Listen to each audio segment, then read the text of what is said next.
Yesterday at the Jurors Centre there was carnage. Former champions, top seeds and world champions tumbled from the tournament. The Scottish International Open is living up to its name. One shock exit followed another as we said goodbye to the 4 previous year's winners. But have no fear, there's still plenty of pedigree left. Our first match this afternoon features the 2015 World Indoor runner-up Andy Thompson against Stuart Anderson. Stuart's going to be a tough opponent. Obviously, I think I played him here last year and managed to win that one, but you know, we're all well aware how well he played against Nicky Brett, so it's going to be a hard game. Burnett, beware. Game 2 pits the Commonwealth gold medalist against Paul Foster's conqueror, Mark Royal. I feel really confident, you know, following the victory over Paul. So, you know, I really feel I can go on and win the tournament now. And last but by no means least, 2008 champion Greg Harlow and Jonathan Ross squared off in the last of the quarter-final action. I played Jonathan quite a bit in the past, but we've not played really in recent times. From what I can see of it, he's going pretty good this week. 3 matches to come this afternoon, but already we've had a match this morning here at the Jurors Centre. Jason Greenslade, the Welsh wizard, is through. He knocked out Les Gillett by 2 sets to 0. Still to come, Stuart Anderson against Andy Thompson, Darren Burnett v Mark Royal, and Greg Harlow against Johnny Ross.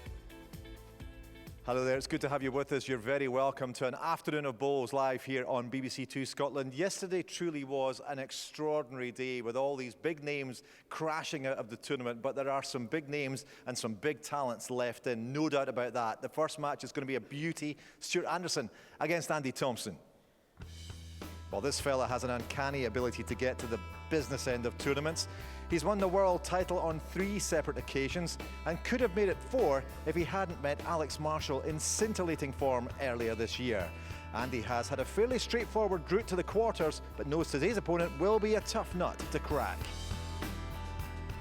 Well, the match of the tournament so far was definitely the one in which Stuart Anderson played Nicky Brett.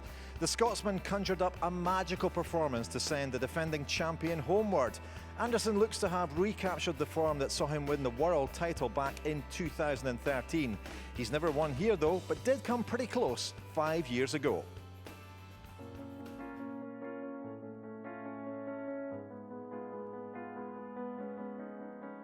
I think it was back in 2010 I lost to Mervyn in the final, and ever since that I think I've not reached the quarter-final since then, so it's massive for myself, especially my home country with the home support, so I'm just looking to do well and hopefully do well for the supporters.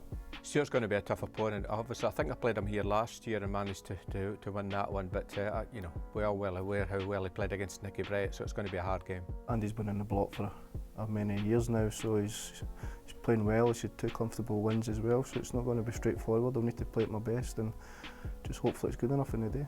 Losing in the semi-final last year, you know, I'm quite, you know, I like the place, you know, I like the carpet, you know, I think the place quite well, but yeah, it would mean everything really to try to get to another final, and obviously to try to win it, be extra special, but you know, it's all about myself. I think if I play well, I'm quite capable of beating everybody really. I always take every game as they come along. You can't really afford to look any further in the tournament, but as you say, to get to the final would be a great achievement for myself and hopefully go one better than 2010. Ladies and gentlemen, please give a very warm welcome to our first 2 bowlers here this afternoon. Triple world champion, Andy Thompson.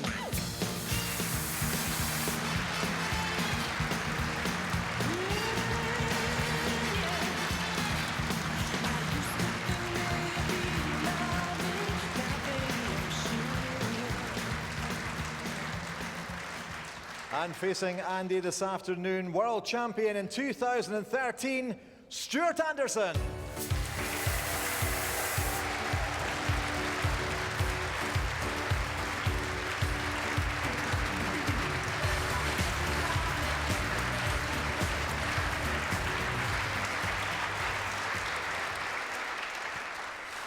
Yes, a big cheer from this expectant crowd here at the Jurors Centre in Perth for a match between 2 very fine players indeed. Enjoy this, described in our commentary box by David Corkill and Paul Mitchell. Good afternoon, everyone. So, who do you fancy? The number 5 seed, the top seed left in the competition, or the man who put out the defending champion, the twice champion, Nicky Brett? This is almost impossible to call. It's going to be very difficult, there's no doubt about that. But what we will see is Stuart Anderson referring to his drawing game. He's one of the best drawers in the game. If he beats Andy Thompson to the draw, what will happen then is Andy will have to go hitting, and that can upset his game a little bit. It'll all be down to the first 2 balls. A great game in prospect.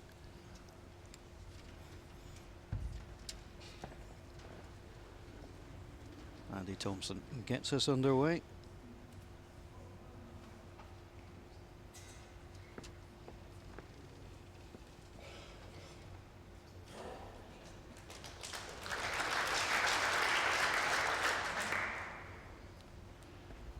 Decent range finder with Andy.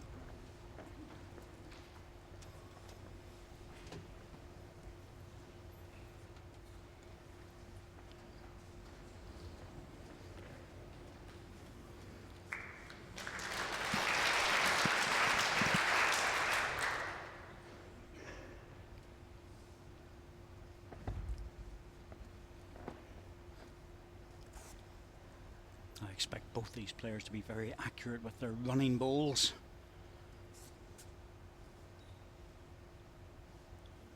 Sometimes a little bad result here and there can make such a massive difference. The first 2 balls put the pressure on the opponent.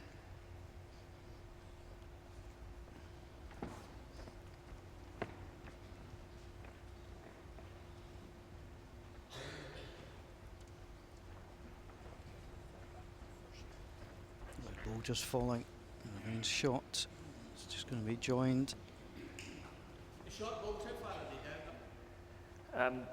18 inches.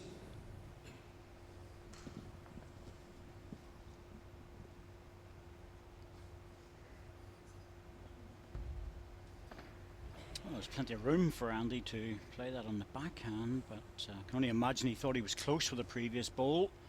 Ended up short, decided to move across. I don't think this one's going to be any better though. It's a bit of a loose end. He should be forcing himself through it next time if he's got 2 or 3 against him. It's only 1, he'll still keep drawing.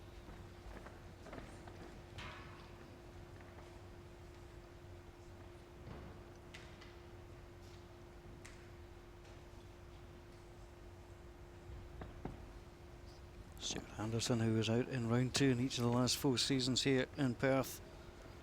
Great performance to put out Nicky Brett. And when comes the shot. And that's worked in his favour, dropping back on the jack.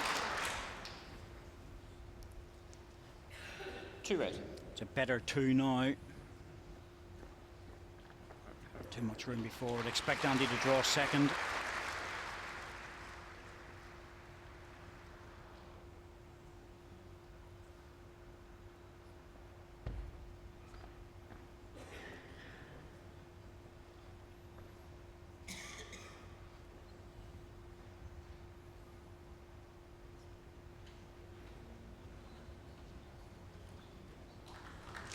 Good safe second shot.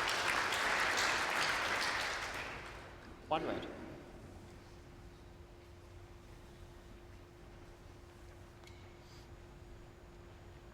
Spare shot chance, but not a given by any means.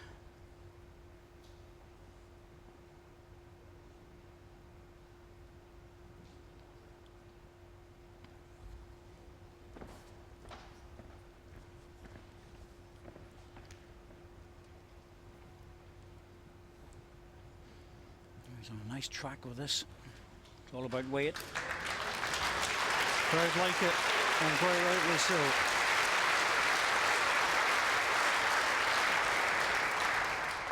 Really 2 good shots, start Stuart Anderson. for Stuart Anderson. You get a great deal of confidence from being able to pick up that extra shot.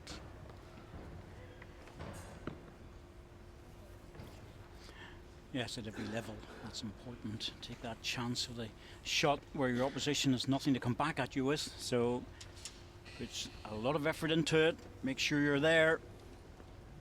Jack length 28.5 metres.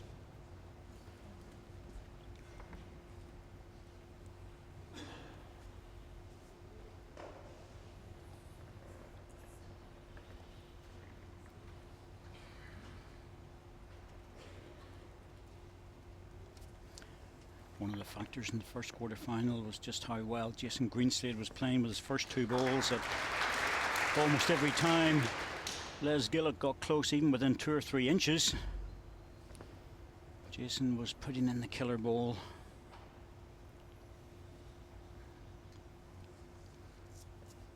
Great performance by Jason Greenslade this morning here. The number 12 seed is through.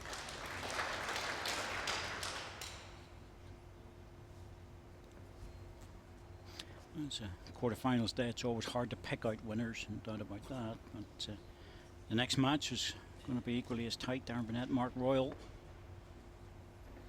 As we see Stuart just trying to make the adjustment, but he hasn't pushed through it. Jonathan Ross playing in the last match against Greg Harlow.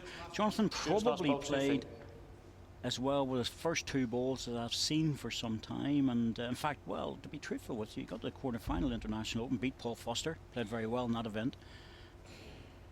His first two balls were very good. If he tightens up on his third ball, well, he's a real contender. Doesn't want to get sucked into the heavy shots. He has got a problem with his shoulder that we have found out. It's an ongoing problem for some years. 1 red. Doesn't affect his draw shot, but it does affect his weight shot play.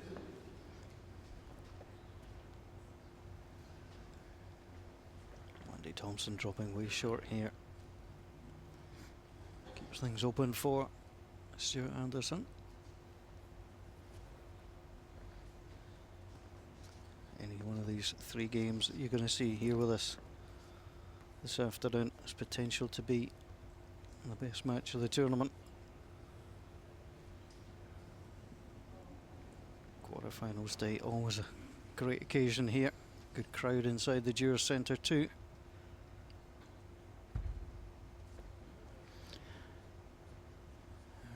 Always guaranteed 4 really good games, some of the best players in the world available to you. Good Scottish representation again this year. Good ball, Andy. 1 green. Don't want to leave it to your third delivery every end though.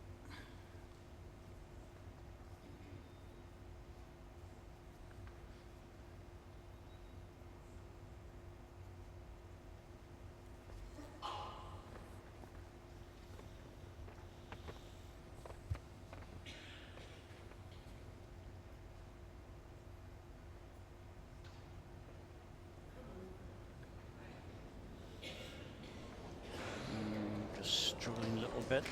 Still, not bad where it is, and again, it's an opportunity for a spare shot. Once again, it's not a given. Early stages in the match, it's never easy just to draw another one within a foot or so.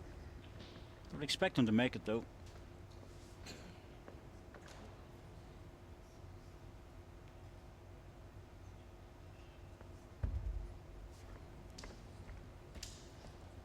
So forehand shot for Andy Thompson. Can he pick up second shot with his final ball as his opponent did?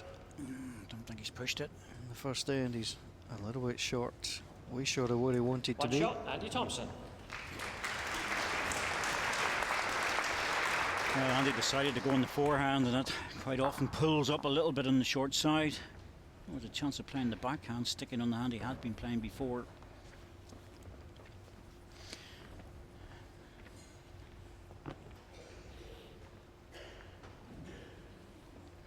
Always great admiration for Andy, keeping his enthusiasm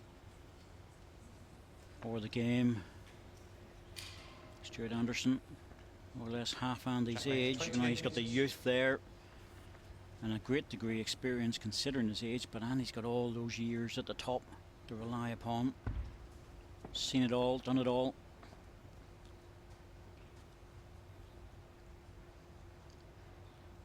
Retains a great appetite for more titles. A good up the ball from Andy Thompson.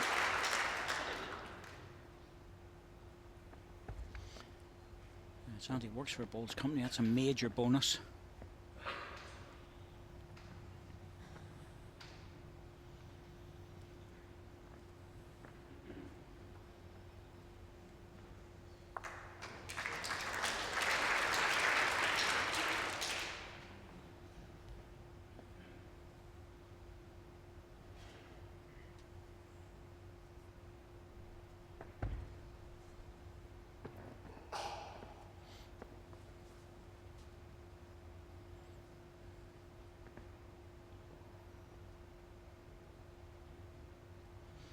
Wouldn't want the edge of the red one. That's what he's got. Yeah. 1 red. There's always that danger. Just a foot over the weight. Stuart Anderson just an opportunity to use that shoulder.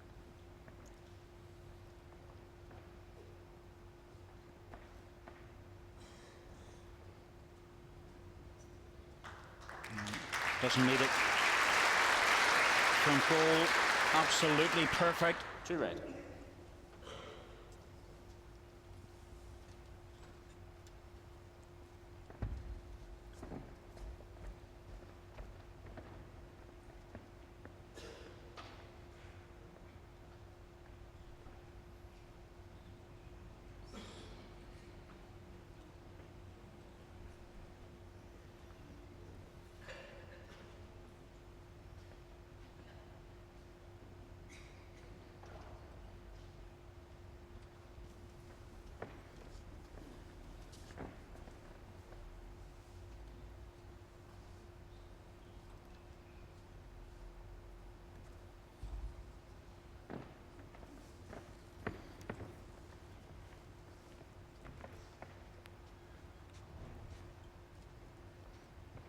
Looks to have a little bit more life in the weight with this one. Past that would have been useful. Can't imagine Andy being short to this. Can't take his own bowl out, but he's already 2 down.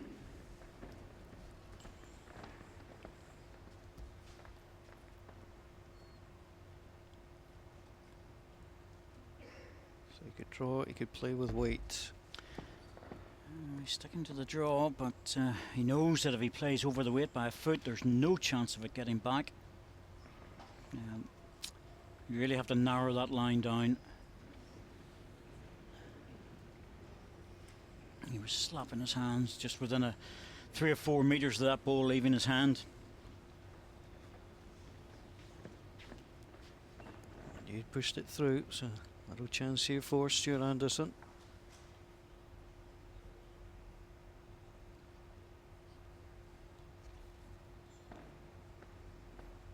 Forehand.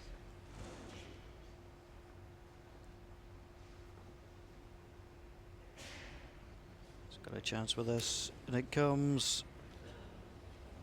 Would need to fall, but now we're just drifting through.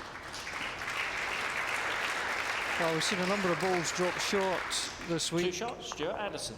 so he made sure he was arriving. Yes, even a foot away, it's not a given by any means that you're going to get the extra shot. Give it every chance you possibly can, but not always easy, especially if you change your hand.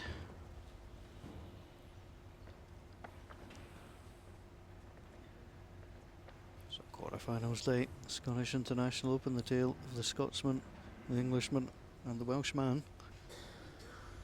Jack length 29 metres.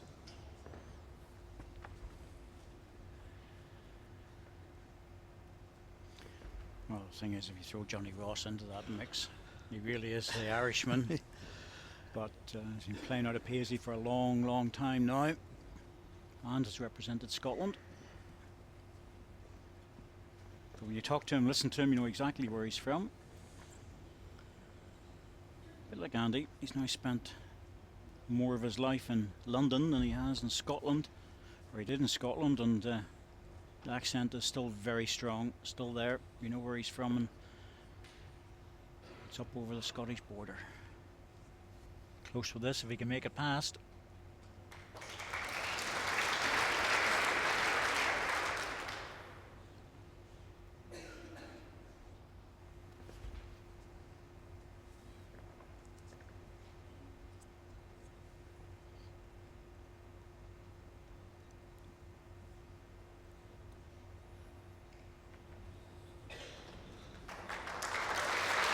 There's the adjustment again.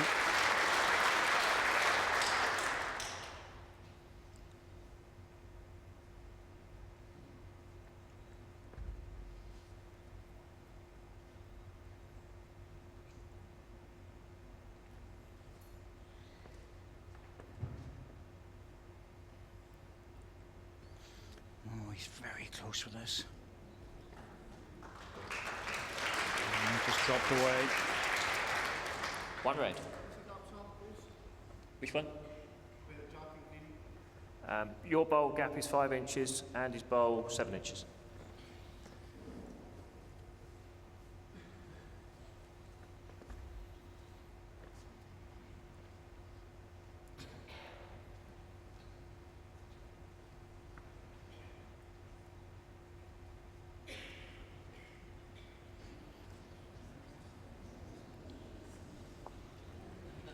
One red. Balls are pulling up just a little bit there. It's said this before, the backhand, you think they're all the way to the jack and just pull up a little bit. Players are getting caught out as well, and he's making sure with this. If you overplay it, it won't get back. It's not a big deep hand in terms of the bend on it. It's very steady.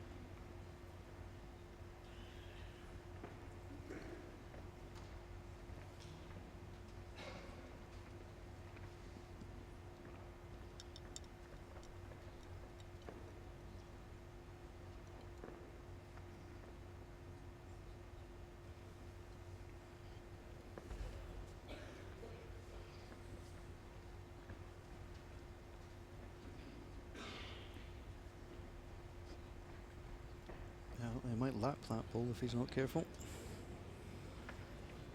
I'm surprised that Stewart ran after that, and he must have thought that he was there. Dropped very short, so they're getting caught out on that, and even Stewart just had a wee mention to Andy on the way past that it doesn't seem to be just as consistent, that hand, as normal for some reason. No one knows why. So there's a few seeds of doubts in the player's mind, though. Still have to green the ball, you've no choice. If you nip that in, it'll hook away very quickly. Just looking for perfect weight. One shot, Stuart Anderson. Same ball. Both players have a bit of a chat, yeah, so they're having a bit of a chat at the end about that. It's a strange situation. So the scoreline in favour of Stuart Anderson. Both players will have taken note of the length and how that was finishing.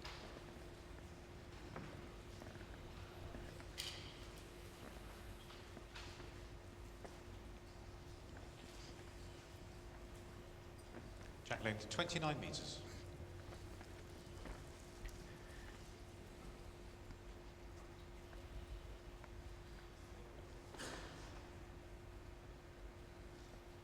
So 29-metre jack length. Stuart Anderson preferring the longer option, and then he'll come just short of jack high.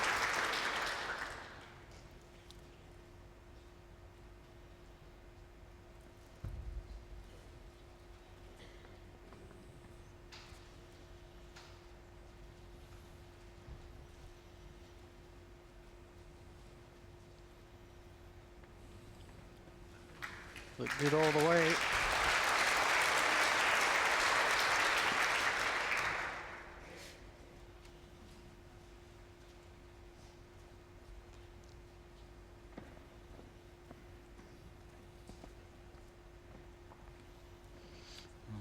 Certainly make the correction on the line, but it needs to dip very hard now.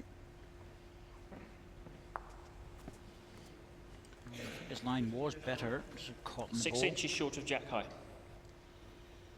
6 inches short. Still make it inside.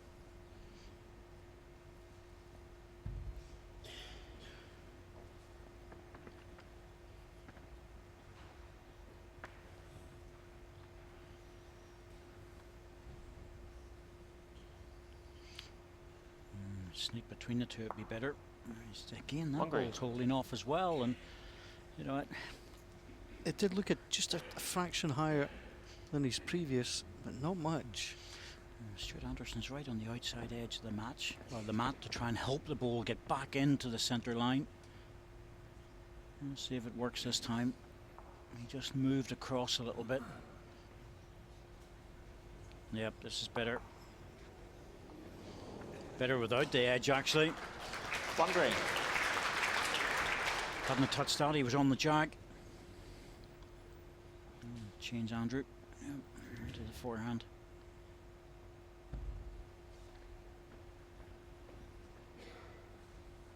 Doesn't want to touch his own front green once he'll be coming round the corner. Oh, this is good. This is very good. That's a good ball, in particular if it's third shot. Stuart Anderson will be looking for a little tap on his own. He's got the shoulder to use off, which would actually bring him into a better angle than if he was to hit it absolutely clean. And the jack might move otherwise. He wants the high side, the wide side of the ball.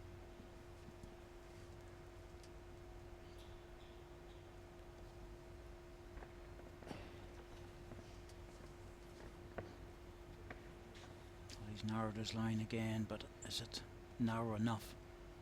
Extra weight will hold it. Yeah. Nice weight for the job. Hard to find the track though. Bit of a wry smile on the way down. Difficult shots those. Stuck out there, aren't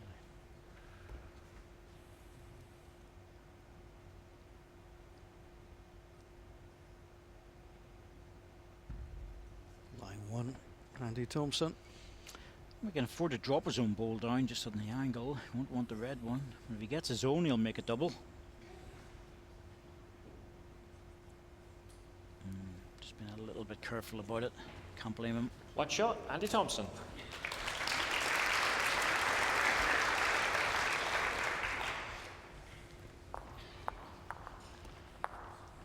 Andy Thompson. Good season last season, semi-final, the Scottish International Open. As the world runner-up to Alex Marshall. Round 2 exit in the International Open, but overall that's a pretty tidy season. Yes, it's kept him well up the ranking list. That's what was important for Andy. Jack length 24.5 metres. And a nice little return on all of the investment of time and effort.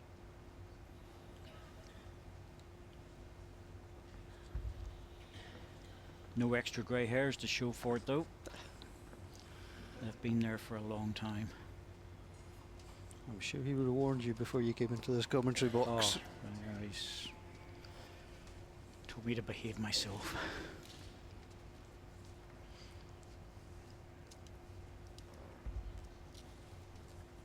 Not allowed to mention bus passes and things like that. Andy will be 60 in a couple of weeks' time.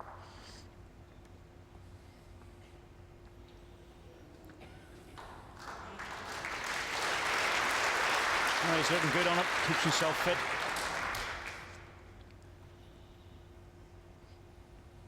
Well, you mentioned it, competed at the highest level for so long.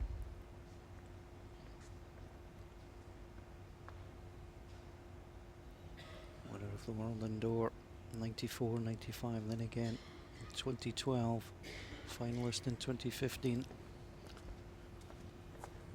Dropped a couple short here. Stuart will take full advantage of that. Andy 5-2. He needs to score this end and the next one. Now a bit of a battle in the last two ends, but he's giving Stuart a free run on his own jack length.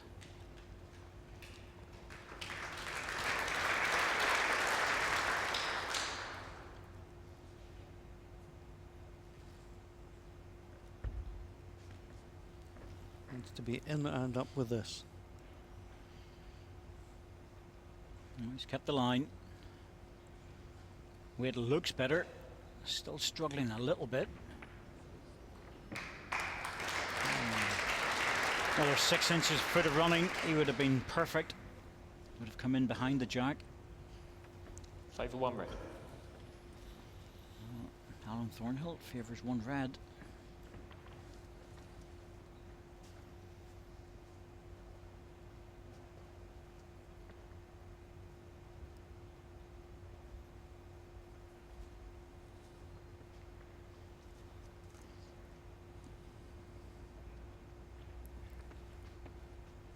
Keeping his hand, trying to just pull round now.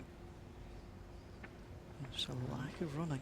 Again, I'm not looking so much at the bowl as Stuart, and he's finding that hard to believe that he was dropping just that far short. It can really get to a player when you think you're good and you're dropping 2-3 feet short, and others have mentioned that this week. Andy, nothing else but a draw to this. Little tap on his own bowl to make sure of a single. Drop inside it. Line's good. Better with this. Doesn't need any help. Just needs to hold on. Shot drawn. 1 green. Well, I just wonder if Stuart will be tempted with this one, because he can still draw it. Still available to him. No reason why not. He's also got the running bowl available if he fancies it. He's on the backhand. Gives me an impression he's coming through it. Yes, he is. Smoothly away. Wants the jack. Now, where's the green ball going? That's the key one here. If it stays on, it's got a chance to count. He's won the respot. Yeah, looks like won the green.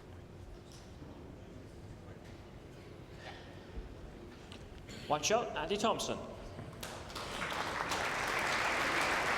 Well, a good percentage shot from Stuart Anderson. Well worth the goal. And if he'd pushed that green ball into the ditch, he would have scored. But as it was, it refused to go.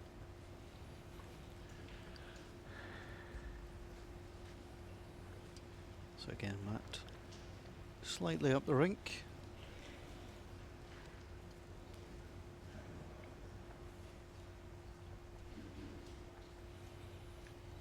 Jack length 26.5 metres.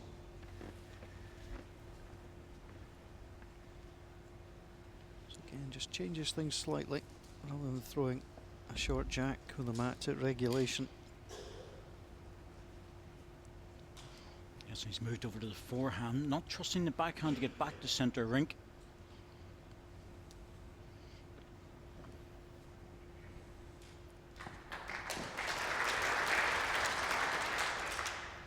Stuart deciding to do the same.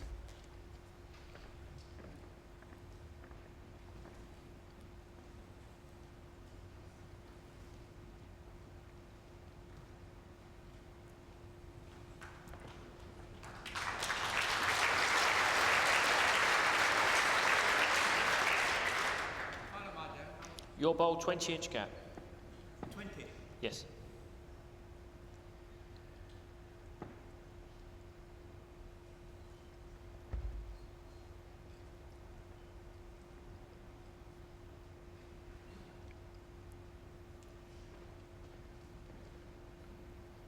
Should be the correction on the weight. The line was perfect.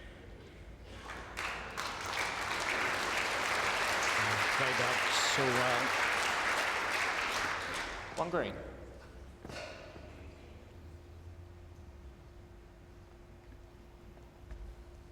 Certainly this hand this way, at this length, finishing the way the players are expecting.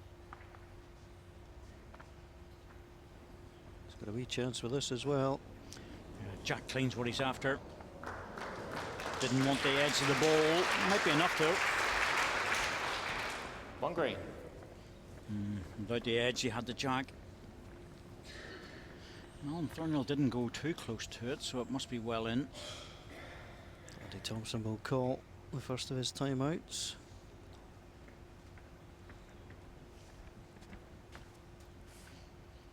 Timeout called. Yes, it's And he has 4 timeouts remaining. forehand really is tricky. You can make the gap, that'd be fine, be perfect, but more than likely it'll nudge the red one in. If If it holds off a little bit of weight. Backhand. Well, he's got his own. He won't move the jack by playing the backhand. It's a safer shot to play.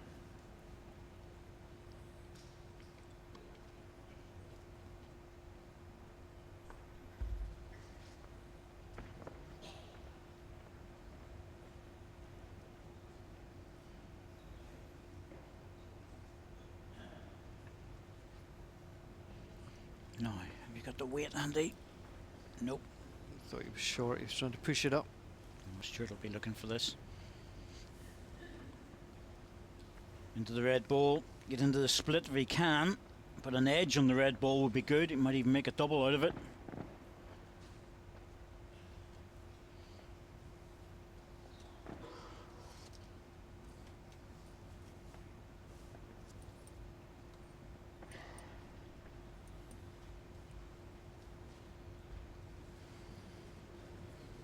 Cutting away. Wow, that was a surprise. I can understand him missing it, but not by that distance.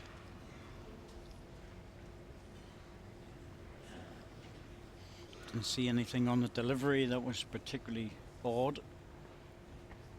Having said that, where it's finished is actually quite useful. So you'll have to make sure about this one being deep.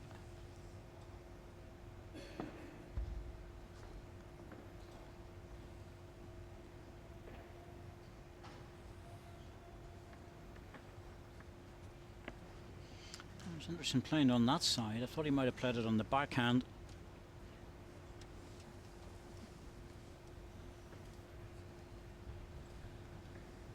Oh, Stuart will be looking for this angle onto the ball. Gets onto the ball, just turns it over, it's fine. But what's critical here is whether he can actually get it over to the other side.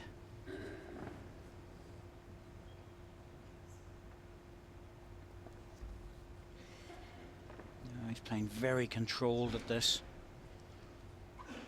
Trying to get the split around the front green one. Has he got enough weight? Just going to get killed by that front one. Well, he's moved the red one. Don't think he's moved it enough. One shot, Andy Thompson.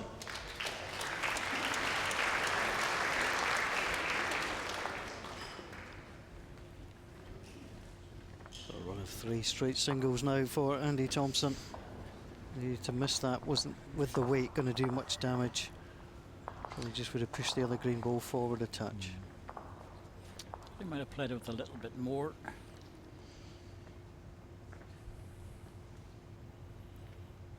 Jack length 26.5 metres. The problem was to try and play it with a yard or two. Stuart realised that it was such a difficult shot. Tried it with the previous ball, whipped away really quickly. So just decided to play slightly over the draw.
One red.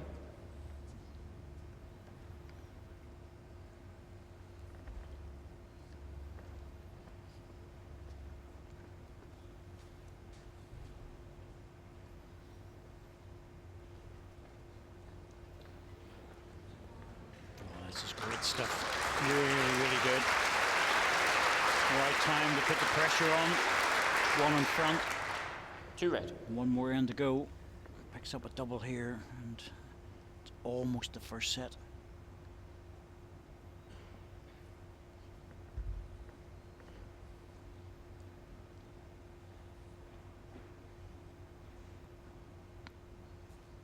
He's arching it forward, which would suggest it's well short. Slap of the hands together. Yeah, it's the last thing you want it to be. If anything, you want it to be up to the second red ball. Try and push that out and get second shot. Two shots down in the last end's not a disaster. 3 shots, well, it starts to get a bit tough. He has to be careful. He doesn't want to leave his shoulder.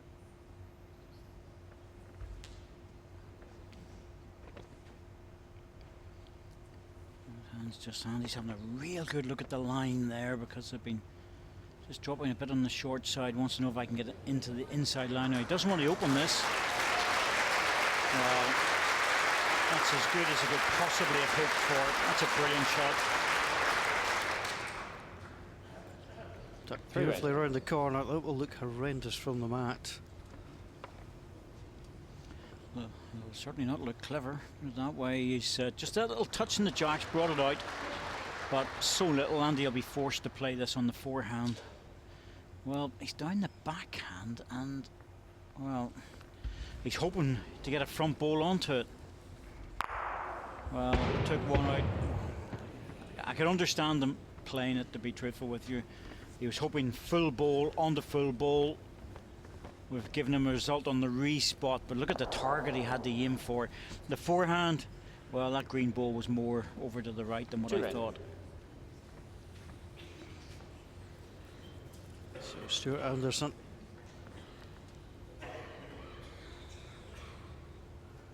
Already will feel the set is quite comfortably with him if he draws this in.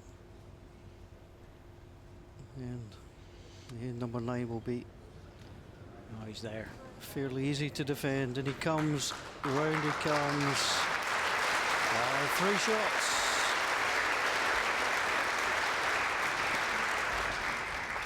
Three shots, Stuart Anderson.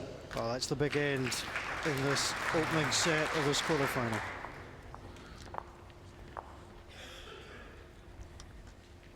Well, Andy could look back at that and think to himself, well, the forehand really wasn't any easier, so he probably played the right shot, took a chance in getting his own front one in, took one away. But in doing so, he left a lot of room for Stuart Anderson, and 4 shots into the last end. Well, Track length 29 there metres. Sherman should take this first set.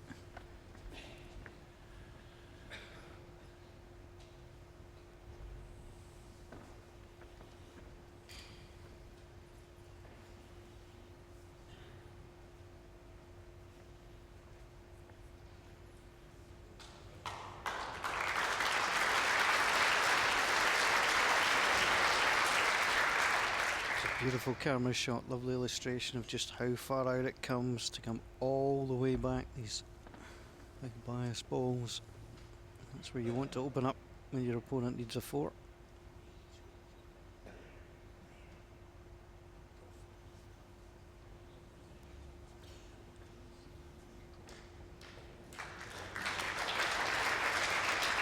One range.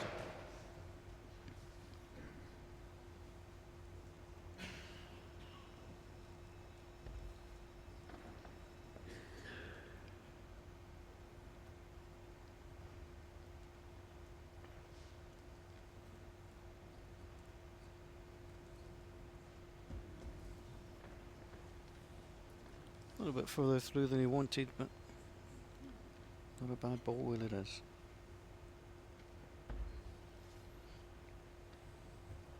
Under the circumstances, better being there than being short, because Andy Thompson's short ball is fairly good, it's fairly close. He needs 4. There's another one in, and that's again pretty good. One green. Can't do much with it at the moment.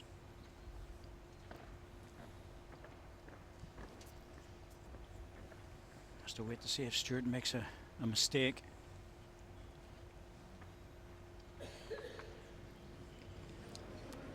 No mistake here. That ball is virtually locked in now. That's probably going to be enough. One red. Stop Andy scoring the full house he needs.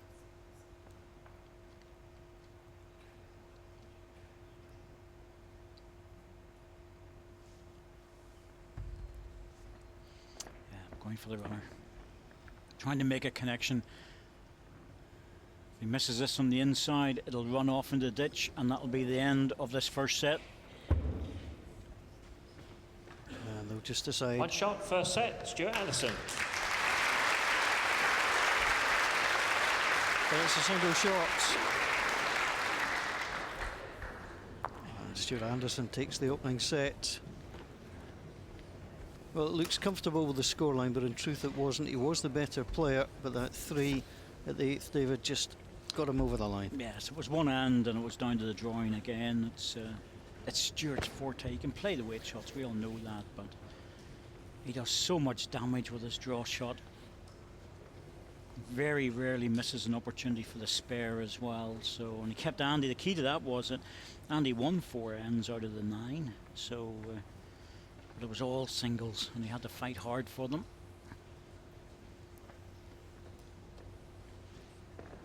Track length 28.5 metres.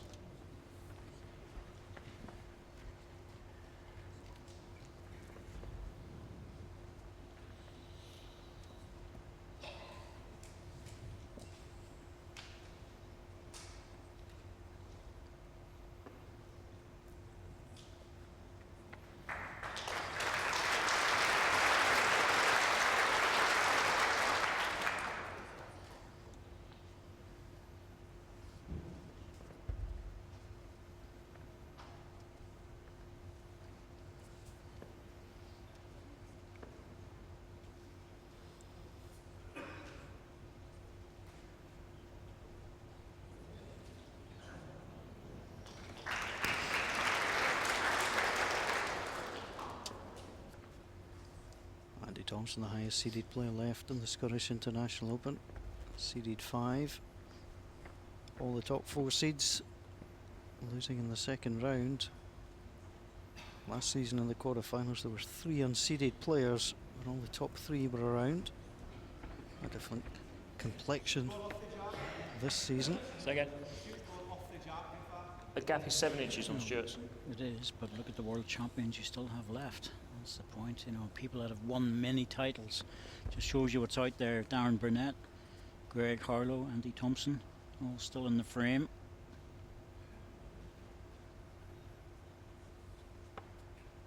Jason Greenslade, previous winner as well.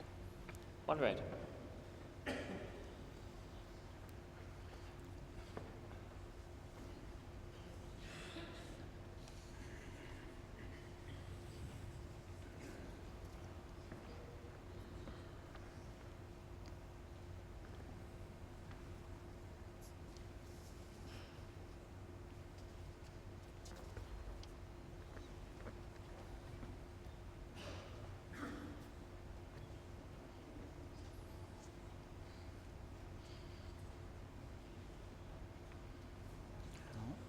Comes again. Just dropped off this time. Still, it's good end for Andy too, because if you're going to play into the first end of the second set, you want to keep it nice and tight. Score if you can. If you're not going to score, lose a single. That applies to both players. Just needs to hurry a bit.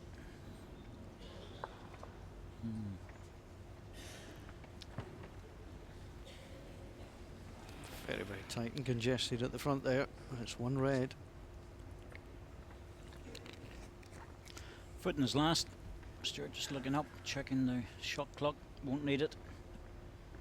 In terms of running down to 0, he's pretty quick on the mat. No timeout required. Down to 3 seconds.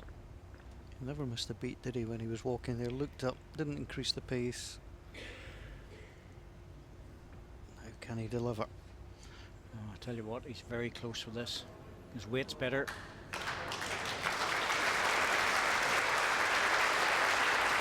He expected the ball to drop coming off that hand, but it's held off, and that's a look at disappointment for Stuart, because that provides a shoulder. And just watch this ball coming in. I've dropped back, it was so much better, but that wide shoulder, and he reaches that, will be good enough for the shot.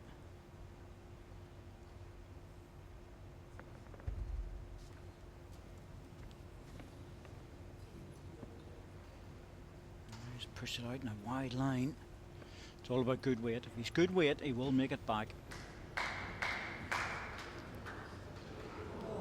Just over the weight, and so the line was perfect.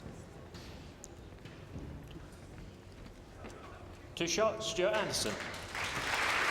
Well, he thought he had it, but it didn't come back. So the opening end of this second set goes the way of Stuart Anderson. And leads by 2-0. A man who's got some work to do later on this afternoon is Greg Harlow. He's joined to give out one. Thank you very much indeed. Yes, Greg will play Jonathan Ross later this afternoon, but very interesting watching this match. And Stuart seems to be in the mood this afternoon, doesn't he? Yes, absolutely. Stuart drawing extremely well and putting Andy under a lot of pressure. I felt Andy done really well to get back to 4-5. Unfortunately for him, he played a soft end. Stuart punished him big time, and that was the first set away. When Stuart's in this kind of form, you just can't afford to be loose in any way, can you? No, I mean, Stuart is drawing extremely well, and I think the only way to beat him is to get to the jack first and try to force him into waiting shots. And that's the only way back for Andy now. He's got to beat Stuart with the first bowl or two to force Stuart into playing some running bowls. Andy, of course, got to the final of the Worlds this year.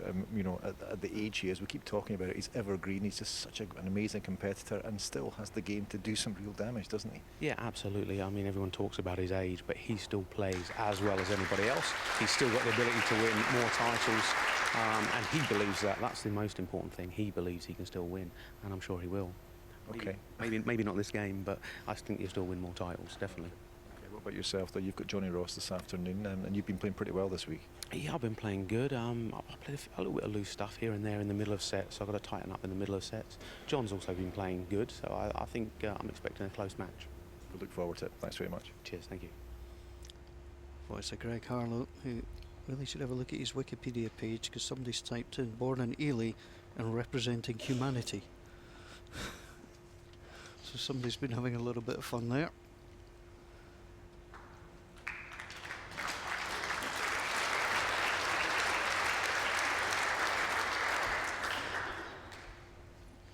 Could be worse. Could be. If you believe everything you read in Wikipedia, which of course we don't. You're telling me it's not true? Now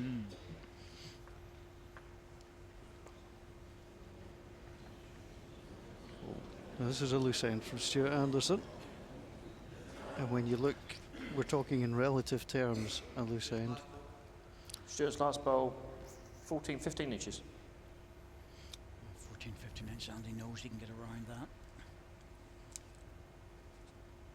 A lot of people would have moved with this ball, just for the danger of the red ball sitting in front at that angle. Players seem to be more confident at this length, this forehand dipping around the short balls, and here it comes. And that's what we said at the start of the game as well, and Greg backed it up. It was about getting to the jack before Stuart and forcing him into the weight shots. There's a weight shot available for Stuart on the backhand, but it's not easy. 2 red and a measure. It's 2 and a measure. He's got the best 2 back balls. Green. Or 2 green, yes. Alan Thornhill. Yeah. Little mix up for a moment. He's allowed. Stuart keeping the concentration. There he goes down on the one. The runner gets into the green balls. He has the position. Looking for the split. And the run through. Well, that on the respot's going to be really tidy. I don't expect him to score all 3, but he'll certainly lie a nice situation. Well, there's 2 against him for definite. Potentially a 3. He's turned it over. He lies 3, as you mentioned. He'll be settled if he just loses 1. Good hit. Oh, he hit that absolutely perfect. Certainly expect Andy to draw the shot. This is something they practice a lot on the respots, but you still have to remember to push it because you're going out wider. You don't. Oh, is he struggling? It looked lazy, didn't it? Oh, that's a gift. Oh wow, that. Well, something went wrong there. Yeah, something wasn't right because. You know, it's just 3 shots, Stuart Anderson. Just not like Andy to make that sort of a mistake. Well, watch the realisation here. Now, over a whole tournament, when we see plays, you possibly get that once in a tournament that somebody will miss. But it's a costly one. Well, certainly to that degree, you know, I can understand them missing even with 2-3 feet, but Andy missed that by a long way and just didn't push through it, and it's very unlike him. Very unlike him, but can happen. Jack length 29 metres. Now, these guys are human as well. They can make the odd mistake.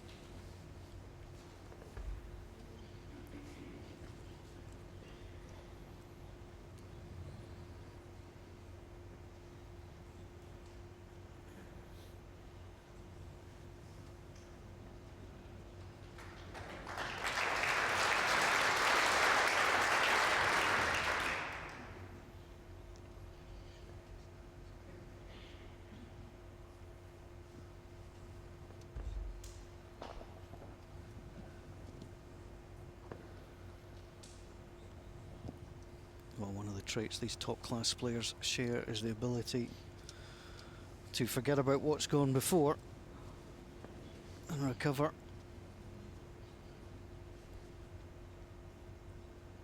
Andy Thompson will have to do that this end. 5-0 is a tidy little lead, but it's a bit early. He would prefer to have 5 shots up with 2 ends to go. He's playing very well, Stuart Anderson, and he's giving Andy Thompson a bit of a hard time at the moment. Having said that, the previous Andy was all over it, and it was Stuart that played the shot. So, oh, he's still playing good bowls. He just played one bad one. That was all.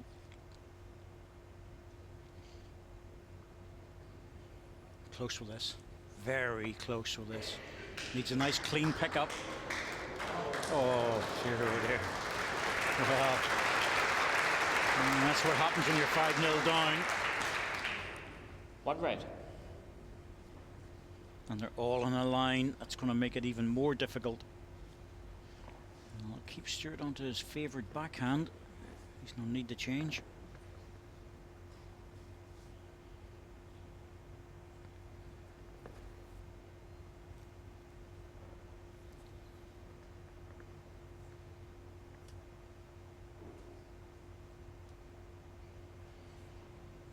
He's trying hard. It's good players he's coming to as well. The gap. Both bowls. 1 inch on Stuart's bowl, 3 inches on your bowl. Well, that's why he's changing on the backhand. He knows if he can get a little touch on the jack in the backhand, he'll make it double. But if he touches the red bowl, it might just fall away enough for the back bowl to count for the shot. You have to reach though.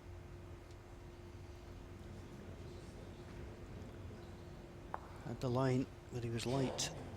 I bet he thought that was close. Certainly the hand that's causing problems and seeming just to draw up early.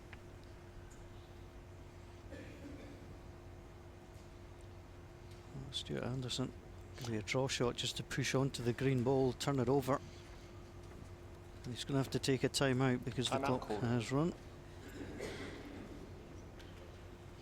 Well, the Stuart has ideal 4 shot timeouts remaining. for Stuart would be to pop it into there, but in doing so, the danger's getting a tap on his own bowl, moving the jack to the green one. He has to be very careful about it. 5-0 up though is the odds in his favour. Well, 5-0 up, you're almost inclined to leave it. Let Andy get on with it. You don't want to help your opponent by leaving something wide with an angle to come off.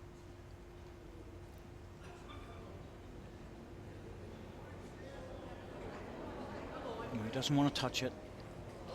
Well, he just got a slight nudge. It's not going to make any difference. It was that gentle. 1 red. But I think Andy can see a bit more now of that bowl. Just watch when it comes in. The front green one's the problem. The top of your picture, but I think Andy can maybe see enough of that just to get a little nudge on it.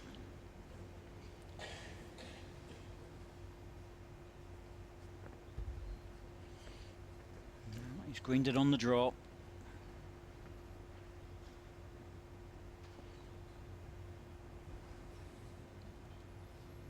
Oh, he's very close, but I don't think he's reaching it.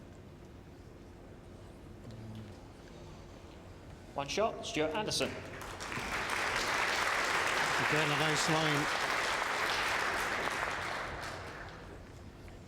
Again, just falling short now over the 2 sets. That's 5 straight ends that Stuart Anderson has won.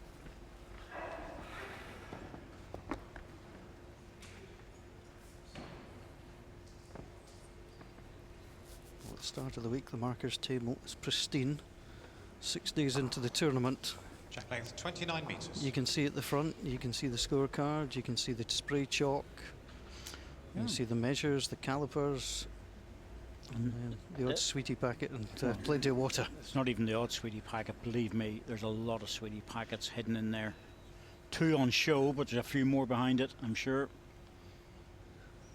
Spare jack under the table as well, just in case.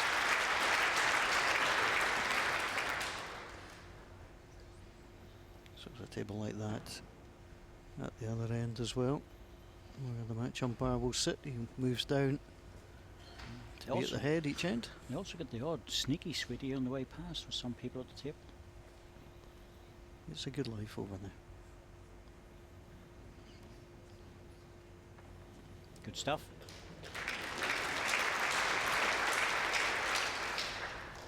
He's not playing badly. He has to find a way to get back into this second set.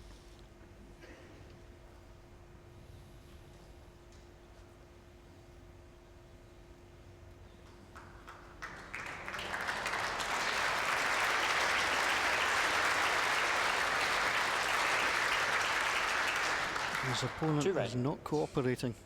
Well, I said the same with Les when I had a chat with Les Gillett after his match, and said he didn't play a bad game by any means. Andy might be tempted just to come through this, try and take the 2 balls away, open something up.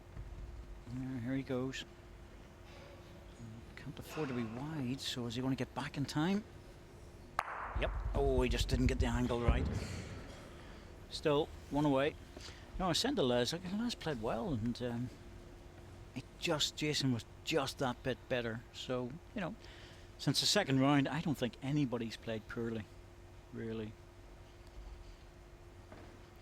Just some of the guys have been right on it this week.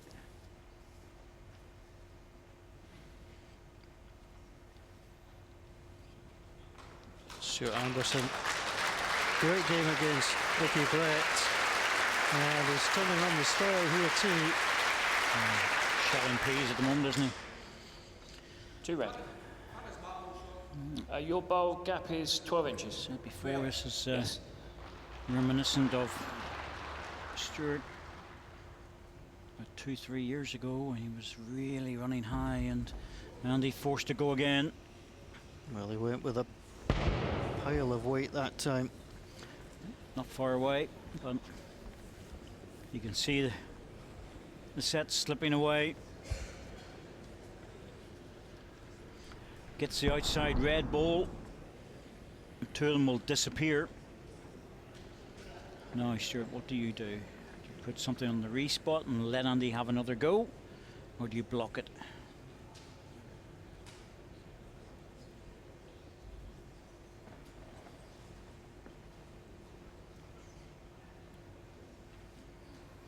Let's just see if this makes center rink.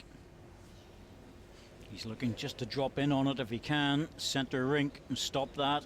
Oh, he's done it. Yes, he has.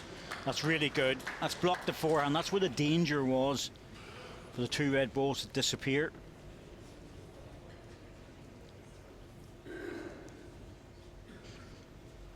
Well, that's a shocking position for Andy Thompson, because if he goes again, he has to get very close to his green ball or try and push it in. He takes it out, he loses another shot. He might have to try and draw this. He's going again, there was no real draw on. He's on the other red. Is he going to take his own? He has.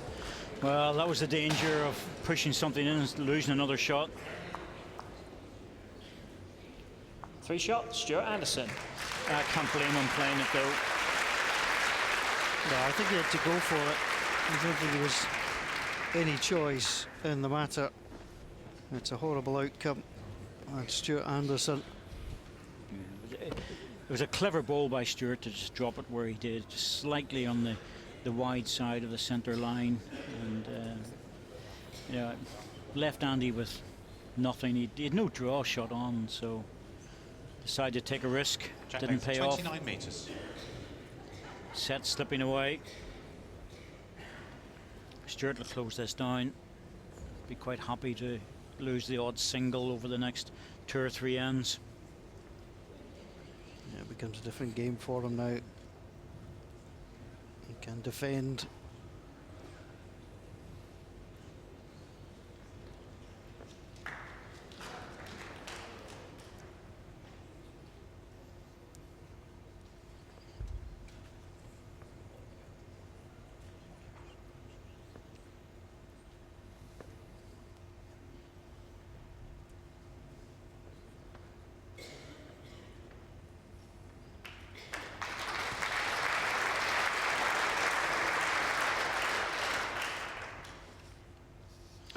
Andy will not give up. He'll be just trying to chip away at this, try and score 1-2 shots here and there, next 2 ends. See if he can give himself a good run at Stuart, but he's dropped short with this one again, so there's an opportunity. Well, these players met in round 2 last season. Andy Thompson came out on top on a tie break. He won the first set on that occasion, lost the second. Took the tie break. Needs to score this end. Give himself the chance. And he's coming around. Yeah, it's good stuff. Hasn't played a bad game at all, just on the wrong side of the scorecard.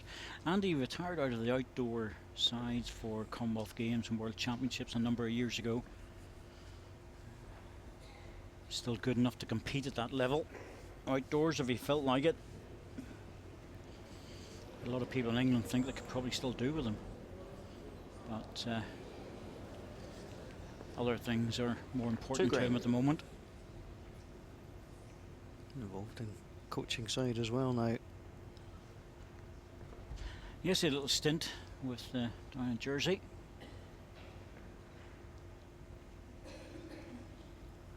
With England under 25s now. Can he come around here and draw a third? Doesn't want to leave it short.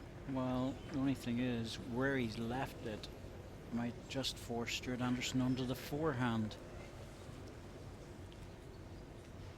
Yes, we all thought he would go into the management side, to be honest with you, of England, and hasn't happened yet. I would imagine it will probably be on the cards in the too distant future.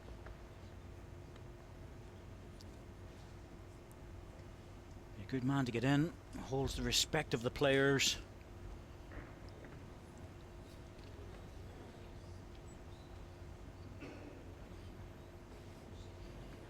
He's forced Stuart onto the forehand, and I think he might have played one. Will it get back in time though? Not quite. It's his closest bowl so far, but Andy still looks like he's holding a couple. 2 green. So 2 shots. Needs to pick up this spare shot here. And this is important. Make the 3. Make the 3, get back what you lost in the last end.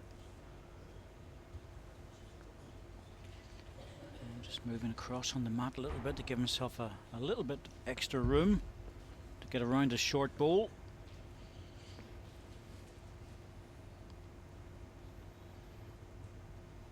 Now he's giving us a chance now. Just needs to hurry. Needs to run. The line's good. Oh, looks like he's there. Falls over, confirms it. If he's made it, it's a good treble. Well, Stuart's got a good eye in his head. Yep, 3 there shots, he goes. Andy Thompson. There it is. And that's a really good treble.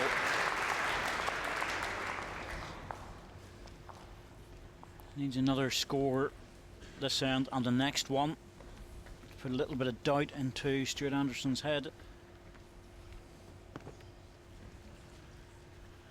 So Stuart Anderson had taken over the 2 sets 6 straight ends. Andy Thompson on the card with a 3. Stuart Anderson's loosest end so far. Jack length 24 metres. Thompson was able to punish him.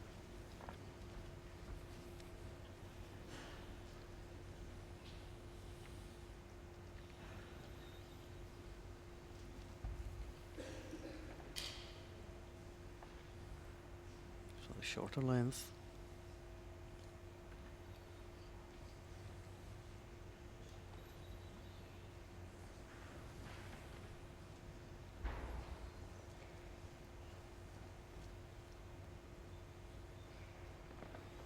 So gently out the hand. Stuart Anderson, just 24 metres.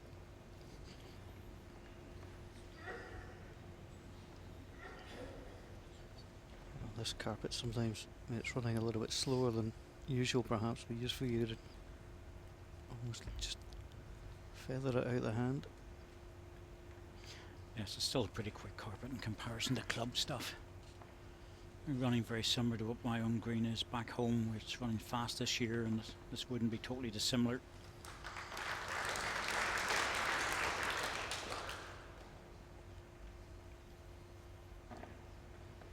It's also a blue carpet on both of our greens.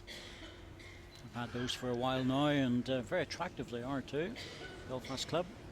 Stuart, what are you doing down there?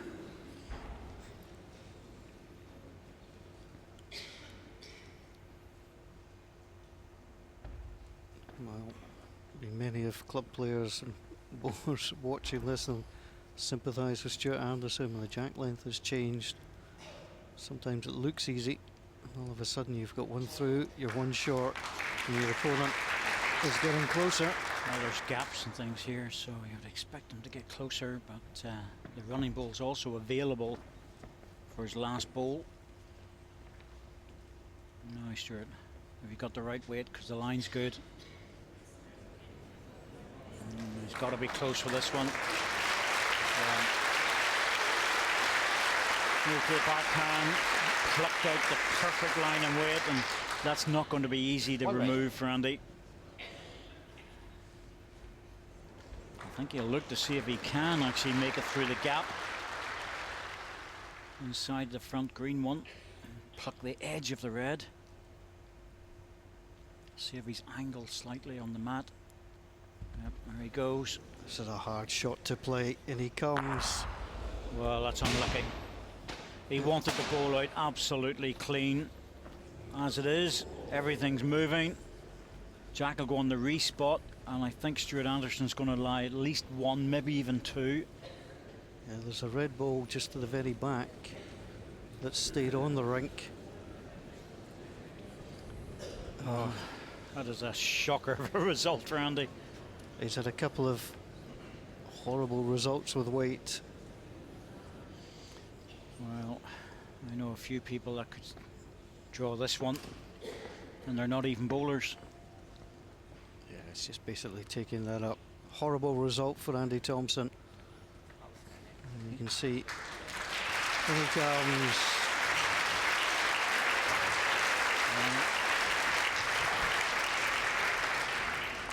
Three shots, Stuart Anderson. Well, that's just the difference a good drive can make. If he gets the edge, he's lying 2 or 3 shots and Stuart's in trouble. Gets the jack and he loses a 3, and that really finishes off this match. 3 ends to play, and in truth this game is over. Stuart Anderson has booked his place in the semi-finals from this quarter-final victory.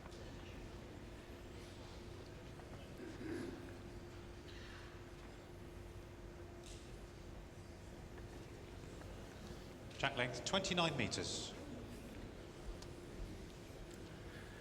Stuart Anderson was caught out heavy with his first, short with his second, his third ball perfect.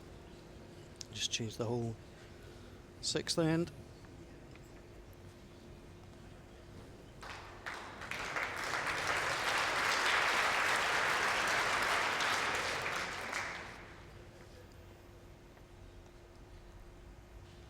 Well, in last season's quarterfinals, the higher seeded player got through on all 4 occasions here.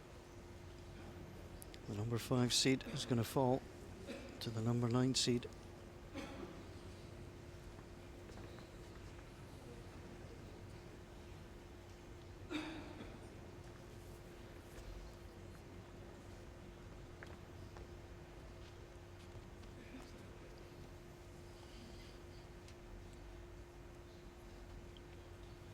this one's looking good. This is the sort of ball that could easily just kill off the end in the match.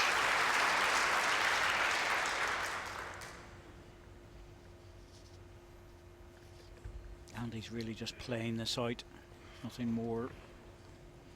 Quite happy to get off the rink. Hasn't played badly by any means. Back to 5-4 in the first set. Bit of a soft end, lost a 3, and that virtually secured the set.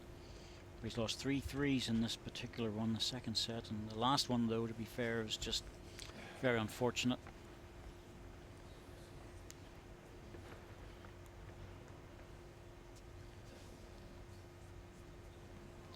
Stuart Anderson has been very, very consistent. He's only played one indifferent end. He's saying indifferent because his closest ball was about 14 inches away. There were 3 inside it. He's really only played arguably one weighted shot per set. Just going to sneak its way up for second, I think. Dropped away. 1 red. Second's fine, and Stuart will just match it up again on the backhand, and I don't think Andy will do too much with it. He realises that it's just too far. He'll fight to the bitter end, I know that, but he knows that 9 shots and 3 ends is, well, in his case, he needs 10. It's just not going to happen.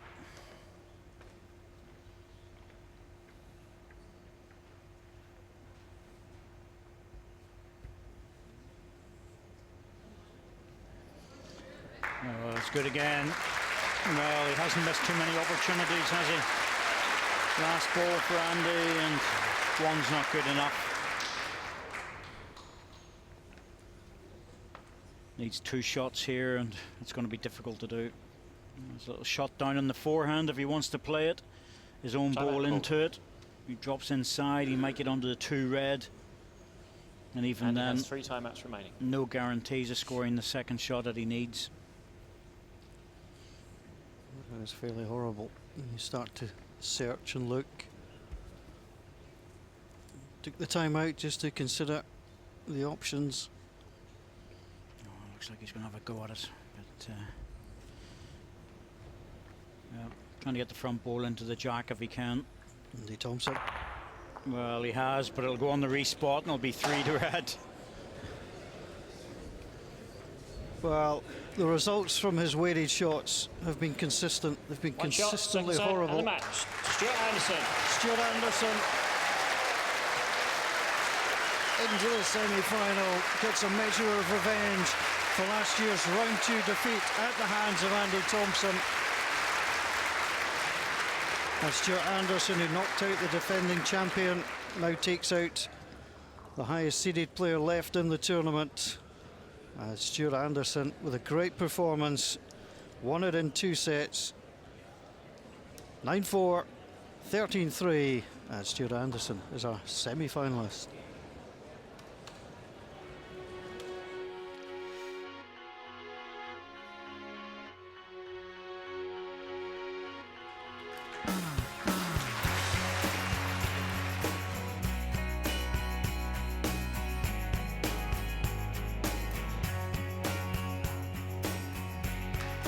Doesn't need any help, just needs to hold on.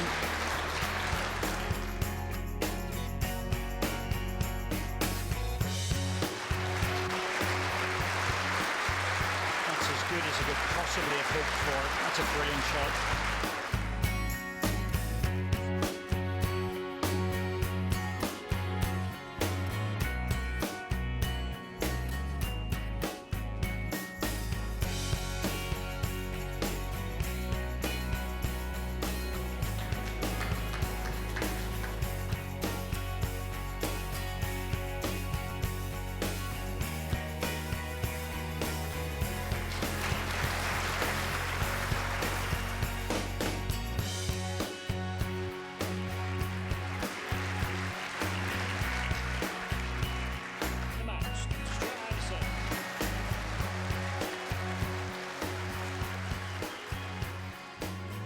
Well, the scoreline and the statistics are very much in favour of Stuart Anderson, but to be fair, the match really wasn't that easy.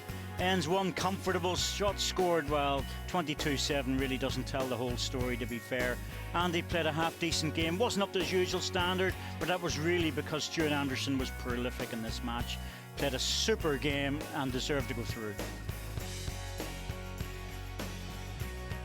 Yes, a really fine performance indeed from Stuart Anderson and Andy Thompson. A great match, and Stuart through to the semi-final, playing once again some great bowls. Yes, I think all the full game's a bit scratchy for me and Andy personally, but I'm just glad to go over the line and move on to the next game. Andy, I almost feel like I want to give you a hug after that second set. That was hard work for you, wasn't it? Yeah, I think it was. Obviously, I played a bad end, obviously, as I'm sure you're going to come onto it shortly. But yeah, I mean, obviously, I needed to make a good start the second set. I thought I was lying good on the second end, and after that, he just steamrolled me. It was amazing, actually, Stuart, because, I mean, against Nicky Brett, you were playing such a fantastic game, but your line and length seems to be pretty good this week. You seem like a really confident guy this week. Is that a fair comment? Yes, I think it is, yeah. I come into the event quite confident as well, just try to get the first couple of rounds over the belt and then see where it goes from there. But on today, I was okay with performance, I thought. Well, let's have a look at set one, end 8, your third bowl. This was a hugely important one for to really put the pressure on Andy, and it meant that the first set was pretty much yours. Yes, well, I know I played two good first balls, and my third one just kind of summed it up. And then I had to really make my last one count as Andy took one of them out, so it meant me going 4 up, playing the last was a massive difference in the end. It would seem in that case, Andy, anything you got close at all, he was just able to get inside you.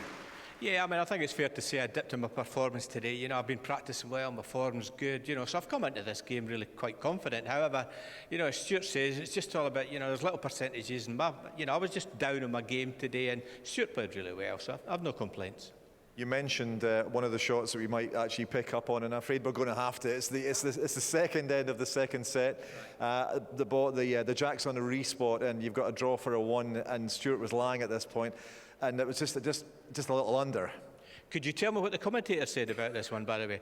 It's probably the worst ball I've played in the last 10 years, I think, really. It was just terrible. I just went to the mat thinking, nice and easy, draw the winner. Oh dear, I've dropped this one short. So a bad ball. I bet Corky had a field day with that one. Yeah, I mean, I guess that's tough in any situation, but from Stuart, from your point of view, you would have thought that you were dropping a shot there, but I think you made 2 or 3, and onwards and upwards in the second set from your point of view. Yes, I managed to score a 3 that end, but as Andy says, I gave Andy 100 balls and he drew it 100 times. It's just, it happens occasionally, well, very few times it happens really, but I'm just glad to get the 3, move on. I think I went 5-0 up and just started to make sure I scored the next couple of ends. Yeah, absolutely. I mean, Andy, for you, it has been a great year. Let's face it. You know, you were in the final of the World Championships back in January. You know, you played some great bowls here this week as well. Onwards and upwards for you, I guess. Yeah, as I say, I mean, I feel quite good. I feel my form's okay. So, you know, I don't have a problem with it. It's a bad game today. Stuart played really well. I accept it. You know, I'm quite good and quite philosophical about, you know, if you have a bad game, you lose, especially at this level. You know, these boys are top players. If you don't play well, you don't beat them. Jason Greenslade for you in the last 4, and Jason has been playing some beautiful bowls this week as well. Yes, I saw he played really well against Les Gillett there, so it'll be another tough game, as you say. You don't get any easier as the tournament goes on anyway, so I'll just get back home and have a good night's sleep and come back tomorrow, hopefully in good form. Okay, we'll be seeing that match live tomorrow. Andy, thank you very much once again. Another great week from you. Commiserations, but Stuart Anderson through to the semi-final. Well done.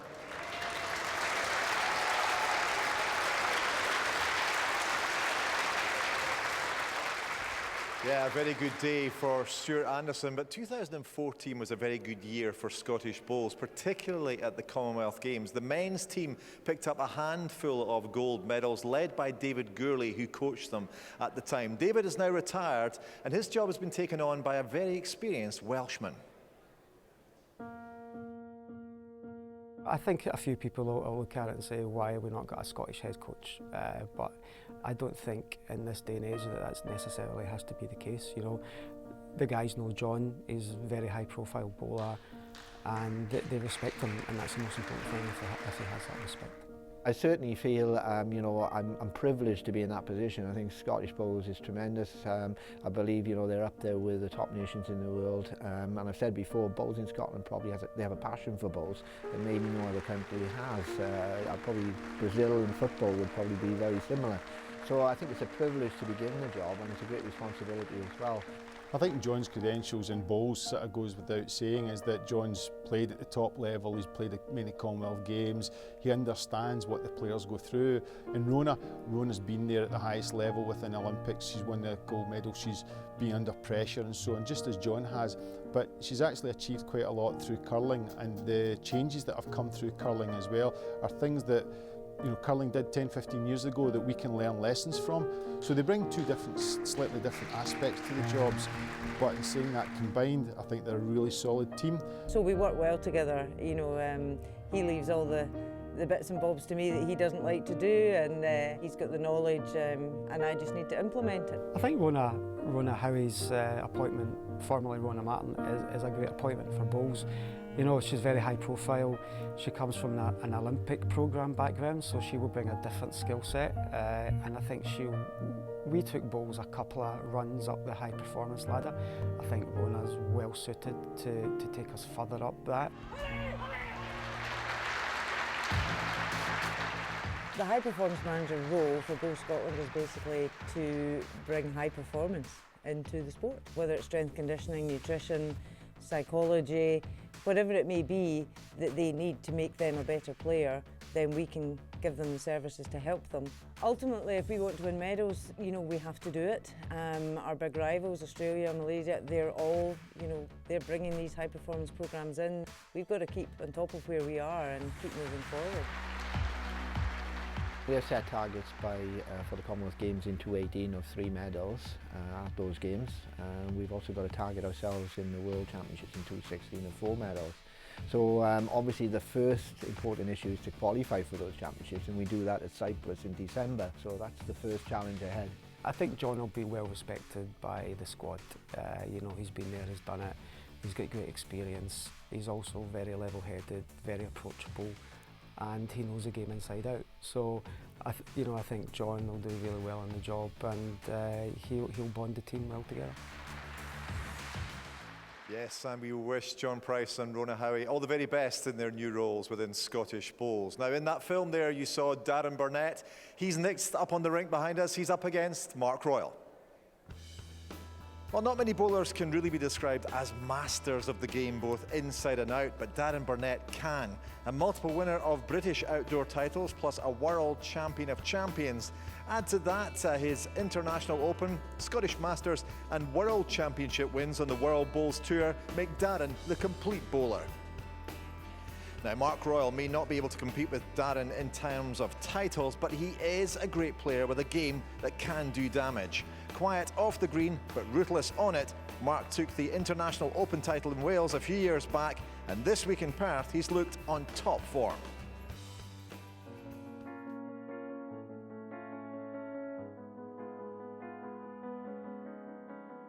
I've enjoyed coming to Perth. I reached my first ever final when I lost to Andy Thompson.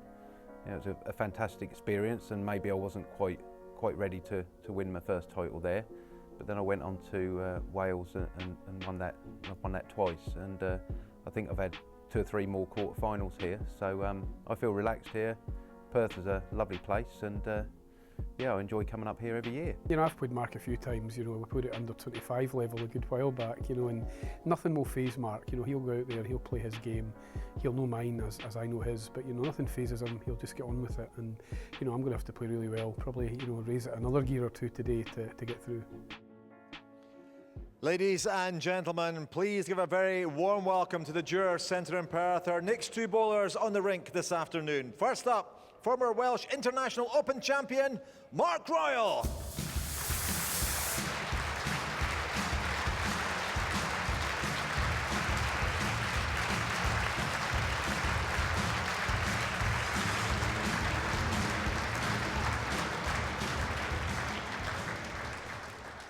And up against Mark this afternoon, former world champion and Commonwealth Games gold medalist, Darren Burnett.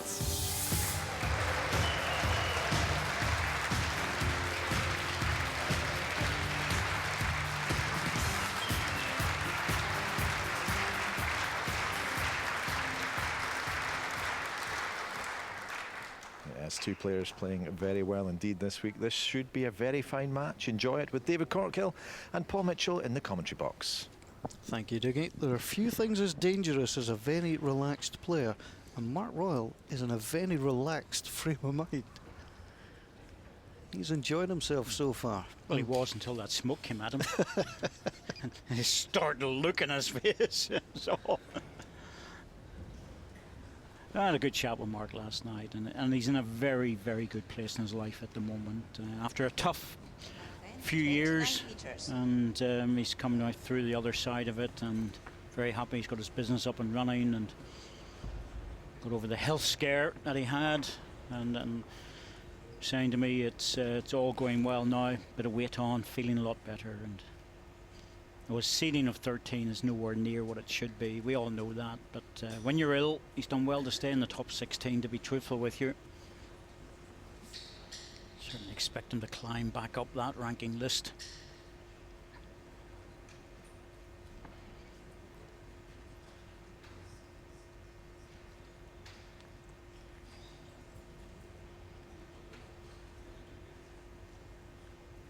The home crowd favourite for this match is Darren Burnett. Looking to win this title for the first time since 2001.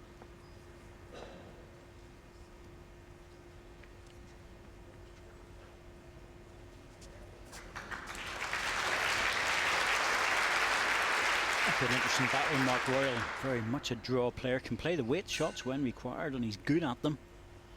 Plays them controlled weight, doesn't go very heavy, but he's a superb drawer to the jack. Darren, international skip for Scotland. One red. He's used to playing all the shots.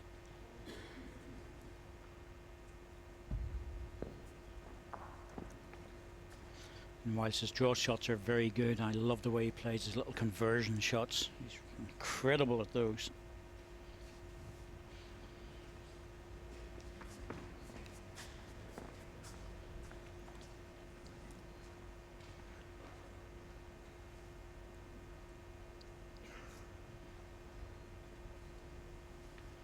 Smooth delivery of Mark Royal, not a sound as that ball left his hand.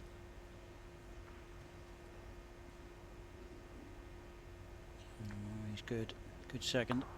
Yeah. One red.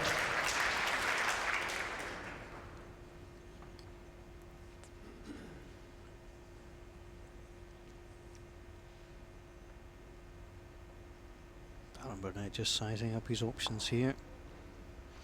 Well, backhand's not easy. The forehand he's bringing the jack towards the green ball, but don't think he'll worry about that too much. Just try and get it close.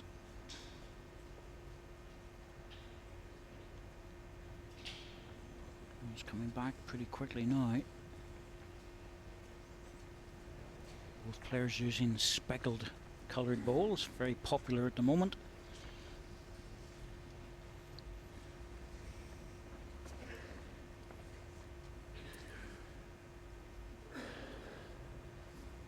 It'll be interesting to see if Mark decides to play into this or just draw it.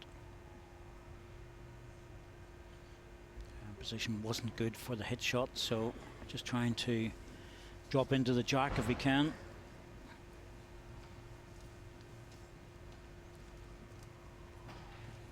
Just over.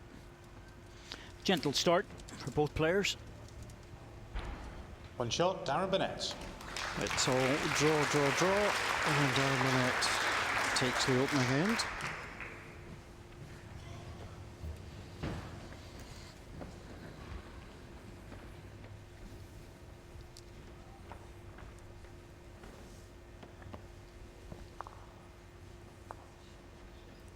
Darren Burnett not the only bowler in his family. His brother Ryan, they won the Scottish pairs together. His brother also doing well at the World Under 25 singles. He's a very good player, but pretty bad memory for me when he won the Scottish pairs, because he put me out in the British Isles that year. Thank you very much for that, Paul. I know you didn't really know that. I'm happy to help. Yes, of course you are. What I'm here for. Yes. Ryan was exceptional in that match. Well, actually, so was Darren. It was a good game, as it turned out. And a very enjoyable game, the two guys.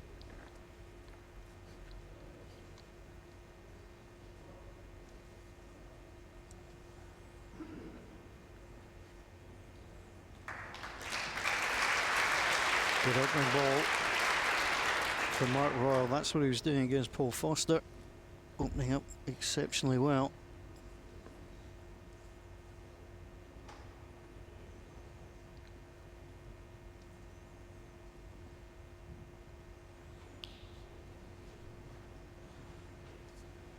Darren's ball has got the crescent grip. Used to be very popular back in the 70s and the 80s, but they've made a bit of a comeback. I quite like them, actually. They're very nice. I smile when you say that. The set that I play with are a set of Tyrolites that my grandfather had under the crescent grip. Tyrolites, yeah, still used in the short mat game quite a lot back home. Bit of an antique, of course, but then again. Last bowl gap is 6 inches. Things have moved on. They certainly have, but they're still very comfortable in the Your hand. nearest bowl, 2 feet, past Jack High. In fact, one of the things that stopped me from getting a new set of bowls, I've not found something with a grip that I like when you're used to that crescent shape. Darren looking at these as a running bowl now. Here it comes. Never shy to go early. That's usually why, but just trying to remember, is that a touching bowl that's gone in with the jack or a non-toucher? It's a non-toucher. There it goes. Taken out just as well. Another bowl removed. Good hit. Bang on target. So good at that shot, he really is. He's going to try and come up right to the edge.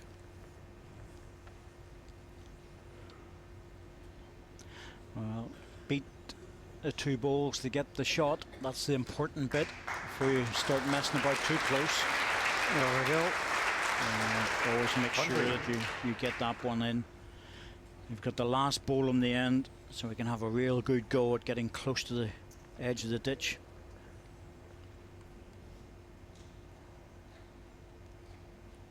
Again, the kind of things players will practice.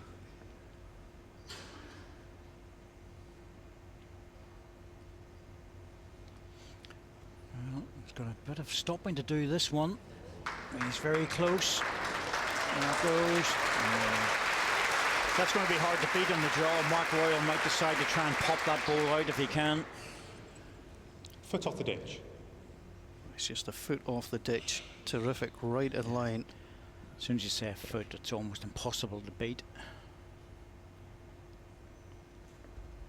Yeah. Playing inside to try and get the ball clean as. He's got a good second. Is he getting back? Nope.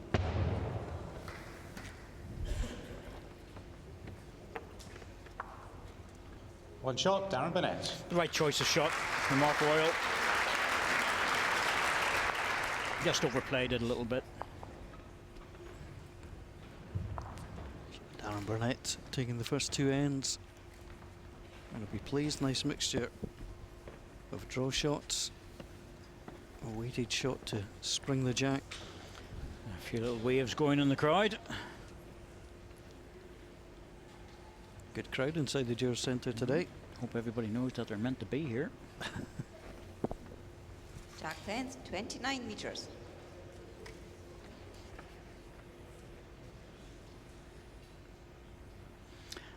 There's been a bit of a debate going on around a few players thinking should they be told what the jack length is or should they not? Because in ordinary club bowls and in fact in any other area bowls they're not told what the jack length is.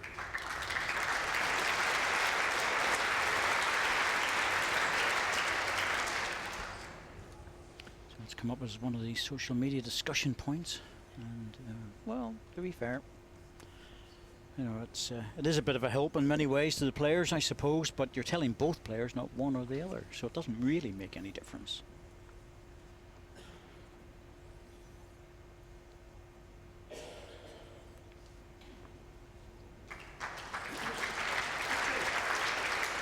Very small gap, very small. It's not quite touching, 3 inches short. Where do you fall on it? Do you think it's a good idea, bad idea? I really have no thoughts on it too much, to be honest, Paul. It's doesn't mean an awful lot. I think the players know pretty much where they're going on it. You know, it's don't think it's a particularly big issue. Really don't. It's like the spots down the middle of the green. Some people say they're a help for people to drive because they drive down the middle of it for the heavy drivers, and they give people a good indication about how to position a running ball. I'm not all that worried about it. It's been around for a long time. Keeps the game speeded up though, because you can centre the jack quickly, etc. Now, Mark, we've got to wait for it. There's many more topics that are worth more discussion than those at the moment.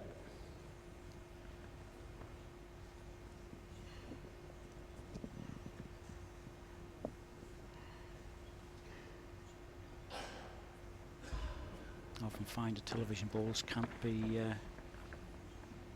looked at in the context of club bowls or even county bowls, because it is built around the needs and the requirements of the audience on the TV as well. So, like all sport is these days. That's very good shooting from Darren Burnett. Strong bias ball he's using to come around stuff and drop back in. And it's all down to weight. Here's Mark Royal. Oh, he's close with the jack. Very close with the jack. Oh, excellent delivery.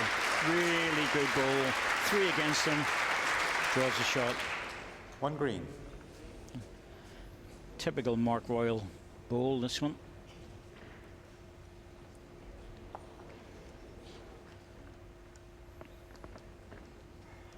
Opportunity though for Darren Burnett. Onto the backhand. Get the ball. Try and just move the jack.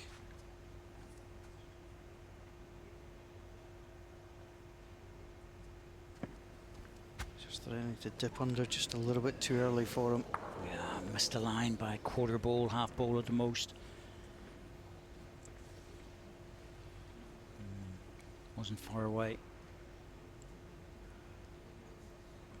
Mark Roy just saying if there's much he can do. I'd walk away. Forget about it. Take the single. You've got the jag. You can make a change. 1 shot, You can see Mark it. Royal. I'll take it. Did quite a lot of that in his previous game as well. Sometimes you just have to walk away and say, nah.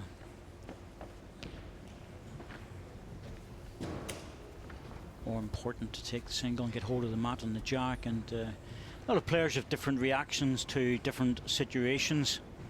Darren Burnett, well, he's one of the ones that has the most reaction to different twitches and smiles and looks and everything else.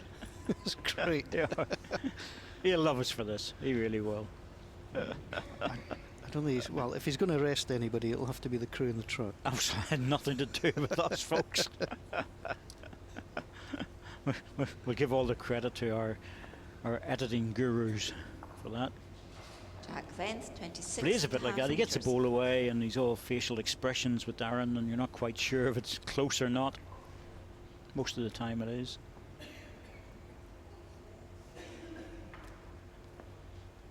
It's a bit like Andy's interview where he played 1 bad ball and he thought I would have a field day with it. I wasn't, mate. Believe me, I wasn't. It can happen to anyone. Just one of those balls that happens in many, many years, and it was just the wrong place at the wrong time. That's all. There you see Mark Royal opening up in his own jack length. Well short.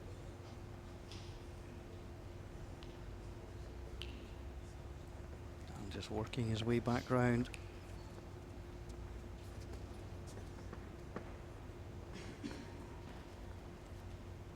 Just to go back to one point you made in the last end, David, you talked about, you know, how it's tailored for television. I mean, we take for granted now, you know, the different colour of bowls to coordinate with the shirts on the blue carpet, but it has made bowls very easy. And if you go to a tournament, as we covered, like the Commonwealth Games, where players were using their own bowls, and then fours. You know, the team colours were all over the place. That was very hard to watch and follow. Yep, very difficult. I'm a great believer in whenever it comes to major events like that, that countries should have their own specific coloured bowls that are supplied for them. Yep. And that would solve all the problems for the spectators and for the viewers, if it's being covered, of course. Good effort by Darren, just dropping around, but coloured bowls aren't new. You know, playing in events back in 1982 with coloured bowls, televised back in Belfast. I remember playing in it. They were long. It was very, very different then. They were. It was done specifically for TV, and the bowls were actually painted, spray painted, but it worked. Good effort again by Mark. Well, he's dropped back. That's close. Just the one. Yeah, I actually had a look after the Commonwealth Games at allocating countries' colours that they could have, and you wouldn't have too many clashes. Well, certainly not the ones for the televised side. No doubt about that. But you know, Scotland playing blue. Why not? You know, England white. Wales, obviously, right? Yeah, New Zealand black. Yeah, you've got all those options available. Australian yellow. You know, you just have to keep going and going. And the variations are there. And well, you've got South Africa and Ireland green, but you just make them, you know, different shades of green. It is possible, and I'd like to see it done, because I think it would really lift the game at Commonwealth Games. I mean, you're watching Scotland playing against people with dark blue bowls, and you know, trying to keep things. Yeah, well, that's about the bowlers rather than the TV, I suppose, at that stage. But you want to share the spectacle, a spectacle like Kelvin Grove, and you know, the great fours games that we saw, and the great triples. You want to share that. Absolutely, I've been a great supporter of that for a long time, but different set of people you're trying to get to agree to things like that, as we see Mark Royal just trying to drop this in on his backhand, one of the left-handers, of course. Looking just to drop in if he can on the bowl. Be touching the jack, either would be good enough. Has to reach though. No, he's just under. Just dropped it. Yeah. Darren not going too close to his red bowl, because it's sitting at an angle and it could easily drop.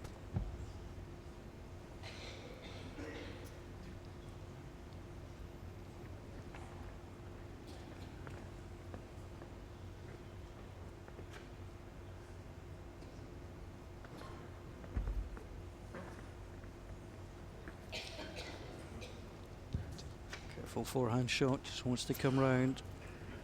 Stay on the left-hand side as you see it. Oh, he's played it. Doesn't want to touch. Oh, it's perfection. That was not easy to add the spare shot there. 2 shots, Darren Burnett. Well, there's a lot of potential danger around, but that's a terrific ball from Darren Burnett.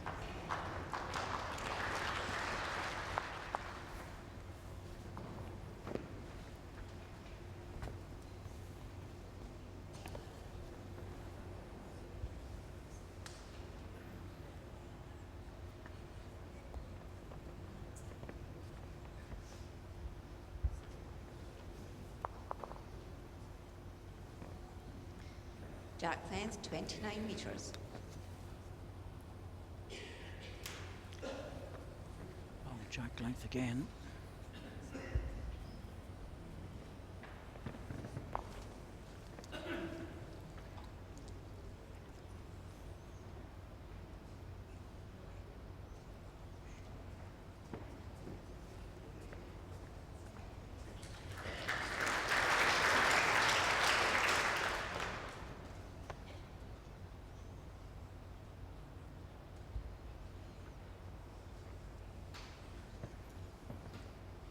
Smooth action from Mark Royal.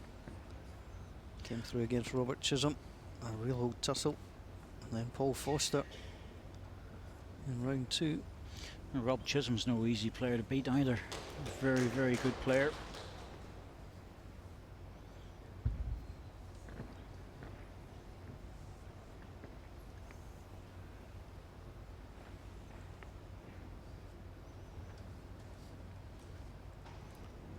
Oh, have you made the correction? don't drop away. He has. Dropped in, it would have been so much nicer. Mark Royal, everything's so right about that delivery. Always has been. Never needed to adjust it. Just rests his arm on his lead leg to give him balance.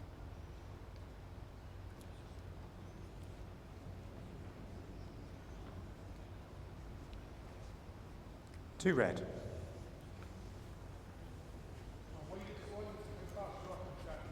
"14 inches from Jack High." Darren's delivery is different. He's one of the few players that looks down at the green at the point of delivery. There you go. Very rare.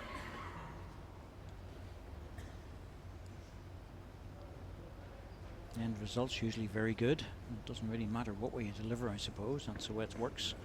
You're dropping them in like that and winning the titles he's won. Who cares?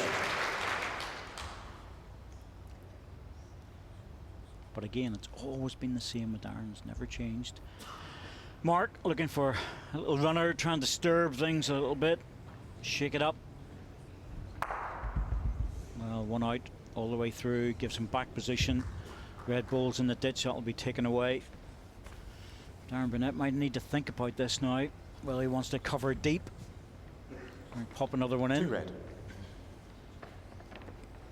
Be hard to get both those balls out. The distance between them is quite considerable.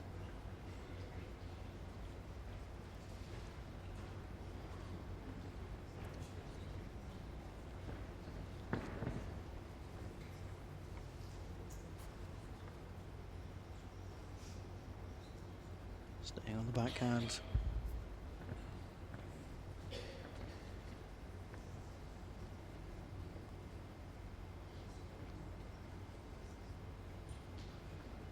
He's trying to encourage the ball forward.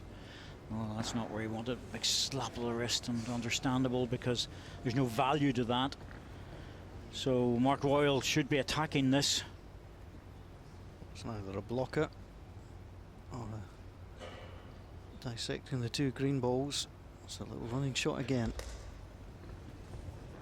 An ideal result would be to get the jack through. Got a chance. Well, let's just see if that ball goes in. Yep, that's in the ditch on the respot. Well, it's hard for us to tell. Looks like it's one to green. Definitely one. They'll have a look. The way the marker looked, I think it's just definitely one. It's the second ball that's the problem, left and right. Well, they're not taking that one ball out. I'm just waiting for that to be removed. One shot, Mark Royal. Yep, one it is. Good conversion. He was on target.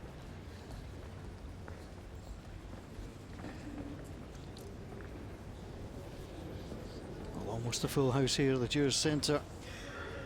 The Scottish International Open 2015 quarter-final day.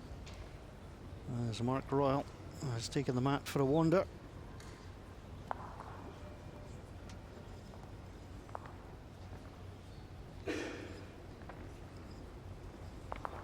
Jack length 23.5 metres. The bane of many bowlers, having to kick your moves up when your opponent's taking the mat all the way up. Yeah, it's not too bad in singles play, but in fours, well, if you're playing third or skip, you don't do that. But if you're a nice third or skip, you help the guys.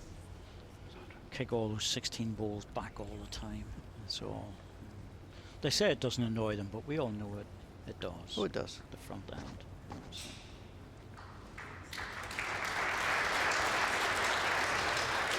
The bowling shoes might wear out in 10 years instead of 15. So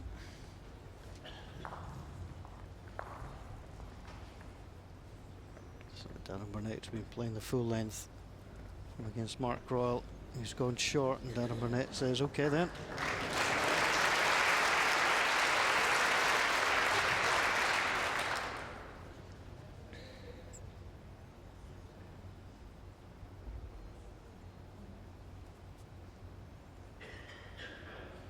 Not sure about this one.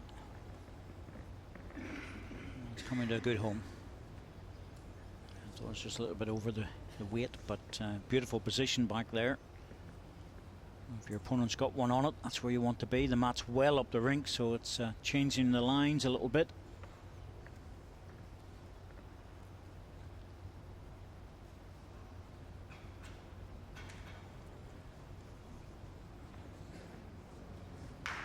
Two red. It's framed it a little bit. It'd be tempting to run this now. Yeah, that's what he's going for. And let's stand up and long enough to get one out. Yep. Toucher. In the ditch, stay live. Green ball stayed on.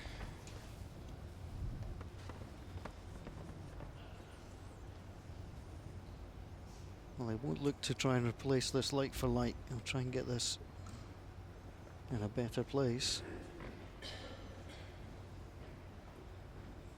Ball still wobbling a little bit as it comes up. Makes absolutely no difference because it's the end result that counts, and it's not about being pretty at times. But Darren gets the ball away on the running surface perfectly. Oh, it seems to have that little bit of a wobble on it, but doesn't matter. It's the end result. Always looks under. Didn't like it from the off. I was always on the wrong side for that. And it's going to be costly this end. Again, it's not a given, but at this level, a player of this caliber, I expect this to be a 3. Yeah, he was quite narrow. Anything further out would have got the result. It was a wide enough target. And Darren Burnett for 3. Here he comes. Now, Darren, you're going to sneak up because you're dropping a little bit. Has he made it? Yep, looks good. So good, Darren Burnett, he really is. He rarely makes a mistake. Tactically, he's as good as anybody. He's got the titles behind him to prove that, but sometimes in mid-tight matches, you're sort of thinking, well, I don't know what to do and whatever. Darren doesn't make those mistakes. He doesn't question himself too much. One of only a handful of players to have won the full suite, the Scottish International Open, the International Open, the Welsh International Open and the World title.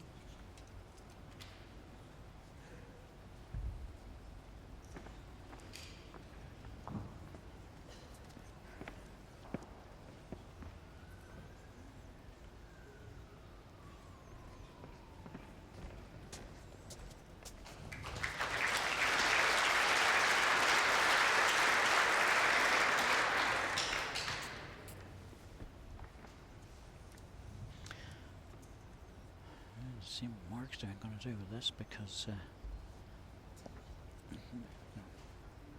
jack high ball, anything up to the jack or behind, I give him the option to power through it with his second delivery. He's trying to reach the jack. Good lad, well done, good stuff.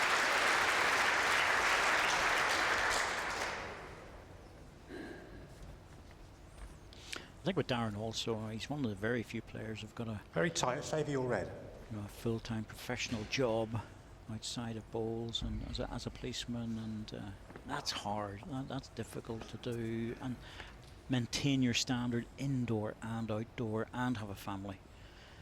You know, it's heaps of respect for that. Very difficult.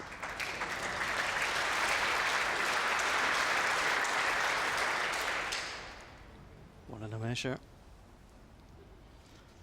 Mark might be, he's going a little bit different at it this time.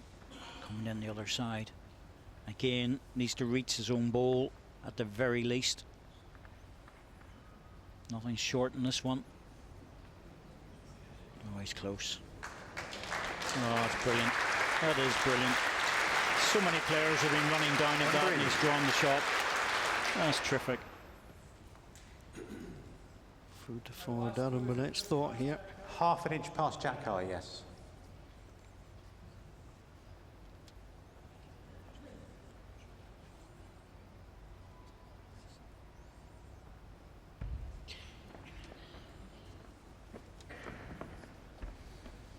Looking to see if he can come in and turn his own red ball over. Here he comes. Oh, well, probably the worst result he could get. His ball got evicted from the head there. It did. Mark. Same idea, still needs to reach, turn his own ball over, drop inside. No danger playing with extra weight. Well, anything deep there would have been good. Getting through the gap would have been excellent. Wouldn't be at all surprised to see Darren attack this now.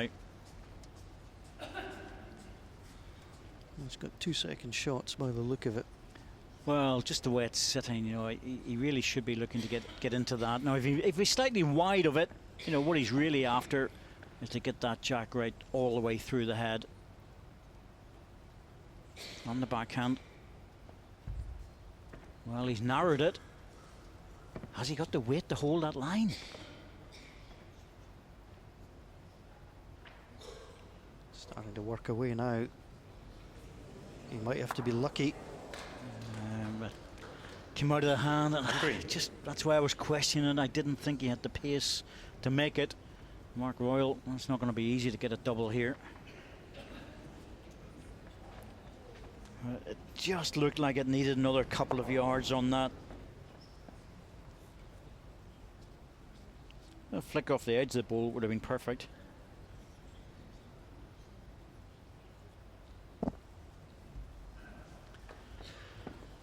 Tell you what, Mark, 10 out of 10 if you had another one with this delivery. It's a brave effort if he comes inside. Oh, yes. How about that? Well, we get 10 out of 10 for me for that, because that was not easy.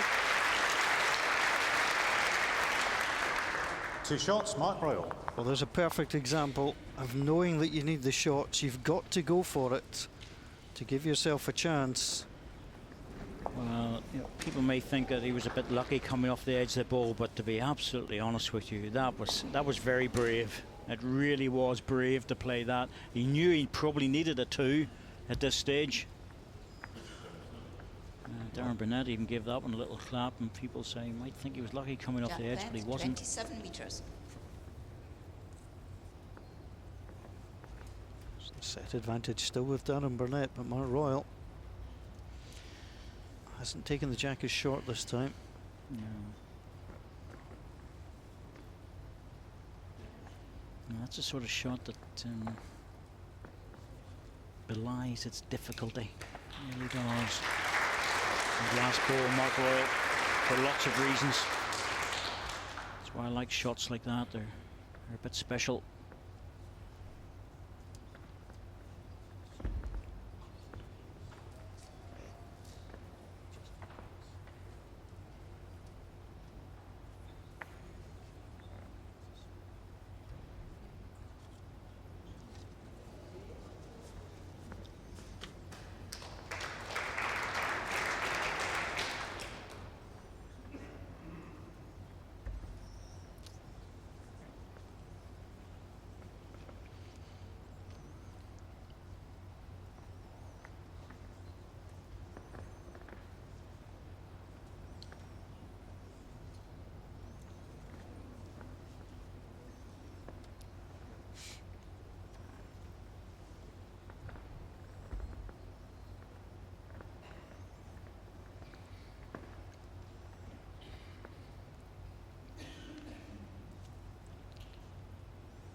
It's good.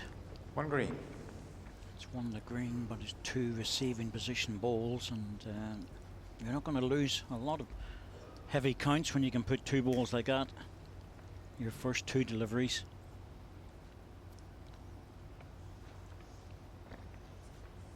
Oh, he's getting back. Just needs to stop in time, not move it too much. Well, that will convince Darren to have a go, I would say. 2 green. Even if he takes his own balls out, he'll not matter. It's another impressive drawing shot from Mark Royal. That's a key to his game, the draw shot. Really is. He's a terrific player when it comes to drawing close bowls. There's a swing of the arm.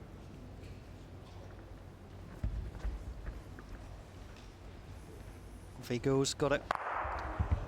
He wasn't worried about taking his own two out, he just wanted to remove the green ones. He's got the ball to recover. That was a very heavy drive, and Darren usually plays with controlled weight, but he pushed that one down at a big pace. Perfect, absolutely perfect.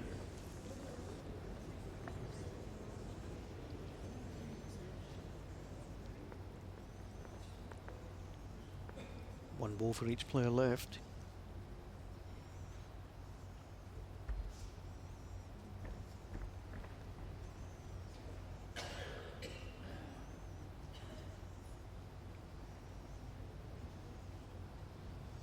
It's more than good enough. Back to your draw for Darren after the hip shot. Never easy. 2 green.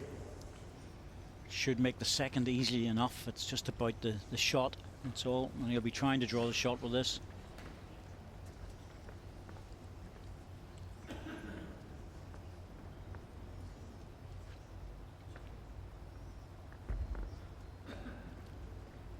Second shot the priority. First shot would be a bonus. Well, this hand's just been pulling up short a little bit for a lot of people. Well, I think he's okay for second though. One shot, Mark Royal. Just the one. In comfortably enough.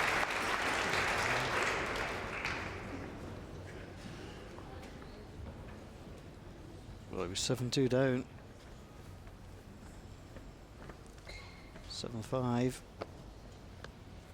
He has a chance.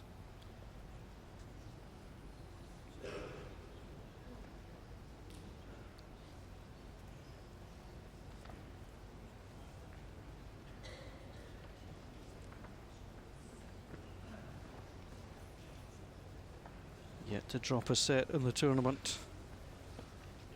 Jack length 26.5 metres. That's the most difficult position he's found himself in.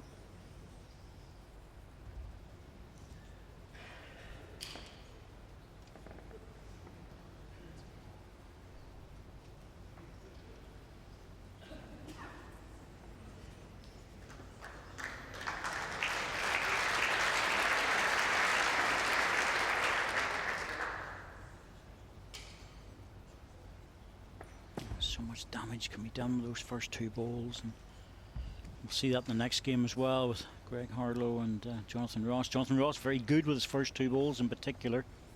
It's a strength of his game, the draw shot. Could give Greg a hard time. And Greg very good at the escape shots as well as the draw. I'm looking forward to that one. I shall watch it upstairs. Robert Paxton gets to join me in the commentary box for that one. Yep. Your turn for the late shift.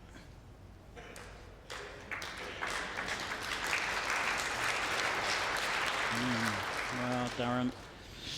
Ooh, tempting. I think Darren's he's having to think about this because he knows that he can draw the shot, but he's driving so well that he's tempted with it. He's going to drop. The thing is, if he draws the shot, he's hidden in behind the green balls, and that makes it very, very hard for Mark Royal.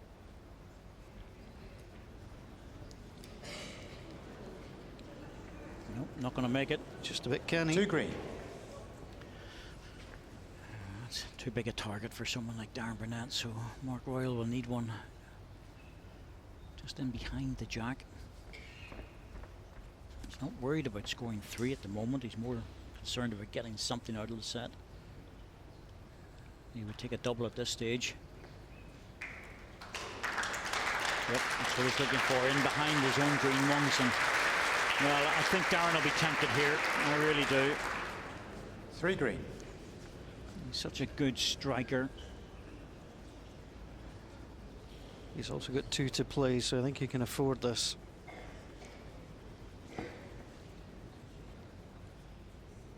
Because if he splits those 2 balls with power, they will both leave the rink. And with power has been applied. Has he got the gap, or oh, he came off his own ball? Well, it was there to be used. He wasn't far away, but he was wide of the target. Jack got the 2 balls he was after.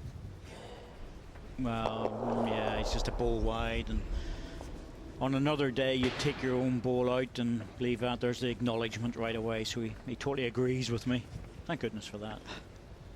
Didn't doubt him. Don't want any emails complaining about me there, but he agrees. He was just a bit fortunate.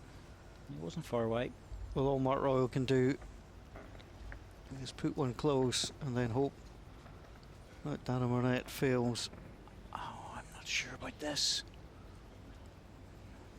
It's going to be up okay, but there's enough room there. Of course, Darren only needs second shot. Yeah, he just had to make sure that was in the count. Didn't matter. It's the second green ball that Darren Burnett has to beat. I tell you what, after a drive, just tricky enough. Just tricky enough, this. You expect him to make it, but it's not a given. He tied the opening set of the round 2 game against David Holt. Doesn't want to do the same here. It's that green ball he's coming towards. It's the target. No, he's played it. He's well inside. He's played it. Drawn the shot by the looks of it. Doesn't matter if it's a short or second. He's played it. Good ball. Well done, Darren.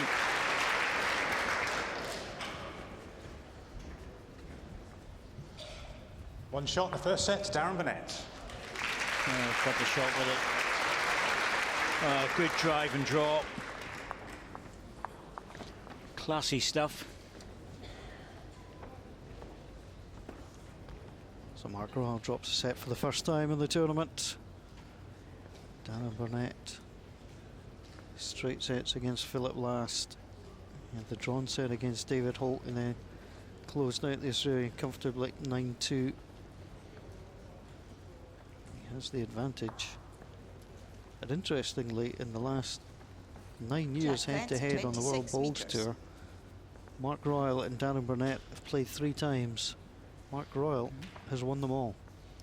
Well, without looking back at my stats, I would have said that Mark Royal was in front for different reasons.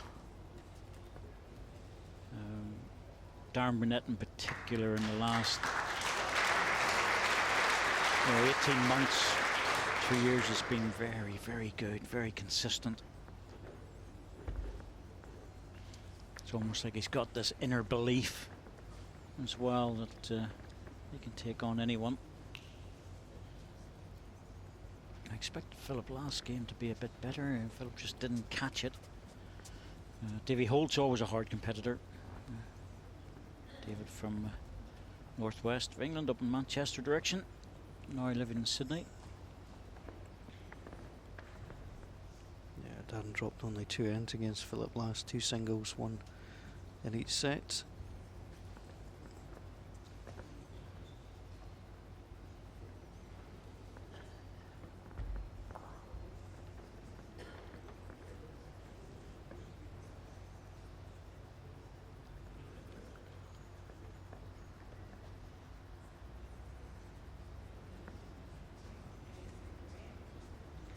One green. Just held off a little bit. Shorter jack length, not by much, but the mat's up a little bit.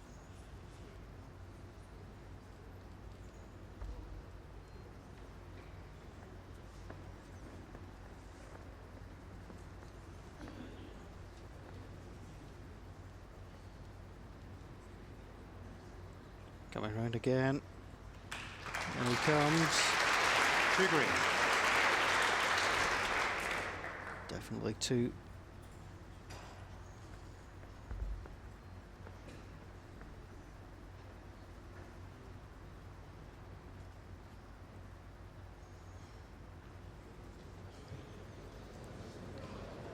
I looked so much better that time. Maybe I'll just be second shot. 1 green. Settle for second at the moment because going into the second set when you're just won the first one, you want to keep the The next end, nice and tight, nice and careful.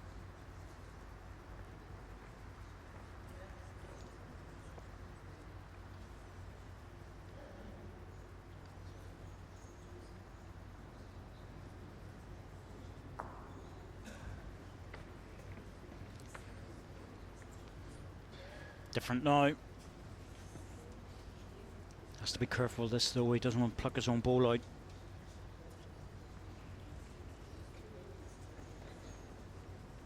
Well, he's looking at this, but to be truthful with you, I would have thought just rest the ball out, ease it into a better position if he can. Darren has 4 timeouts remaining. Well, plucking it out to there is worth, if he stays in for 2, would be good.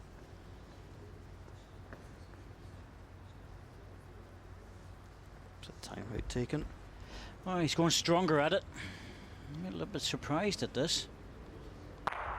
Well, yeah, okay. Is it going to stay? It's a toucher anyway. It doesn't matter. Everybody's saying, oh, but they don't realise it's a toucher. Mark Royal's thinking, is that a toucher? You see the reaction on his face.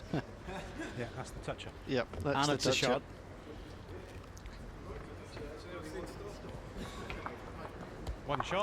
One shot, Darren Burnett. So it doesn't matter if the toucher's on the ditch. So again, another good little conversion. You take the time out, you weigh up your option. It's just that shot, there was a danger of him flicking his own ball out of the head and giving Mark Royal another shot. Played it stronger than what I thought he would. But so you get the toucher, you get the chalk on it. For those that aren't familiar with it, that means you're rewarded for Jack touching the bet, jack. 29 meters. It's got to be from the delivery that you make. It's not knocked onto the jack, but if you get your toucher and your toucher goes into the ditch, it is counted as a live ball. that's the only reward you get. It is a live ball, nothing more than that. Doesn't score double shots or anything. It's more for exhibition bowls.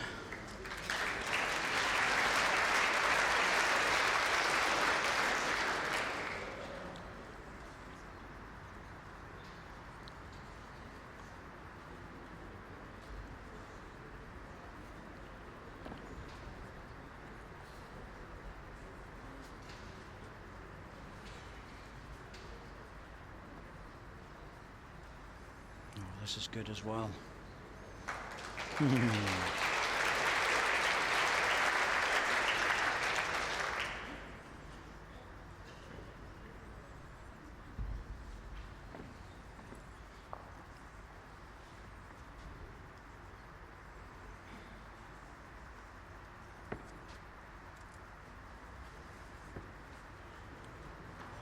Oh, he's close again, and he will get chalked for that. Well, doesn't get much better, does it?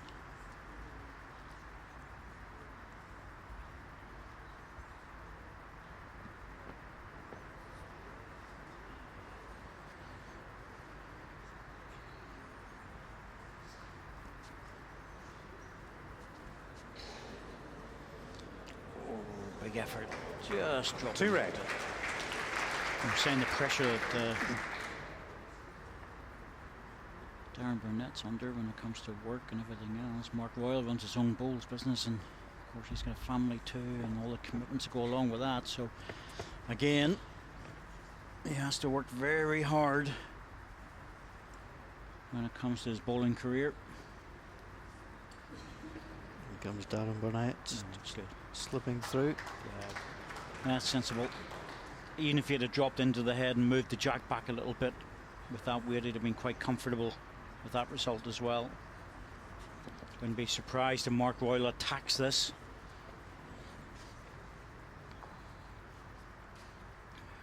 Left-hander, backhand drive available.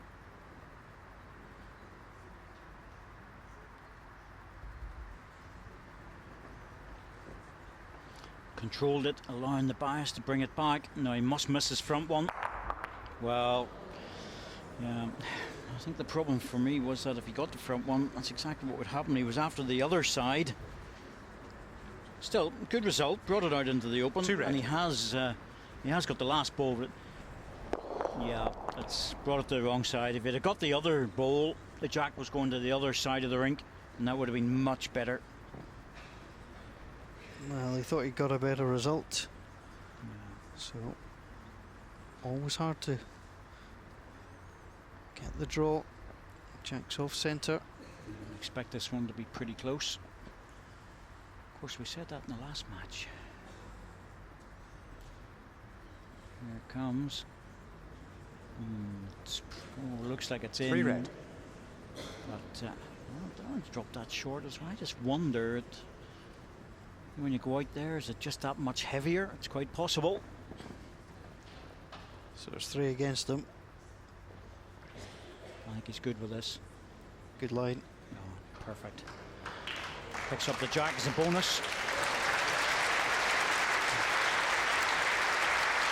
Even if he missed it, he was still drawing the shot. 1 shot, Mark Royal. That was good strike, good drive. And another very, very good draw.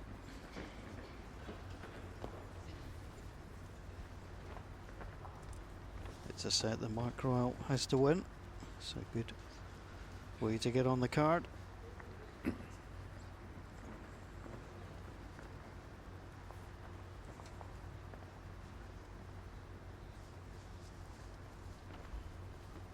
Jack length 26.5 metres. Well, one of the things that Mark Royal has been enjoying the last little while at the weekends has been watching his oldest son playing football. Yes, he was chatting to me about that. He's the volunteer taxi driver. So off in the way. As we all are. And Dora's at an age now where she has the car and she can drive herself, so it's okay. Apart from buying a car, of course. That's different.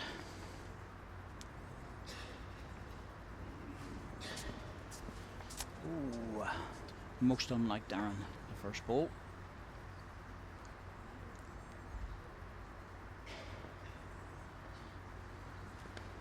Shake of the head really is that he knows if Mark puts one close like that, he'll almost certainly add another. It's a little bit powerful though.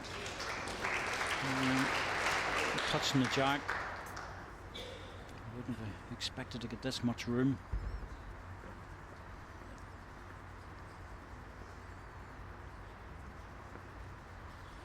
And this has got a bit of work to do to get back down in time. Here it comes. Oh, there's a strong bias in that ball, I can tell you. To get back from that height. 1 green.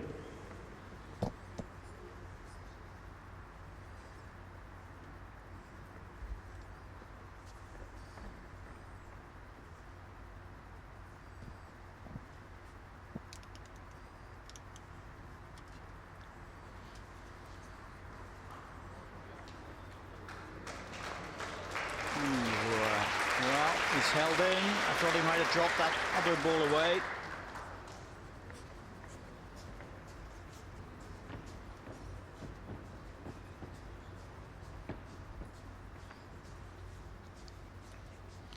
Close, favour 2 green. Choices for Darren if he wants to play in on the backhand, split the balls. The alternative, of course, is to play the forehand draw.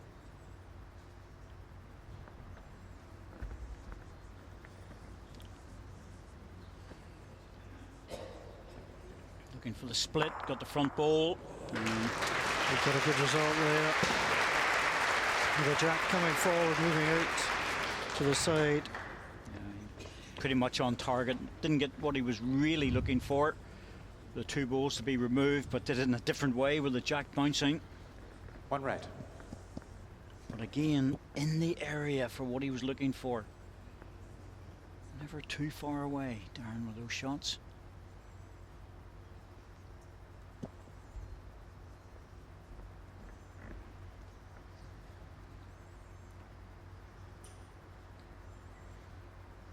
This isn't easy, but he's close. That's terrific going. That really is. That's so hard to do. 1 green. You want to play 2 good balls like that and then see them removed and drop another one in. Wonderful accuracy.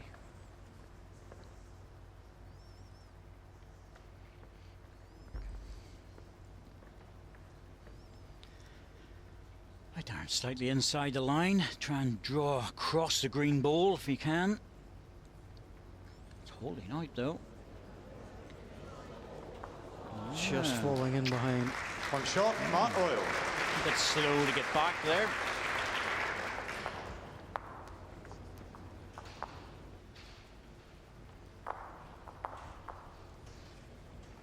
So Mark Royal leads for the first time in a set in the match.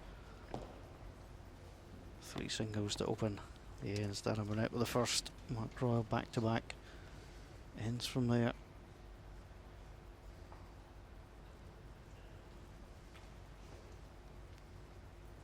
Big crowd inside the Jurors Centre. Very warm out there. Jack length, There's 27 taking on metres. plenty of water.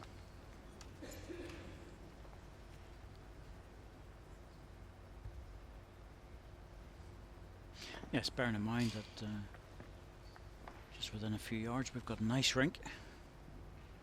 Well, the curling goes on, and the heat in here in terms of the bowling area generally is very hot, and obviously the heat exchangers are working well. Foot short of Jack Eye.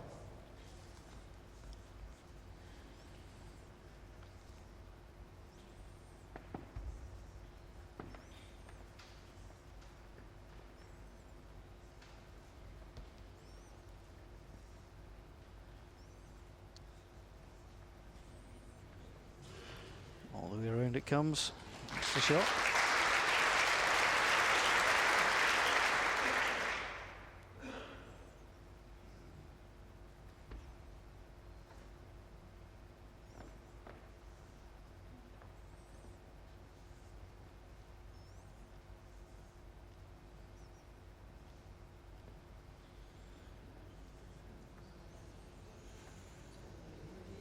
One red.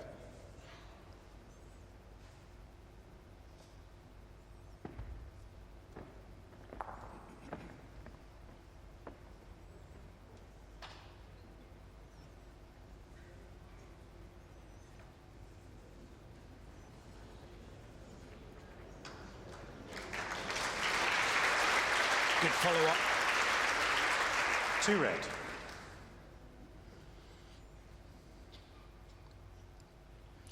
There's a connection in there for Mark Royal if he wants to go just slightly narrower. The danger of going on the draw line is that it just hangs off with extra weight. Now, if he's got the weight, he should dip inside for the bowl or the jack. Oh. Or in this case, the gap. That was a hard shot to play. So difficult to play yard on. Looked like it was perfect. And then, as if to say, well, now you've gone past, watch the red ball. The red ball falls. And if that red ball had have fallen already, then he would have knocked against it. He just seemed to wait till the green ball was away and then decide to try and close that door.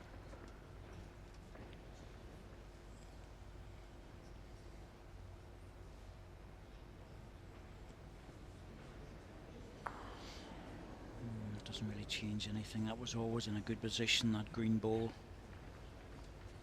Darren just trying to match it. Well, it's all down to whether Mark wants to play more weight to this or just play the same ball again and hope that that gap's been closed down.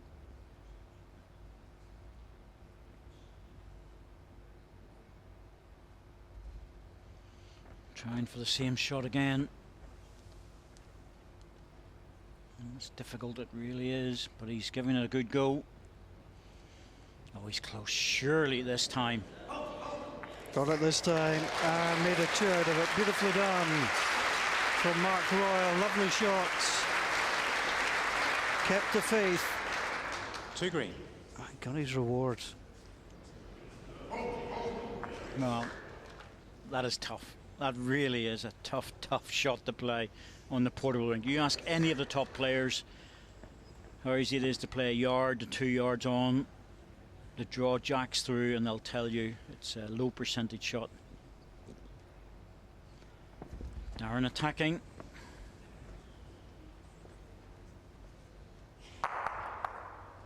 Oh dear. Oh, it's a 4. Oh.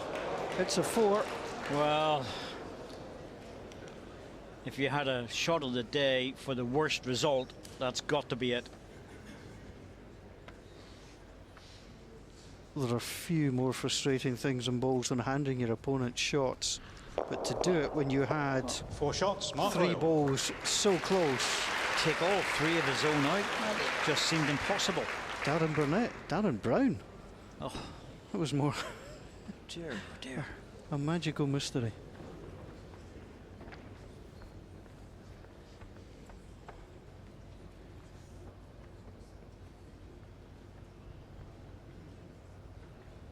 Well, it doesn't happen often. It's never dull on quarter-final day. Jack length 26 metres. Well, I could pick out 2 shots there for the shot of the day, couldn't you? Last bowl of Mark Royals and the last bowl of Darren Burnett's. In terms of impact on a game, those 2 were pivotal.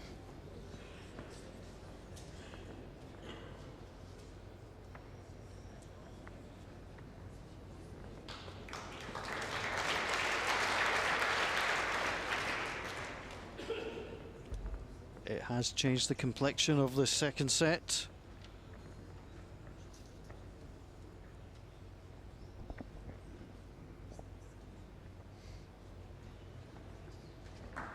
Comes round.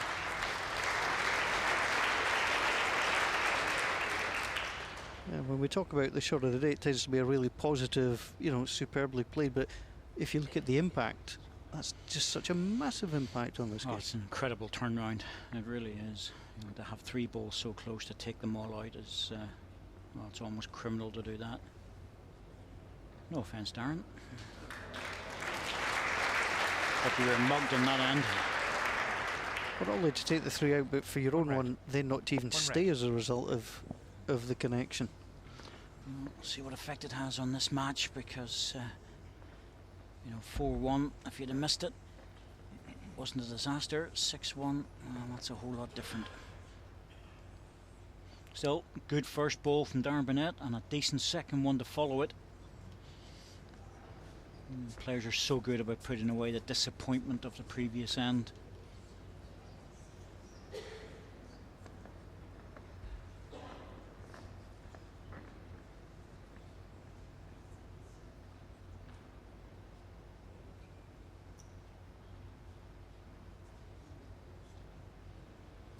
Here he comes again. It's another good place. Yes, well, unfortunately for Darren, that's where he needs one, and he has to get very close to the jack to do it. He's a confidence player. Slight adjustment on his previous ball.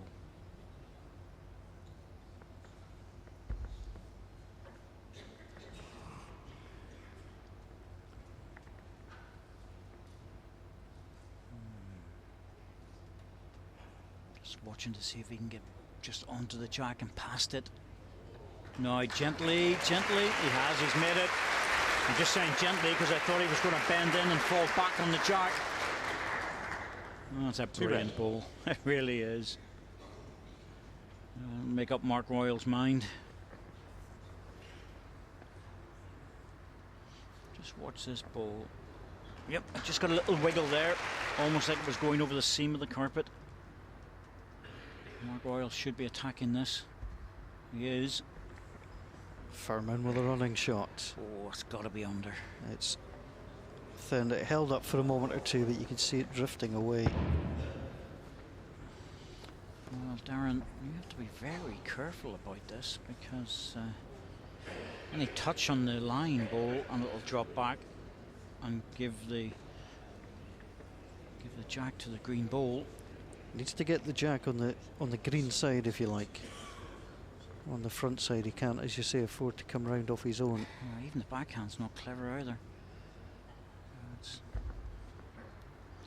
Tell you what, if he makes a 3 here, well, I know where that shot's going.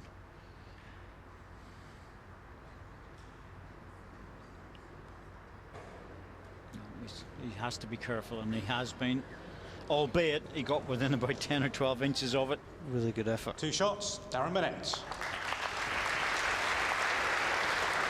Well, it undoes some of the damage of the last end. 4 ends to play in this second set. And Darren Burnett trails by 3, but he'd be happy to tie the set. That would see him through.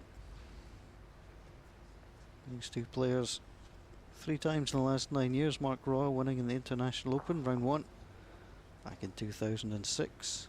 Won it on a tie-break. The World Quarterfinal in 2011, also taken on a tie-break.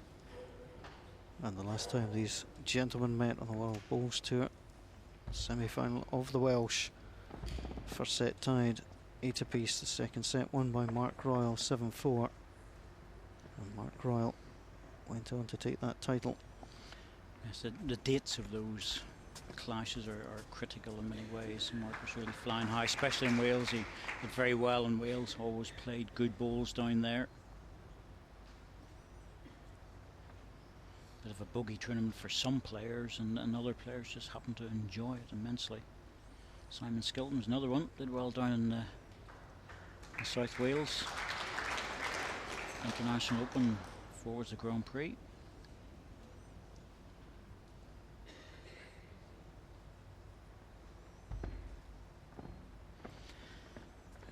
Circumstances beyond the control of bowls organisations that there's no Welsh Open now. We all hope that it returns. It was a good event.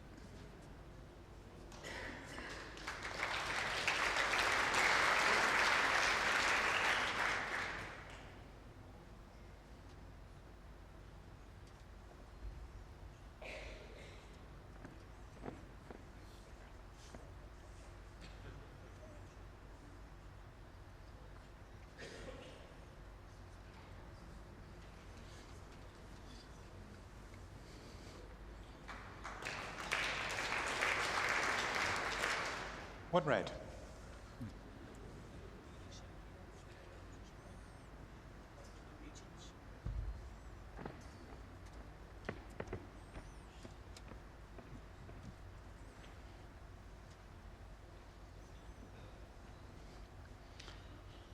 That's a nice line. Ounce of the jack to bring it into that position would be really good. At least he would be reducing the count down to a single, but Mark still has another bowl to come. Always a chance of the jack going forward, but there's nothing nice about this. There's nothing, you know, there's no guarantees, no matter what way he hits this, that he's going to get the shot. Playing it anyway. Forward with weight, picking out the green ball, takes it through. That's the result. Oh, come on. Well, oh, wow. You know, there was no guarantees of where that was going to go. And it comes out with 3 shots, bang on target, beautiful run through. But the key to it, if you see this now, is watch the green ball. There it goes. Now the follow through, and the jack stayed on the back ball. If that hadn't happened, he was 1 down. That is massive in the context of this match. Mark, after it as well. You wouldn't bet against him. In the area. Oh, yes, is he going to run through? Well, I don't know if he stayed in or not, but if he has, he's got the 1 green. Looks like 1 green. 1 shot, Mark Royal. Oh, brilliant. Brilliant, brilliant bowling. What an end of bowls that was. On target running bowls. Great maximum 100% results. There you go, with the little run through again. Without that, he was still 2 down. But it was just enough. There, that's him trying to get that jack with the edge. I smile there with Darren. What an end of bowls that was. Oh, terrific stuff.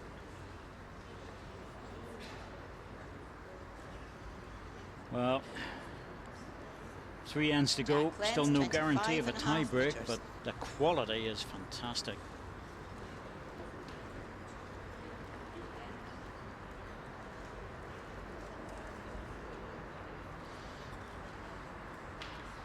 Well, if you're hearing any noise coming through from the arena, I think it might be having a slight shower out there.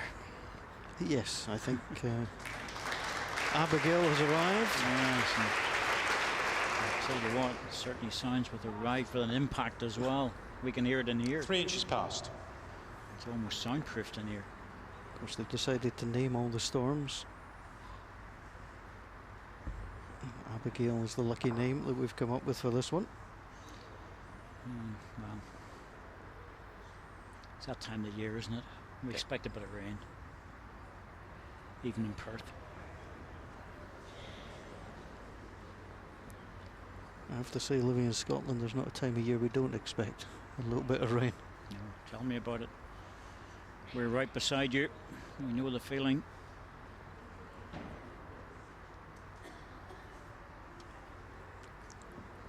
Trying again. Yep, fairly adjacent.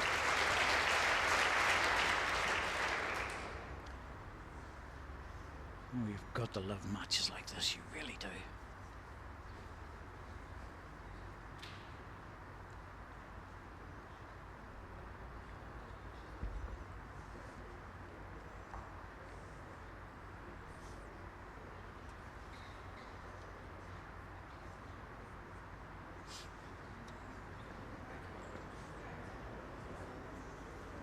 Just not running it out there. Massive end, this one, end 7, 4 up. Turn the jack around the corner, make it very difficult for Darren, and you put yourself in their prime position to win the set. Darren's so good about getting out of trouble, but oh, he's left it now. Yeah, he's outside it. It's a good bowl. It's a useful bowl. 3 green. There's just something about Darren's ability to get out of trouble that he'll find he'll draw this shot.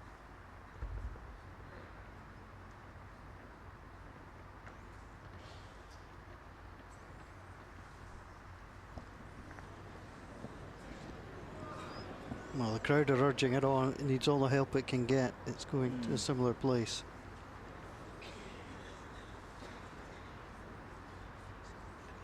Still favour 3, Mark.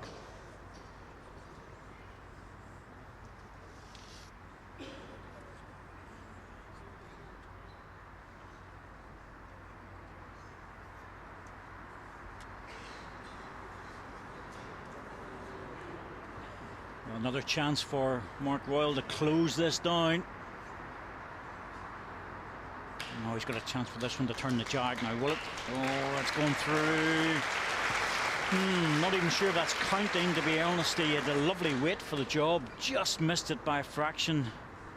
Darren Burnett's looking at all sorts of things at the front of the head here. I can't imagine why. Well, now I can see why. He's looking at that plant. Red ball under red ball. I don't fancy it. He'll draw it in forehand. Surely he'll draw that. It's different if the two balls were touching together, but they're not. Timeout call. The only thing is, he's been driving so well, he might go for damage limitation, but it's 7-3. Well, he really needs a shot. I think he'll have to draw this.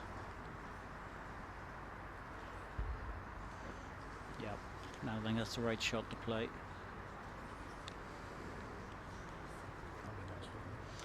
Well, it's all down to the connections now. If he just rests the jack, he gets a single. Oh, he's missed the gap. I don't believe it. Oh, his turn to find the hole there. That looked perfect. Oh, well, 2 out and it looks like 3.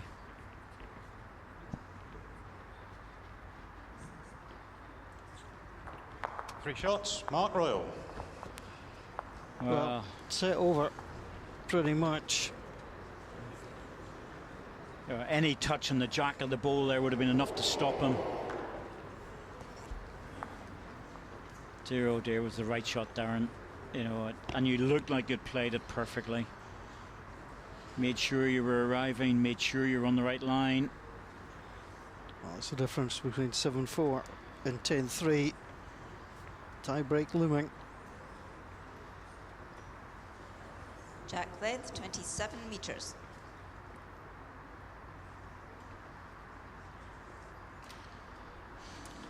Tell you what, Mark's been really good in this set, but let's be honest about it. There hasn't been 7 shots between these two players over this last 7 ends. 1, maybe 2 shots, but certainly not 7.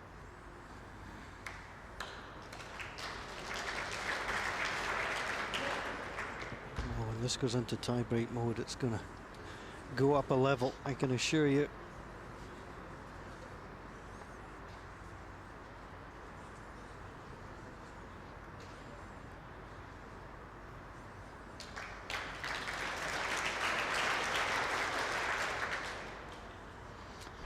Well, Darren Burnett, it's almost a feeling of playing the set out here.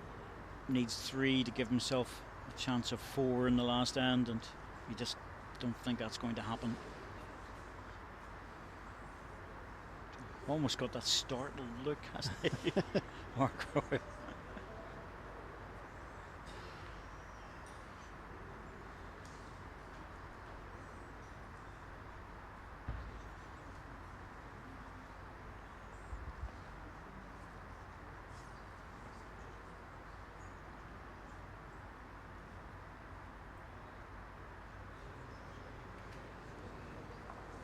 One red.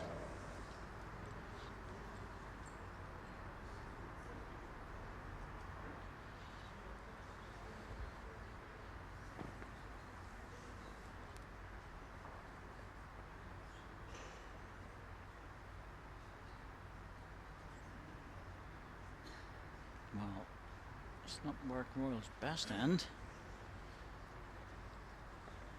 How often does this happen? Well, unfortunately, more often than you'd think. Carrying a heavy lead the last couple of ends. You play a poor end. Darren Burnett looking to add another. That's good enough for number 2. 2 red. 2's not enough. Needs a minimum 3, but he has got the last ball.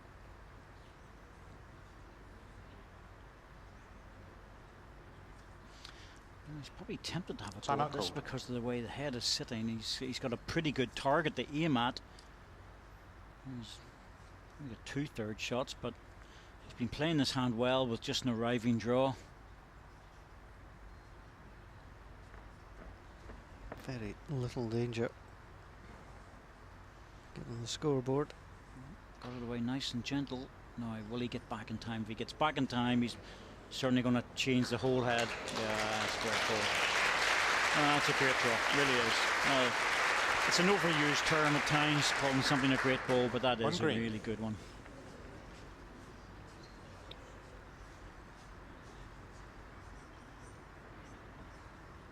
Never gets flustered.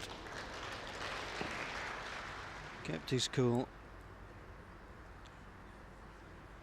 Darren Burnett and taking the opening set. He's going to lose the second. There's not a lot he can do about this. Almost impossible to generate the weight he wants to turn the green ball out. But he's gone to the jack, but there's a green ball back there. Doesn't really matter. It's academic. One shot in second set, Mark Royal, match tie break.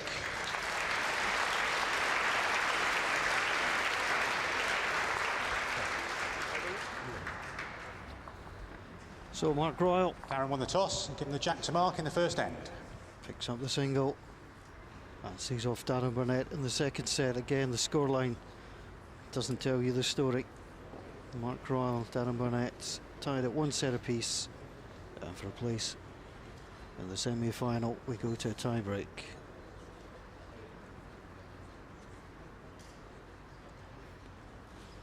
It's been a super game, this really has been. There's been Jack length, matches that have 26 been picks metres. of the day, so to speak, as we go through this tournament. This has been one of the best.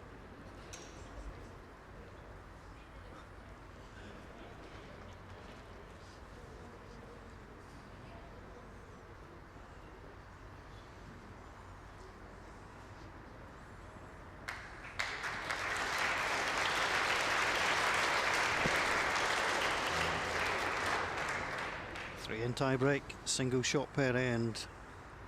And that's the way to start.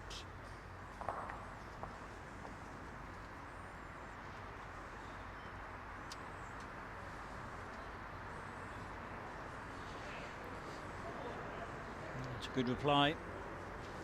Gives him something to work from or work off. 1 inch on your ball. We'll have to start to attack this at some stage.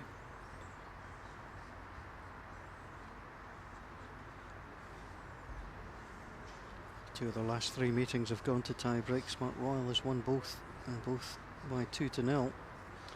There's the cover bowls going in already. I'm surprised it's just as deep as that. They've been looking for the respot rather than the full back position. Might have been a bit of a flyer, that one. Your bowl, 7 inches short.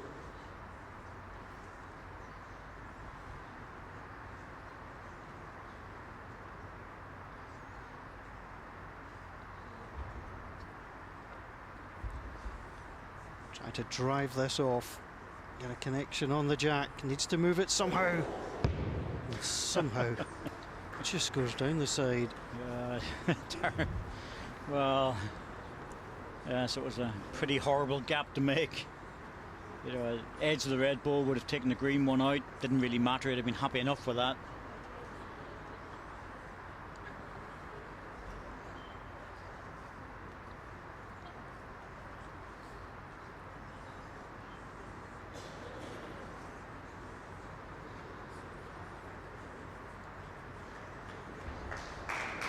Right beside the respot on that side. Respot covered. Darren's still looking for the edge of the green ball. Well, I don't know. If he misses this one, I would say a blocker is required because Darren's more than capable of edging this ball off.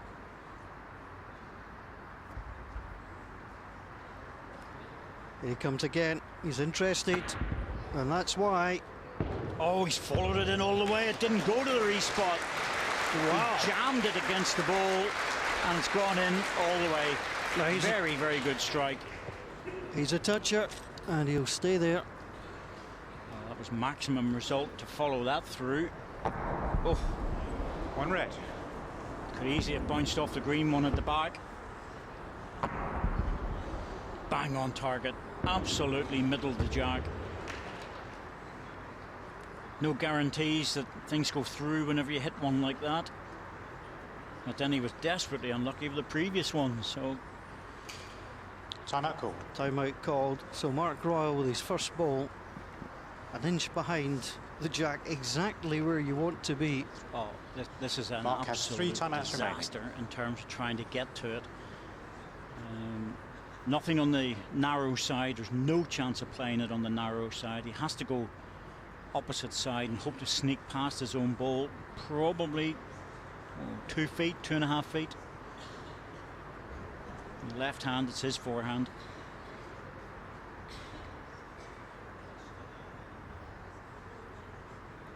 Well, the way this pair have played, you wouldn't bet against them.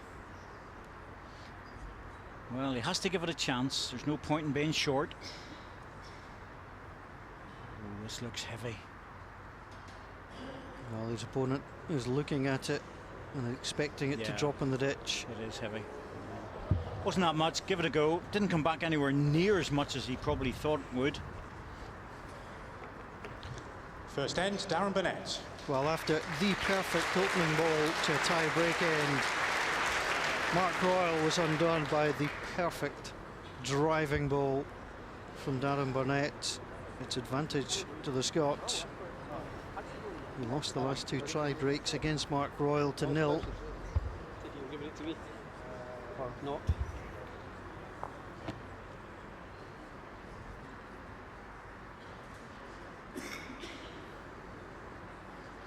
Yes, back in a few years ago, those statistics 3-0, I would have As I said before, probably would have been more like 2-1 for me without looking at it, but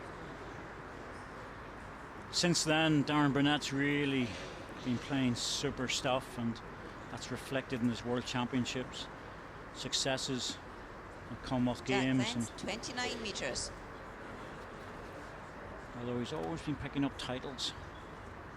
4 times World Under-25s champion. Well, his roll call of honour is impressive. Mark Royal last won a WBT event 2011. He's not been beyond the quarterfinals in his last 12 events. And he has it all to do now.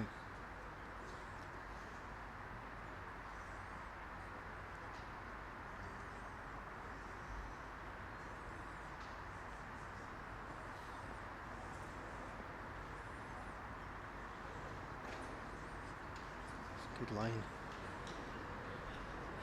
Just dropping inside. No. Good starter from both players. Very close, Darren.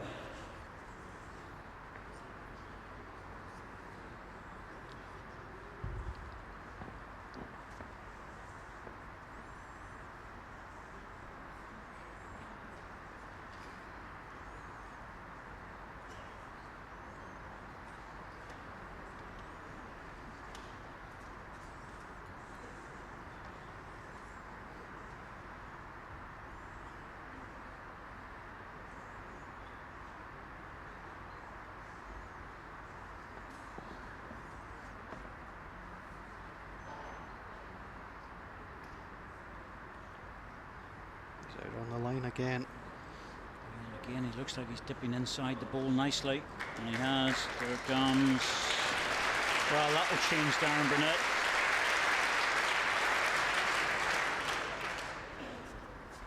It's a narrow target. Yes, but the advantage for Darren is that obviously he's carrying that one end. Green and a measure. Can afford to take a risk. 3 spots covered on one side. Time out called. Got to be worth looking for the 2 balls with his ability to drive hard and accurately. Darren has 2 timeouts remaining.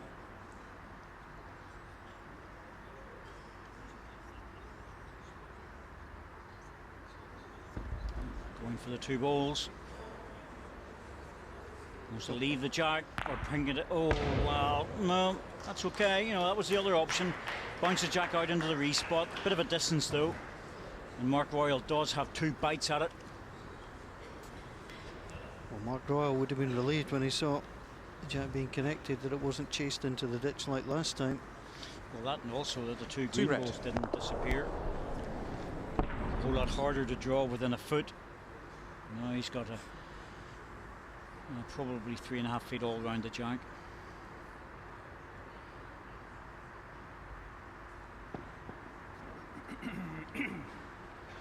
Off his forehand. The line looks okay. Has he got the power for it? Yes, he does. Oh, that's close enough. It really is.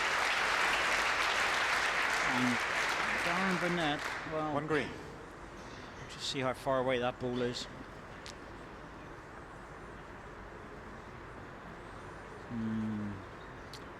That's beatable. He'll probably try and draw this. He could have drive the jack into the ditch, but he'll try and draw it. Big shot for Darren Burnett. Can he find a way to lie? He's going to go. Lost it. Lost it. Yeah. Second end to Mark Could see Royal. he was going to go. Yeah, can't blame him. He had to go very wide to hold the ball up. He does use a strong bias ball. It's rare that it happens, but he had no choice. If he was going to play that side, he had to get very close to the side ditch. Well, you could see he's trying to skirt with a very, very edge. There it goes now, yeah. Didn't miss it by much.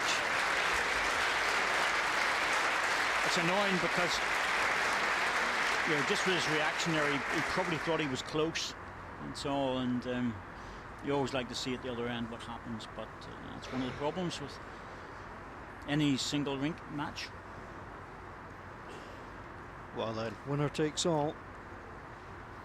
Place of the semi-final. The Scottish International Open awaits either Darren Burnett Jack length 27 or metres. Mark Royal. You could always take last ball over setting the jack length here. Not only that, rules change yet again. This is the only time that you can destroy the end and replay it, but you have to nominate it. You can only do it once, but you can nominate as often as you wish. So this could go on for potentially 3 ends.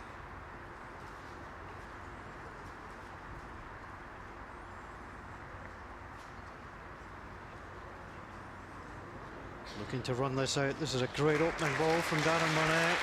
Round he goes, falls down. You can hear the crowd there. You know, they're obviously home crowd for Darren, but there's a lot of respect out there as well for Mark Royal. This has been a fantastic game of balls. It really has. Full of good draws, good weight shots, unfortunate results.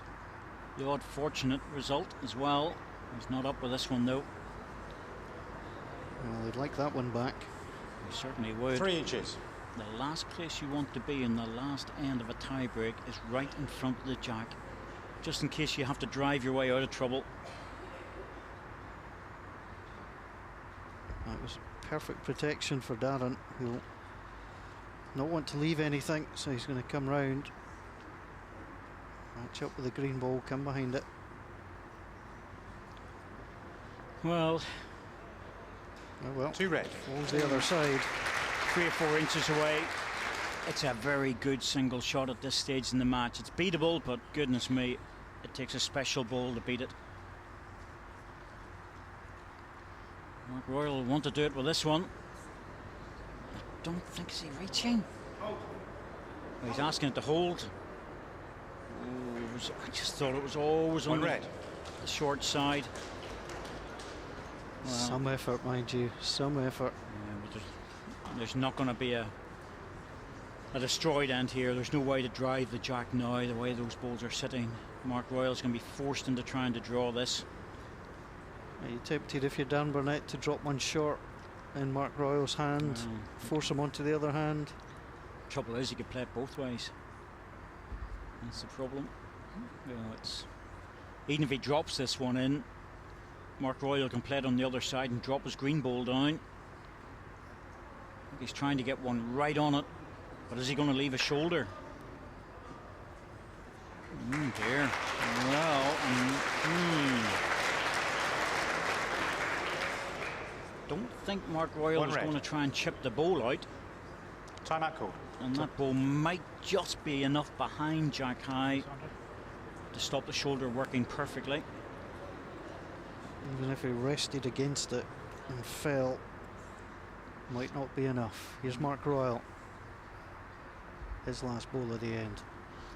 Going for the perfect draw. Pushed it out really wide. It's all on good weight. Good weight, he's got a chance. Here he comes. Off the shoulder. For it. Getting it. He's close. I don't think he's made it though. Not enough. Well, Darren's looking. I have a feeling it's one to red. He hit it just a little bit thick. I think he hit it just a little bit thick. He needed to hit it just a little bit thinner.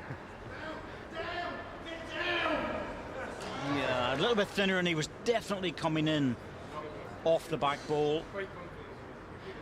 This is interesting because it's not up to Mark. It is now. Third end of the match to Darren Burnett. He knew it wasn't enough.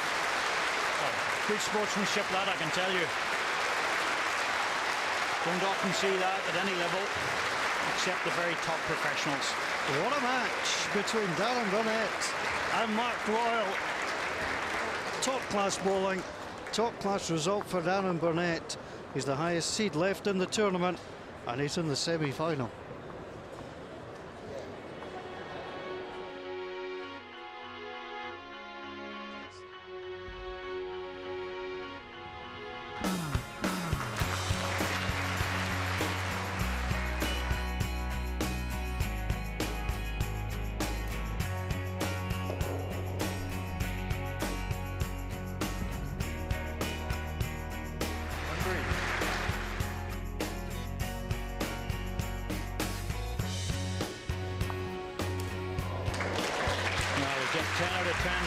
that.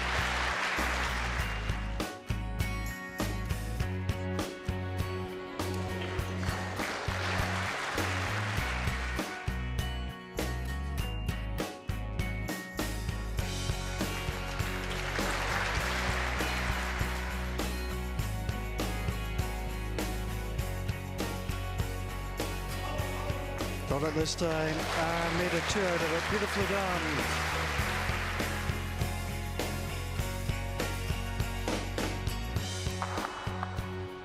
Oh, there. Oh, it's a four. Oh.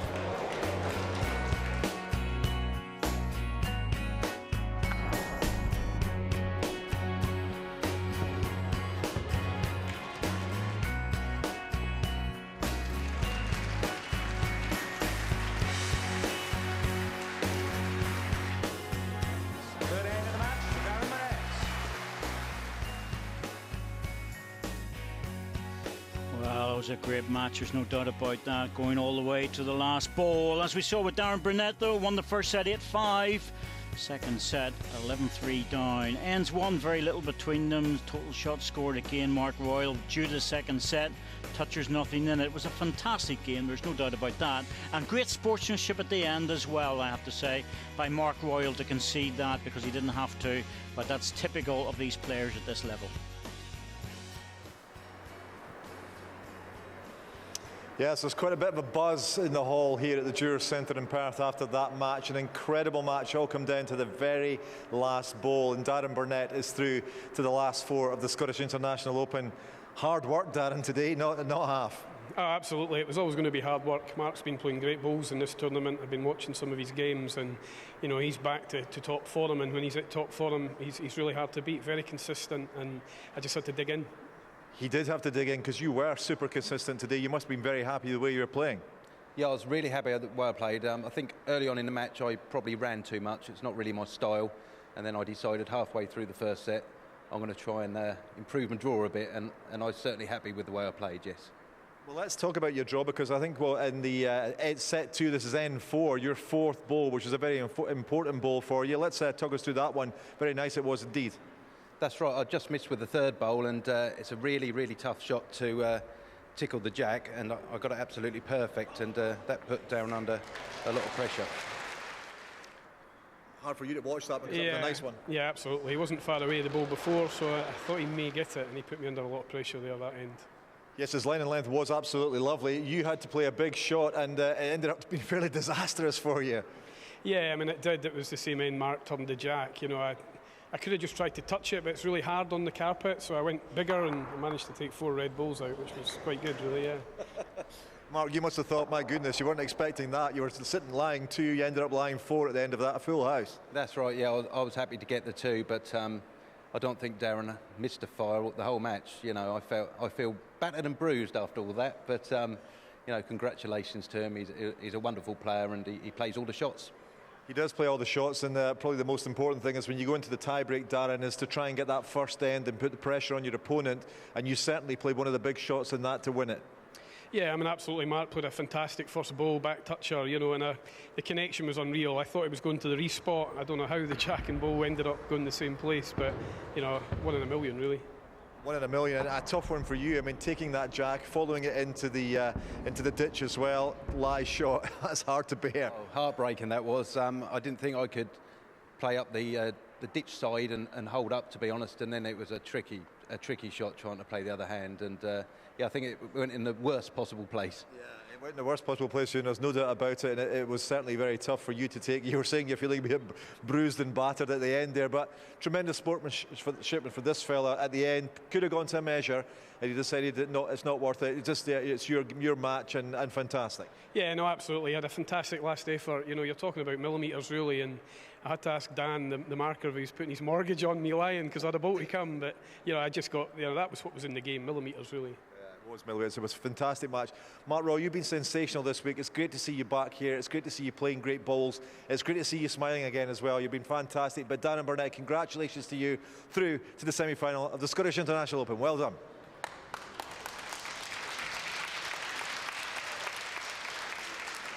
Absolutely fantastic match, brilliant match, and well, it could have been either one of them, millimetres in that match between them, but Darren Burnett is through. Now, how do you get to be the semi-finalist or even a finalist or even a winner at any of these major tournaments? Corky reckons posture is very, very important.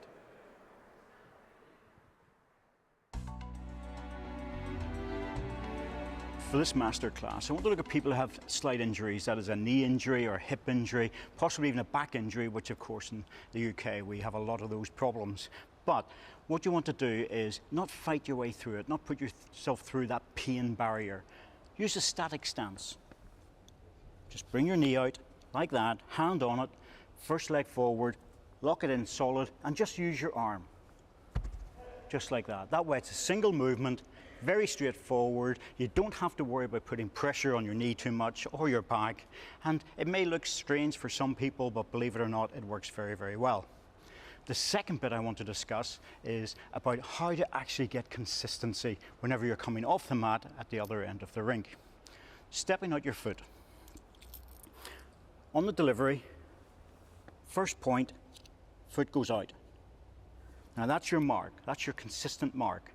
Second delivery, a lot of people make a mistake, and that is they go further and suddenly you're there.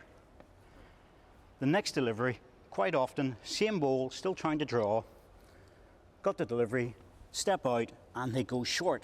Now this isn't unusual, they just don't know they're doing it.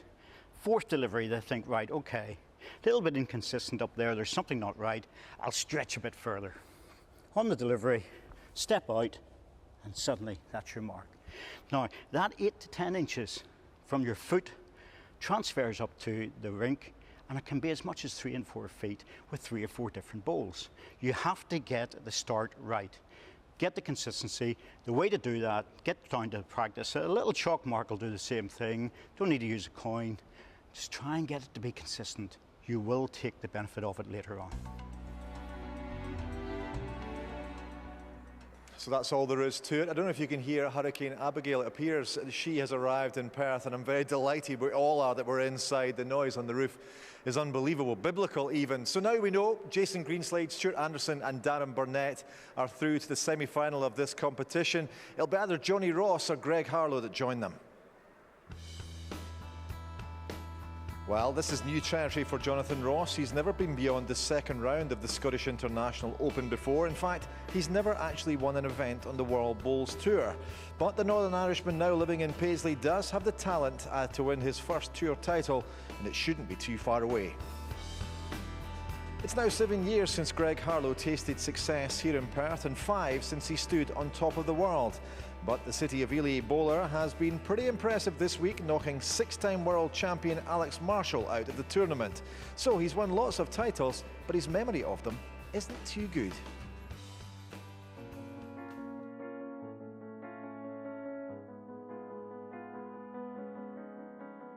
I know I've won once here before. I believe I might have lost in a final once before, but I lost first round last year. But I don't do stats. I haven't got a clue. I don't do stats, no. I couldn't even tell you what year I won. Played Greg a number of times over the years. I think I got the early success, but I think Greg sort of dominated me in recent years, so we'll see what happens in this game. I feel I'm as good as anybody on the tour, and I think within the 16 anyone could beat anybody, to be honest. So I just look forward to the next opponent, and I try to concentrate on my game rather than what the opposition's going to do. He's just got a good all-round game. He's a very confident player with the running shots, but he can outdraw anybody as well. I mean, if he gets into his first and second bowl, I'm going to be under the cosh. It'll be up to me to play those attacking shots. Where if I'm landing 1 or 2, Greg will convert quite a lot of those, so I'll need to be sharp. This is the first ranking event of the season, and you always look to do well in the first event. 1, to get the points on the board, and obviously 2, to try and win the title. But there's still a long way to go, obviously, in this tournament. Ladies and gentlemen, please welcome our final 2 bowlers here at the Dewar Centre in Perth this afternoon. First up, multiple winner of the British Isles Singles Championship, Jonathan Ross.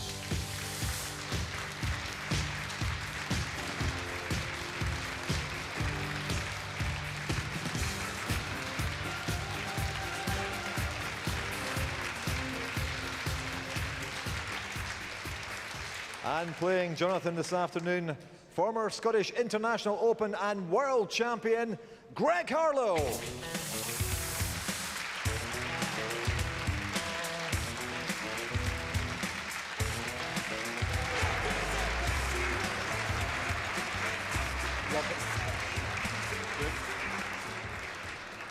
Paul Mitchell is still in the commentary box, and now he's been joined by Robert Paxton. Thank you, Dougie. Greg Harlow looking for his 7th semi-final in Perth. By contrast, Jonathan Ross here for the 10th time, looking to get into the semi-finals for the first time, quite surprisingly. It is for John, yeah. I mean, he's been a good singles player in the past. He had a good tournament, obviously, in Blackpool at the end of the season, getting through to the semis there, so that's obviously given some confidence on the carpet. So we'll see where he can go. Jonathan Ross doesn't get to the latter stages too often. We'll see if today can change things.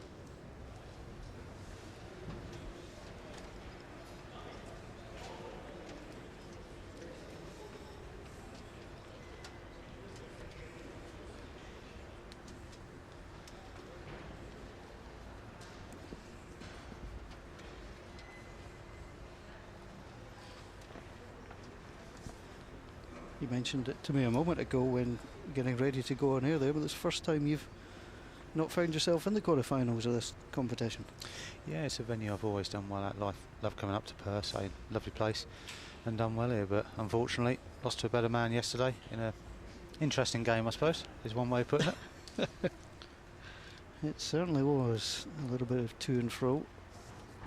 So Greg Harlow facing Jonathan Ross. Got a right to face Burnett in the semi-final. Good opening ball from Jonathan Ross.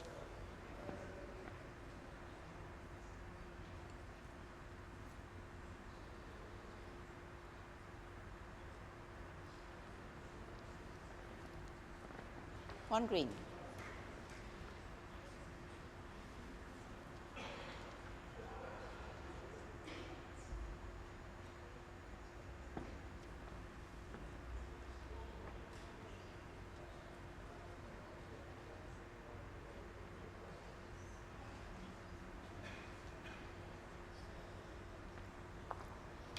Two green. It's a good place as well. Yeah, it's John's strength, his first 2 bowls really. If he starts finding those today, he'll certainly put Greg under a bit of pressure, and it could be a really good entertaining game, because Greg say not afraid to go early. Take it with him. One red. Distance. 4.5 inches. One ball short of jack high.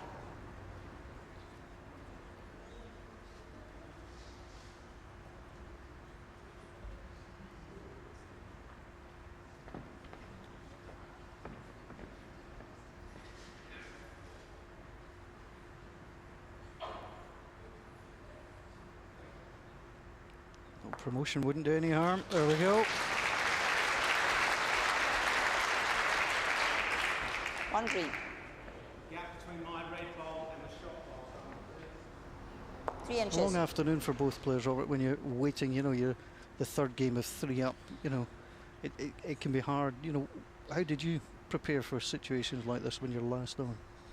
Yeah, so it's a tough one. I mean, every player is slightly different. I mean, different venues are, I do different things anyway. I mean, here your hotel's a little bit further away from the venue, so you're here generally a little bit earlier. I know Greg's watched a couple of games this afternoon. John drove in today because he's local, so it's almost just like a everyday game of bowls for him, really.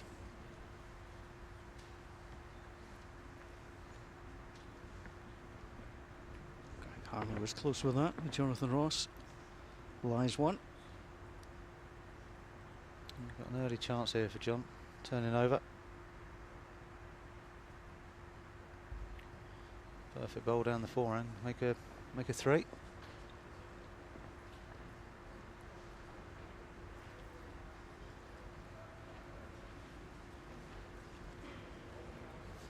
Just going to drop short. Wasn't too much One danger. shot, Jonathan Maybe Ross. just a little heavy.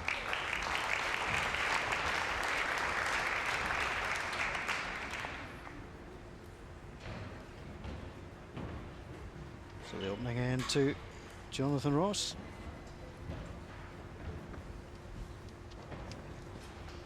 In terms of seeding for this one, Greg Harlow seeded 10 coming into the competition. Jonathan Ross seeded 11.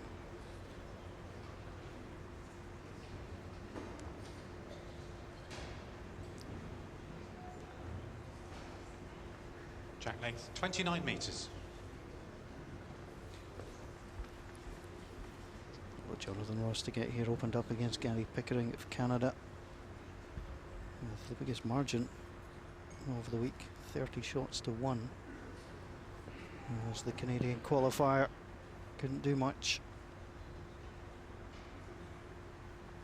Round 2 beat Jimmy Chesney on the tie break. Yeah, it was a great game of bowls that. John played some absolute donking bowls the last 2 or 3 ends to get himself into the tie break and then to get himself over the line.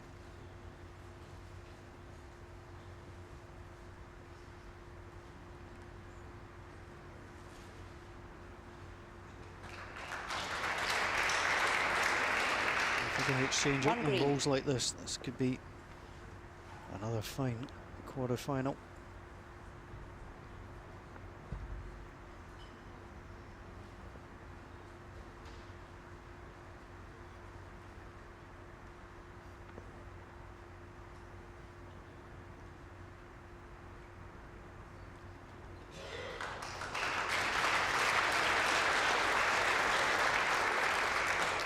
Two green.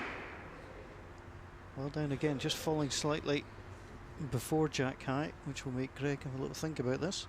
Yeah, he might be a little bit tempted here. And his favoured forehand runner.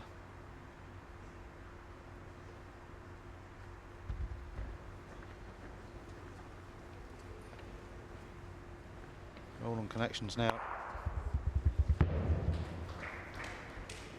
It's not a bad result, 1 out. You mentioned it, he's not afraid to go to that running shot quite early. No, definitely not. If the head's building up against and you can play it like all the guys can on the tour, might as well get rid of it early. But if you do miss, you can put yourself under a bit more pressure.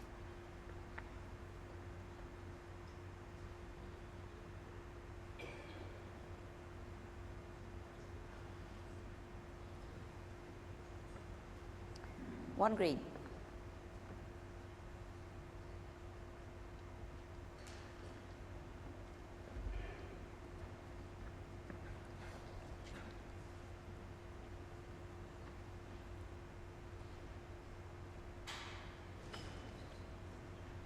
He's giving this a great effort, Greg.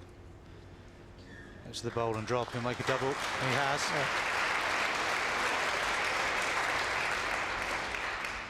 Two red. Jonathan Ross wants to look at this. Played it perfectly. Second ball, the weighted shot. The third ball, the draw.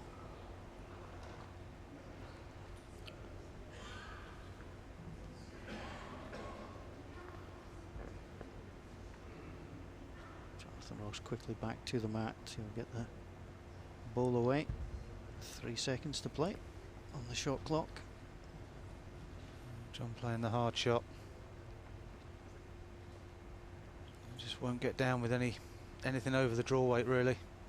Just looking to turn the back red ball, or? Fortunately, that is John's game, really. He is more of a drawing player and just arriving weight, which isn't easy on here. A chance for Greg to step in and make a 3 here.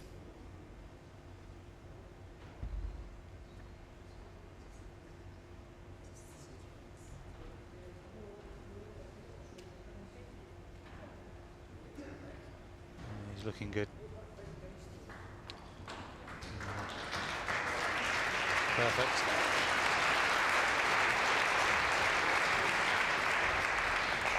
Three shots, Greg Harlow. Well, the perfect illustration of having that forehand runner in your armoury. You've got to execute it, but then to come back with 2 perfect drawing shots. Basically played a perfect end of bowls there, really, Greg. His reward is a 3, and the lead at the start of this opening set. Jonathan Ross, told you how he got here. 28.5 metres. Greg Harlow, Carol Poto of the USA. He won 11.395. And then the big round 2 clash against Alex Marshall. Lost the first set, took the second, and won the tiebreak 2-0.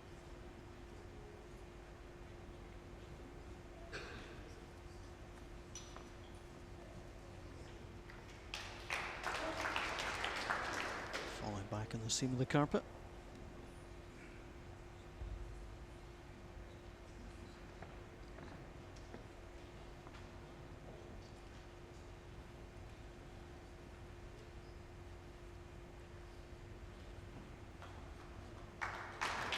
John with another good first opener.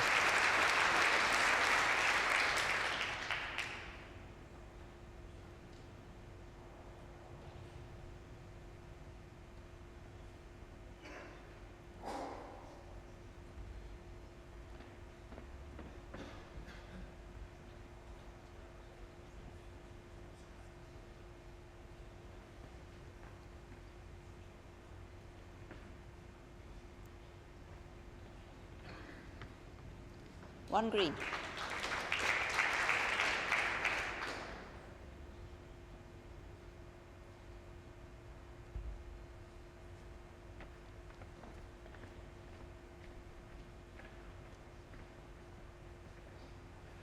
Yeah, it's unusual to see players go down after the second bowls, as both have this end.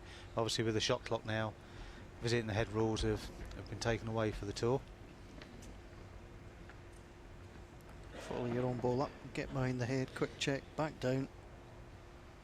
Yeah, it's the only way really.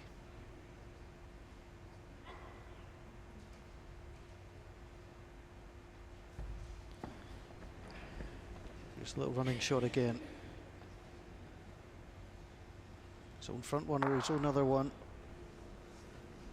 It just opens things up. Greg with a ball to play, Jonathan with 2.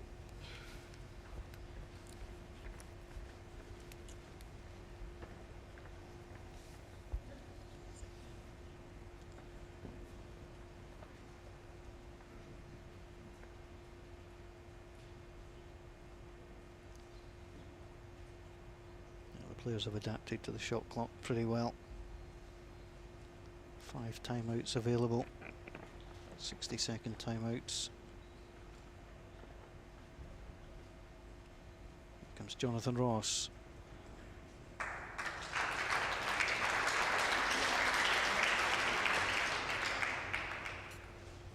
Still plenty of room. Yeah, certainly fancy Greg drawing the winner here.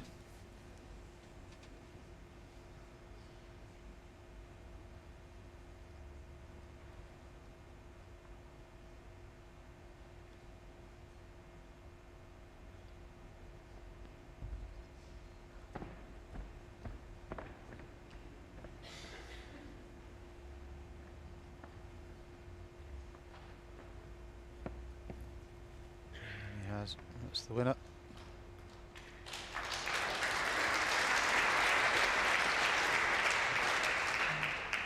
John might be tempted into this, depends how many seconds he's got down there. Jack or bowl movement.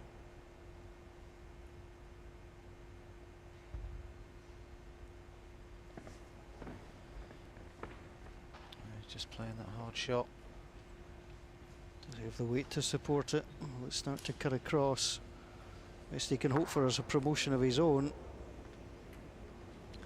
Doesn't look like enough from here. One shot, Greg Harlow. They're tricky to play. Yeah, the inside shots are really hard. I mean, you're almost looking at almost ditch pace or just the dead draw. John, a couple of times now, just been caught in between the two.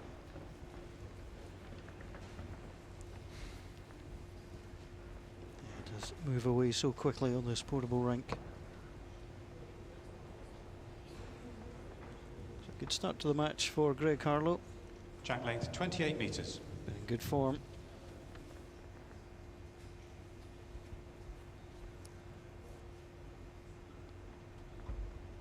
Well, last season he was upset in round 1 of this tournament. The bounce back semi-finalist in the World's round 2 in the International Open.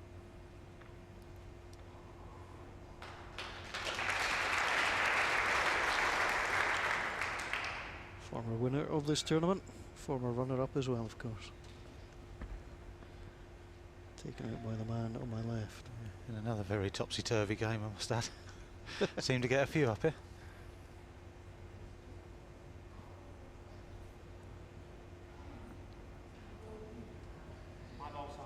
Six inches.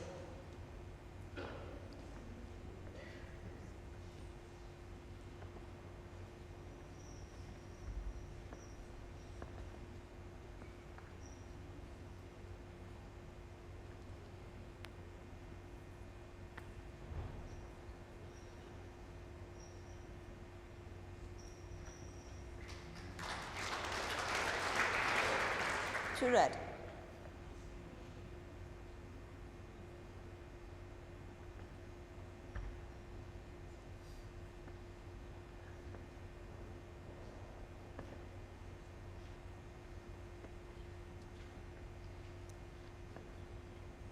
You're certainly better with this one.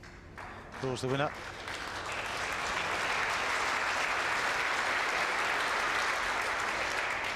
One green. Very well played, no change of hand for Greg Harlow. Certainly the early exchanges here have been good start. Greg's down on the line again. Clip his own, because he's just gone narrow.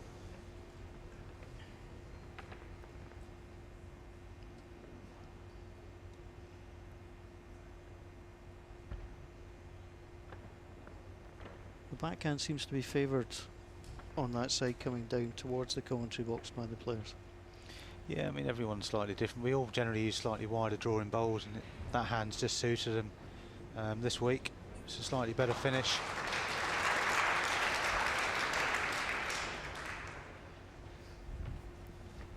Good effort, and it's close. It's very good measurement, Greg. That's close.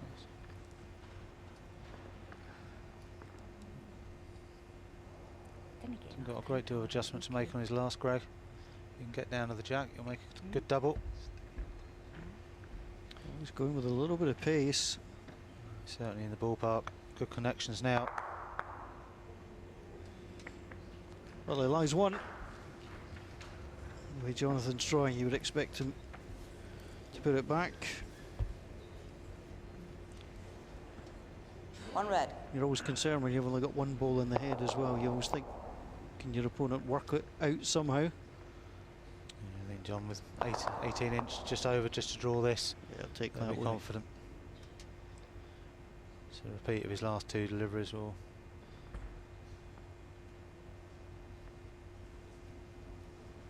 I'm sure he thinks he's got through this a little bit.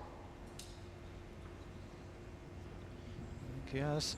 Yeah, he's looking at it with disdain. It's a missed chance. Having played so well with his second and third. One shot, Greg Harlow.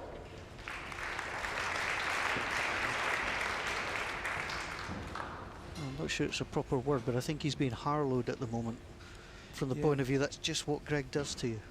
He just grinds away, puts you under relentless pressure, Greg, and that's why he's won what he has in the game.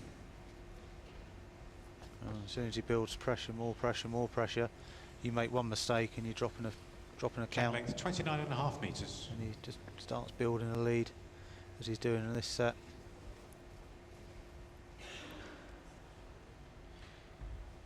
John now knows he's got to string sort of 2 or 3 ends together really to get himself back into it.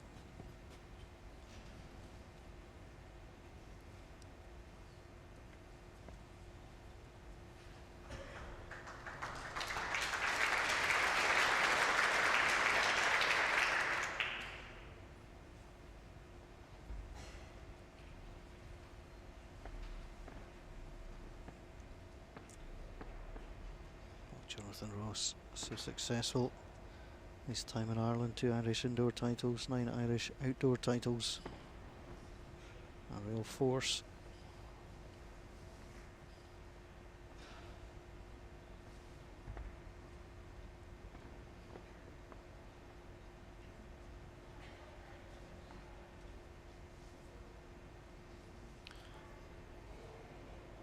Obviously John as well moved, come across to Scotland to play.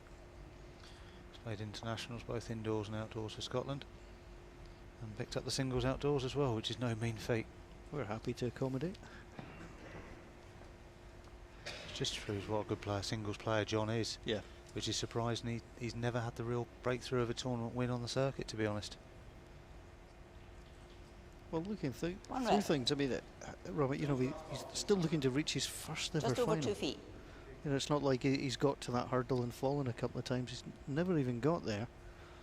And he's been around a while.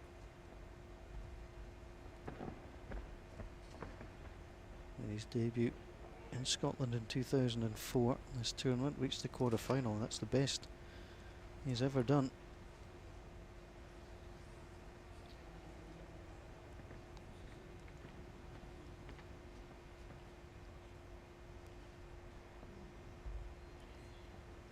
Just wondering if he was to get to final, win it with it, that would be the spark for others to follow. Yeah, you never know. It's just one of those things. I mean, if you get one bit of success, quite often success follows. I mean, it's shown with Nicky last couple of years. I mean, as soon as Nicky's got his first win on the tour, it's just picked up for him. And when you get in those runs, you've just got to take advantage of every little bit you get. Slightly favour that one. Nicky Brett, the world #1. Greg Harlow has been the world #1, ranked #1 in 2006, again in 2012.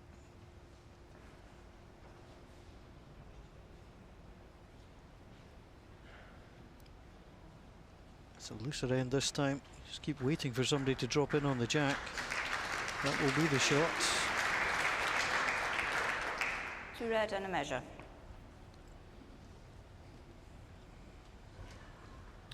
Pressure bowl for John here. Plenty of room from draw it. Didn't get enough time. But say 2 or 3 down, it does have that little bit of pressure to the arm.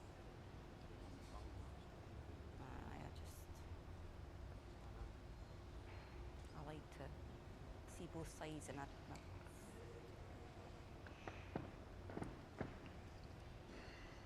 It's all about the running. The line is decent. But he's trekking, isn't he? He's just got through it again. Well, you can see the 4 green balls. The line was good. That's costly. Yeah.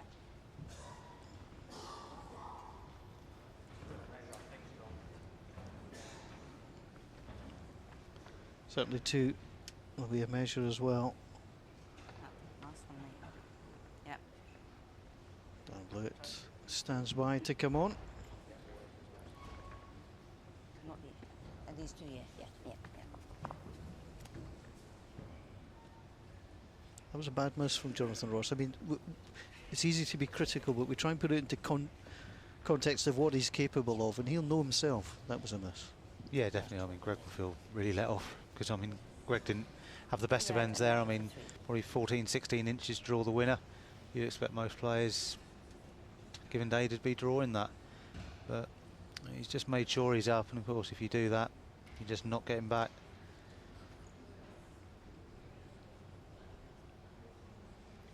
Just 2. Shots, Greg Harlow. 2 shots, establishing a nice little lead, establishing a nice little run of ends as well. That's sometimes what you want. You just want to keep scoring, and Greg's nicely away here. The more ends you score, the less your opponent is, and that's the basis of the game. I mean, if you win all the ends, then you're laughing, but you just got to keep your opponent out. Now John will have to start chasing in a minute as well, which then you can lose your weight control if you draw. I mean, Greg's so experienced on the carpet. He's just going to be relentless, putting first 2 bowls close.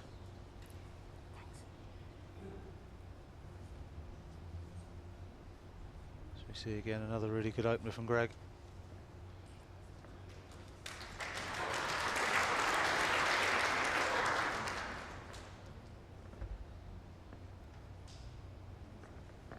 Nice easy delivery style of Jonathan Ross.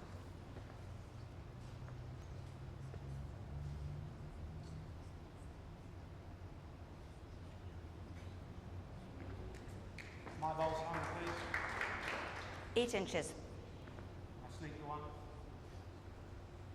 Sneak the one. Line Yeah. one. You lie 1, yeah, sorry. Language barrier between England and Scotland in evidence there.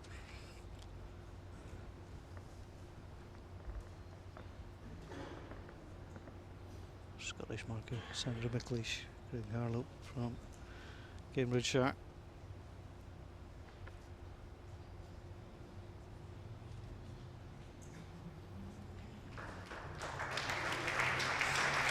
Two red.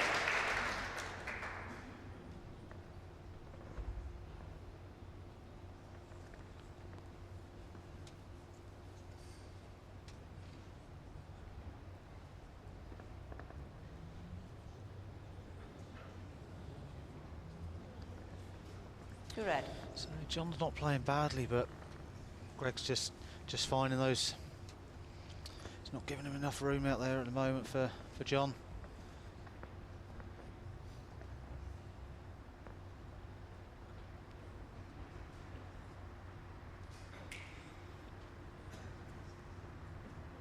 A little bit firmer. Two red.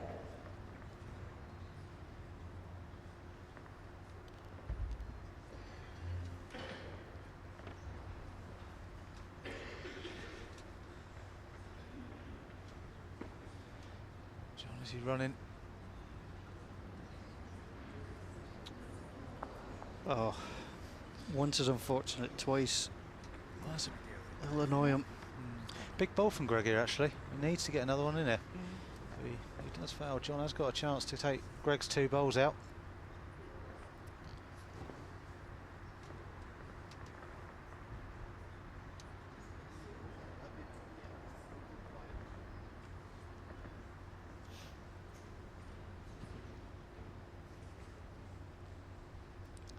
Welcome back to the Jurors Centre in Perth, where Abigail is obviously not a Bulls fan and is trying to take out our satellite link. We're delighted to be back with you. Greg Harlow of England up against Jonathan Ross, and Jonathan Ross is in a heap of trouble. Robert Paxton alongside me. The short balls, they'll kill you every time. Yeah, definitely. John hasn't been playing badly, but he's got a chance here. If he can play the perfect bowl, draw a back touch, he can make possibly a couple.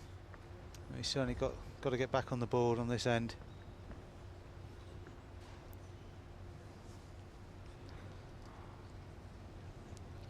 Just out on that quicker line. It's just not going to get back for him. Well,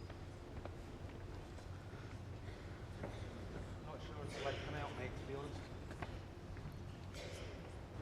out goes 1, out goes 2. And they'll string the third. Well, outside it's been torrential rain and stormy. Inside it's Hurricane Harlow that's hitting Jonathan Ross at the moment. And he is blowing him away. It's been very steady from Greg, and Jonathan just lost his weight a little bit. Yeah, I mean, it's just the pressure Greg's been putting him under. John might have to change a tactic. 2 shots, Greg Harlow. Let's go a little bit earlier. I'd say the first set's almost out of his reach already.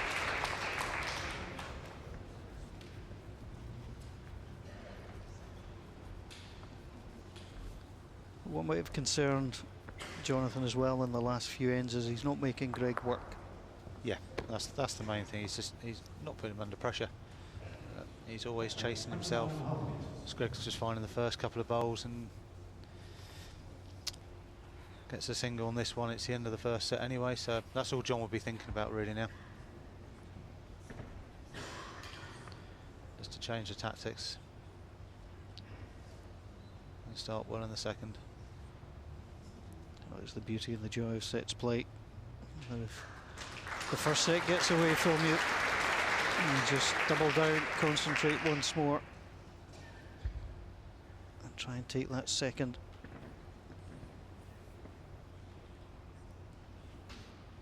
When your opponent is playing, now as Greg Harlow is playing, that can be a little bit soul destroying. 4-inch gap.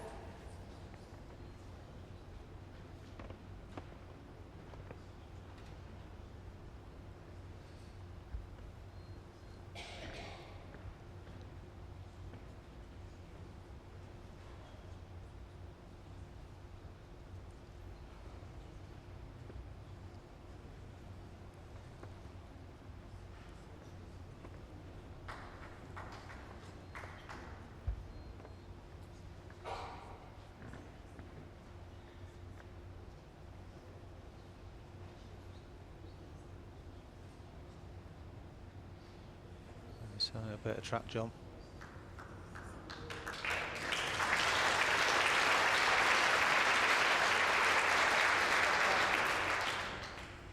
Five inches short of jack high. I could just be looking to build this head up now, just close it down, get the set over as quick as he can. And just carry the momentum into the second. It's holding up. It can knock that one away. It says, thank you, I'll take that. Two red.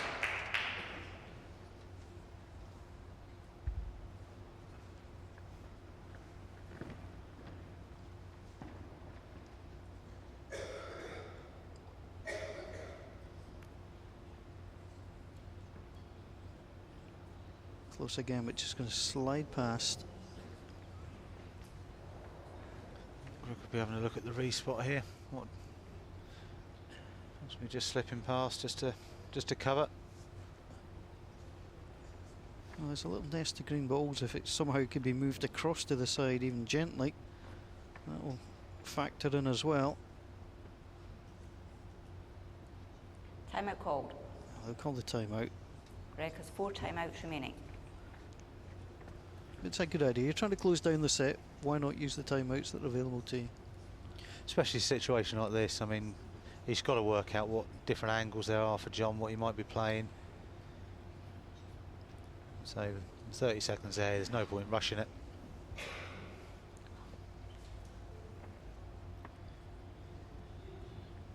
Just looking to get past the spot.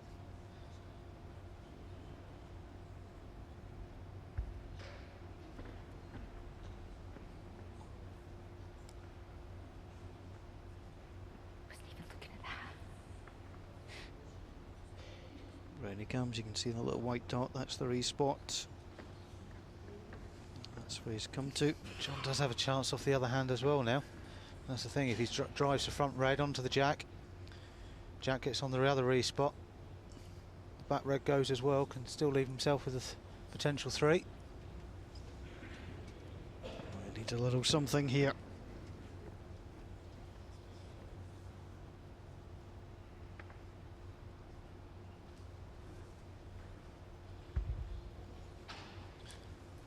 Trying the hard shot.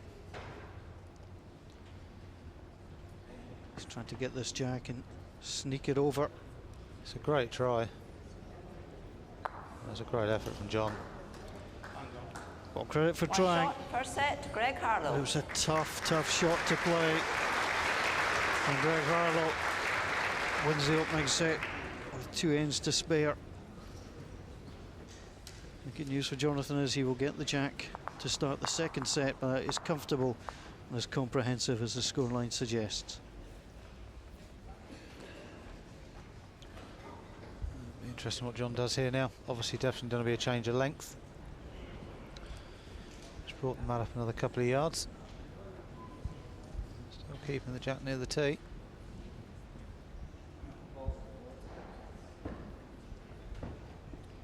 Jack length 26.5 metres.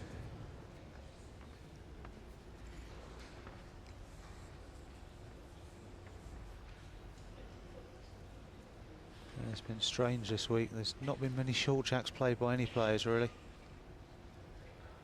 They've all been going up towards the tee, the longer 3/4.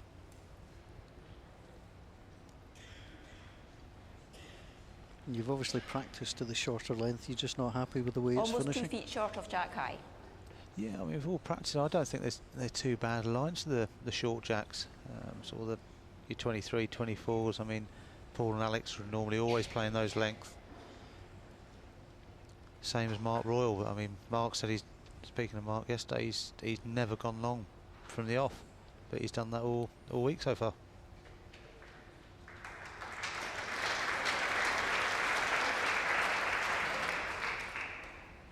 The other interesting thing here is when they talk about, you know, you've got to let the first set go.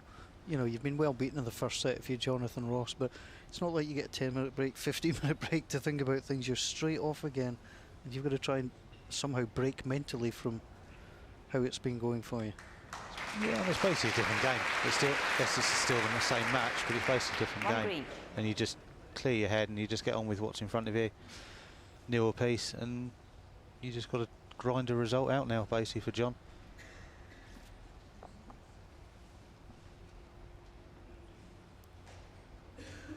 It's a great second ball from Jonathan Ross, but an even better one from Greg Harlow. Brings it through, probably a little bit further out than he wanted. It's out in the open. And that's what Greg's got to keep doing, just putting John under pressure. Playing the big bowls.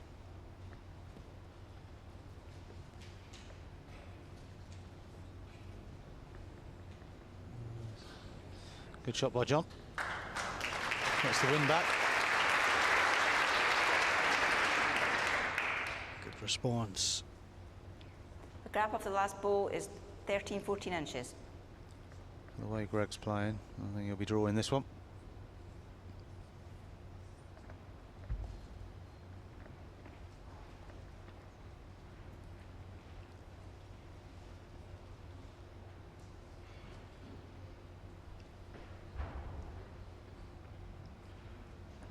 You need to rest on the green ball, and he would have fallen in. Let's have a look though. He'll be happy enough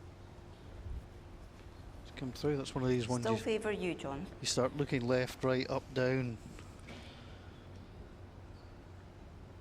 John needs another one in here. I'm sure Greg will be having a little chase for the green ball. Oh, he's certainly up, John. Oh, he's overplayed that. And will Greg be tempted? Will he be tempted to try and whip the green out? Just like the forehand runner. Just try and clip the edge.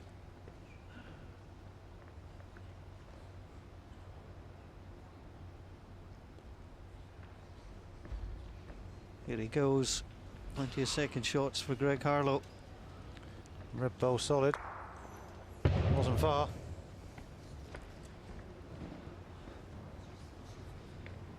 Oh, Greg Harlow wants another look.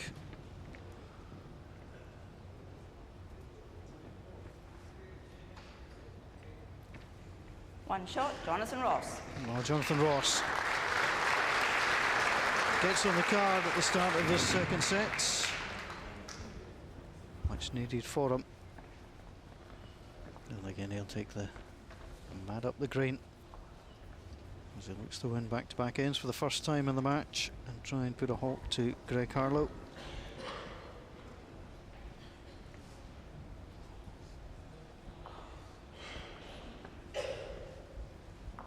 Jack length 25.5 metres. Yeah, he's just got to dig this set out, basically. Just grind out end by end.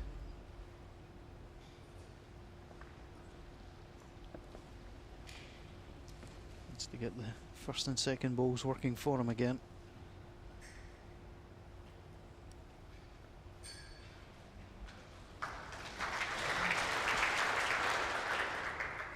So it's not bad, but just at the moment, not bad.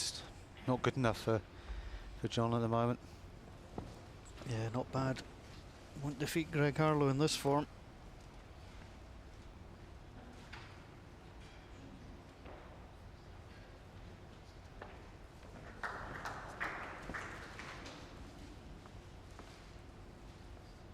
We'll blame that on the hurricane.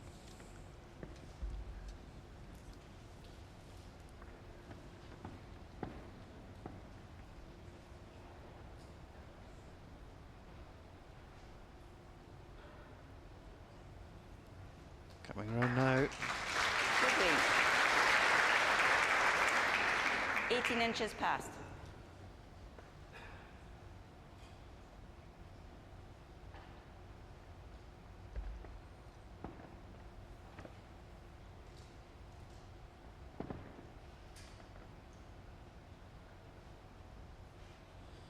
Depends what Greg lands on now.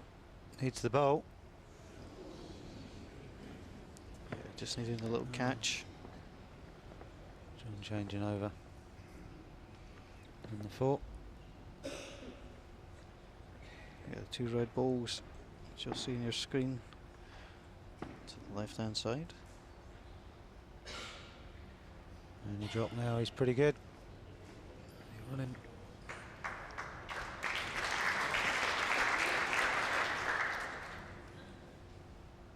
I see as these sort of scrappy ends now, almost what John needs. Just opens the game up a little bit. There's not much else for Greg here to do but try and draw it. I'm not sure if he's running.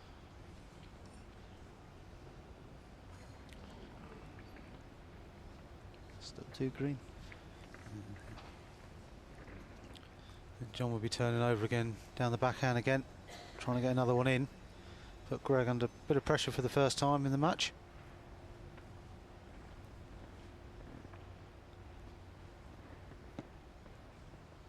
Oh, Jonathan Ross. Timeout called. That's called a timeout. Did you see the moment Jason Greenslade got back to the mat, turned and saw the clock on Jonathan has 2 and very quickly did that. He was just in the zone earlier on today. Yeah, I did hear about it. I did miss it myself. I almost got caught in my first round game actually against GR. Just wandering back casually from the head, completely forgot about the shot clock. First tournament of the year again. John doesn't want the jack. Leave the jack alone. It's a good place. Splits the two red ones. If you weren't going to draw the shot, come round. Yeah, I think he'd be a little bit disappointed with that, John, to be honest. I think he was just worried of leaving a wing bowl for Greg to get bowl jack for a count of 3.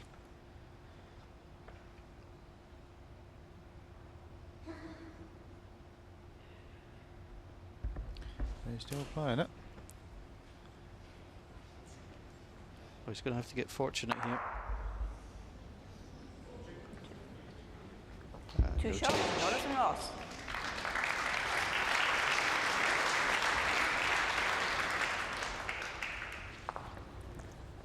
That's what we mentioned, just what he needed to get on the card. Yeah, just start scrapping. Say the more room there is now, it's better for John. Just get scrappy ends, and you got more chance of winning those.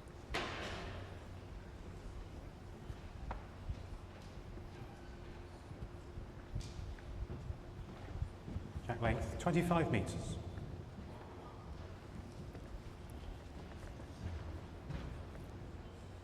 Just needs to improve that first bowl a little bit now.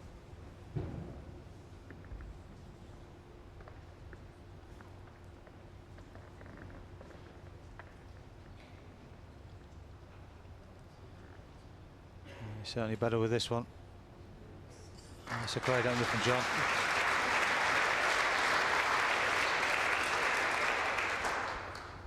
The few opening touchers he's had. Very slightly past. Just past jack high.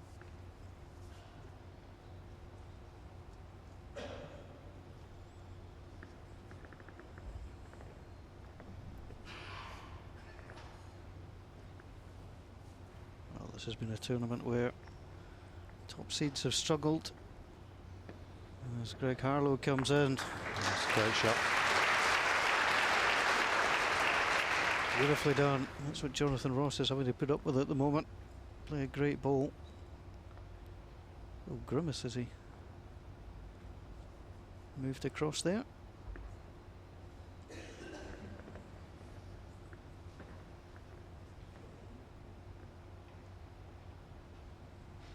He's pretty good here, John. Just needs to hold a touch.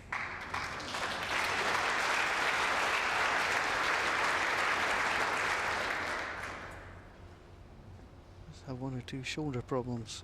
Jonathan Ross seemed to grimace as he put the ball into his hand, but he's pulling the arm back to loosen it up.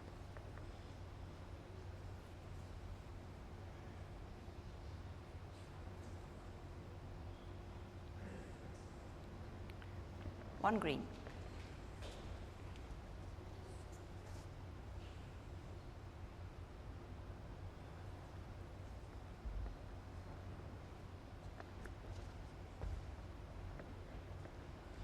John's waving this one up. He's left this one well behind, I think. He's just about creeping, is he? Yeah, he's probably crept in. I thought it was short, perhaps not as short as he realised. Might be tempted at this, and he is. Usual forehand run. The two balls together. Can get his own, out it comes.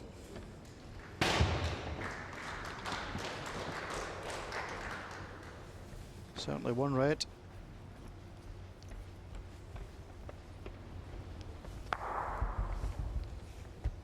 It's the third time of the match he's used that shot, but all three's connected and got the result. Yeah. Yeah, I mean, Greg doesn't miss many forehand runners, to be honest. I think that's what John was possibly pushing the bowl up, because he knew he was probably similar. Just wanted to get past it.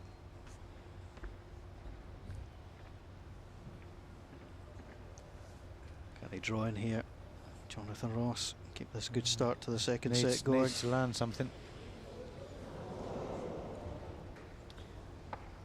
One red. Fancy Greg to get another in here. Close the deficit to 1.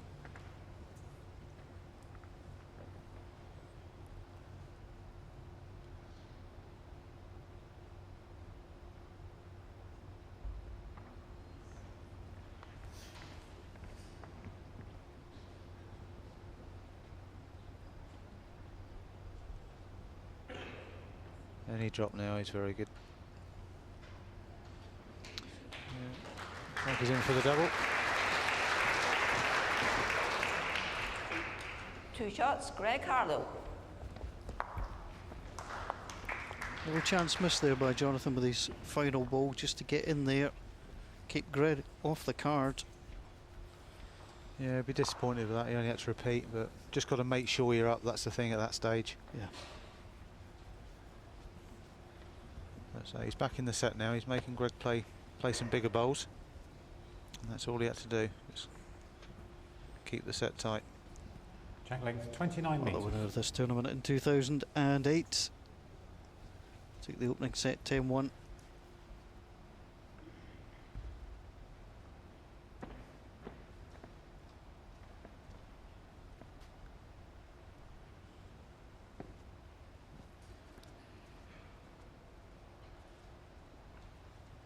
There we go again. Greg on these 29-metre jacks today have just been relentless, really, with his opening bowl.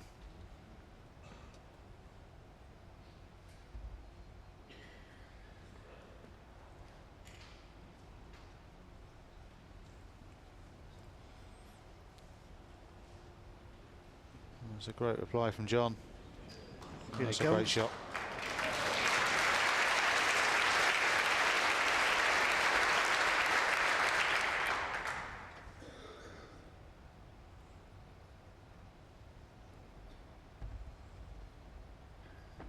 He wasn't doing in the first set. He just wasn't giving himself a chance, just dropping that foot 14 short.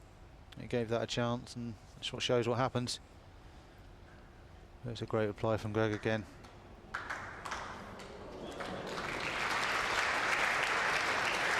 Probably winning it.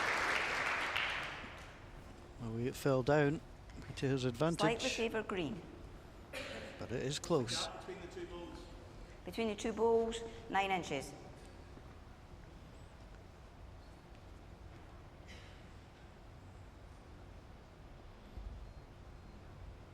Move on to the backhand, he can promote his own. Just trying to play the same bowl as Greg, really. He can get to Greg's. He's not far away from him. He can get around his green, he's very good. Oh, he's unlucky. It's probably enough to make sure, though. Well, that's it, just enough of a touch to move it across the carpet slightly. A few downsides to that shot.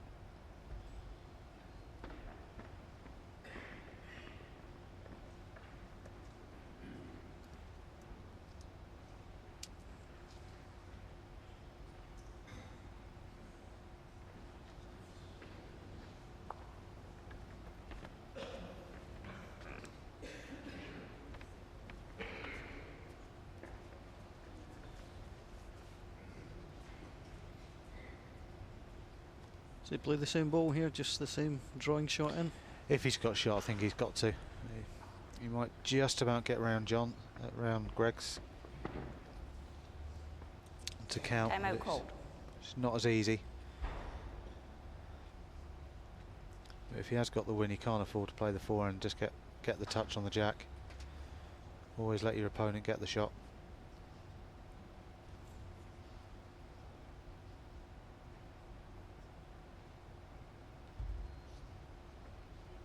Oh, he's got a chance working off Greg's wing bowl as well, potentially. It's a little inside off the red. He's very close. How about that then? The little bottle, it was available to him. To green. And then he comes.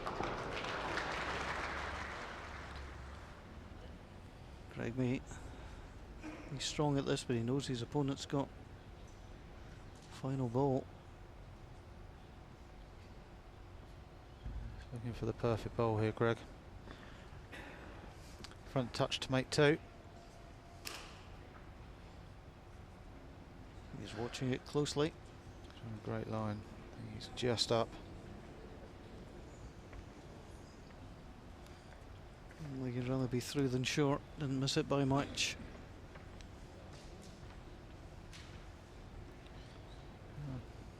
Half a chance for John. It's not an easy spare here.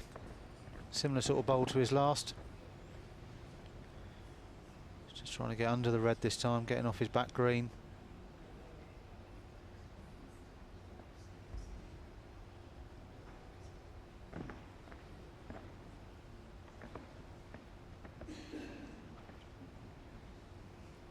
Slightly higher this time, but good end of bowls there from John.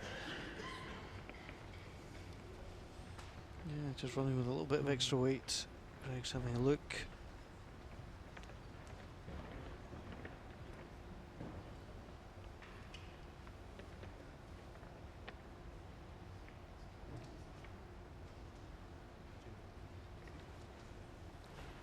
Two shots agreed Two upon. shots, Jonathan Ross.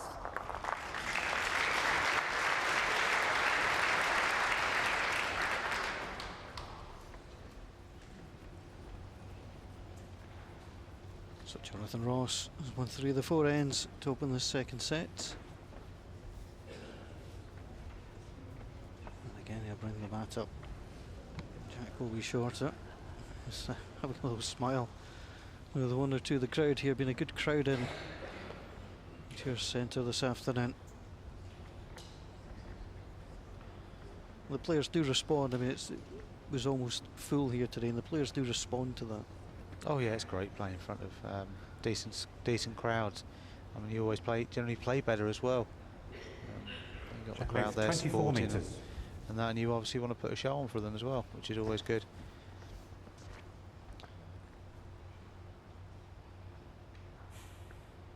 Slightly different from what it was a few years ago when you had a few of the old characters in the game. I mean, still got John these days, but John was a real character on the green. Back from Australia, obviously, as well. People say there's none of those about now, but the sport's changing.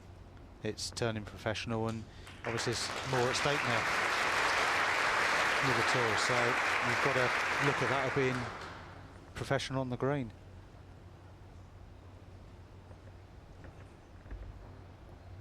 But you do get the players who are aware of it, acknowledge the crowd, which is also good.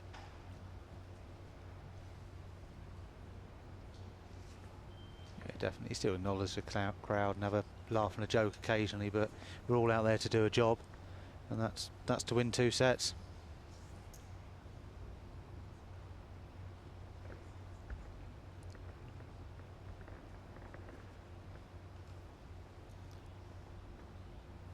And John with a different jack length again this end. He's found 2 decent openers. Greg might be tempted. Might be tempted at this. It's very quick onto the map, but steadied himself. He's got this.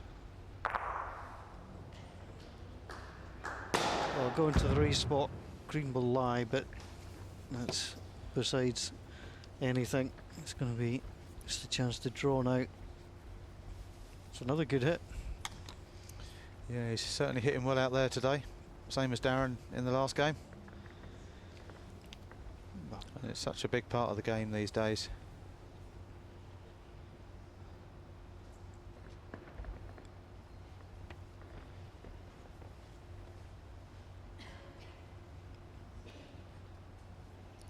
That's well played, skirted right on the outside. Coming back now.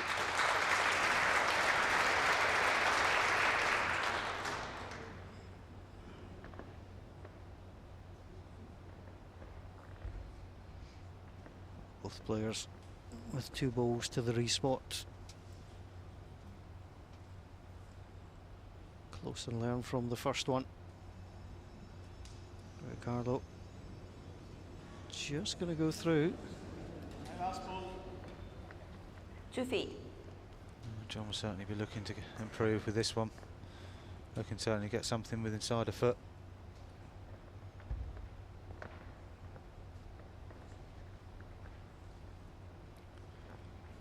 Certainly a decent road again.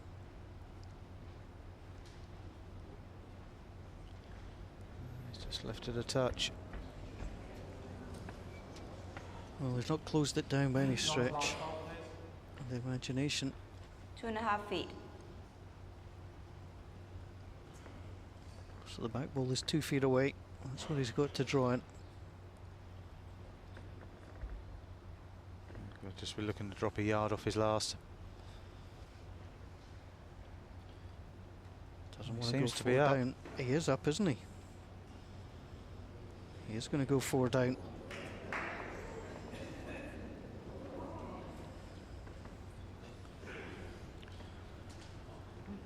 One shot, Jonathan Ross.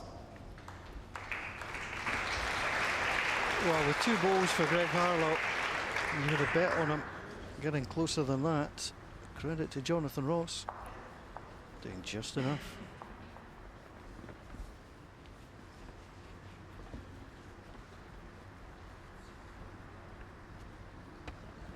Jonathan Ross needs the set. Greg Harlow. A tie would be good enough. The two had a tied set when they met. The only time they've met in the last 9 years. The Worlds, January 2009. Greg Harlow 5-5 in the opening set. 9-4 Track length to Greg 26 Harlow in the metres. second.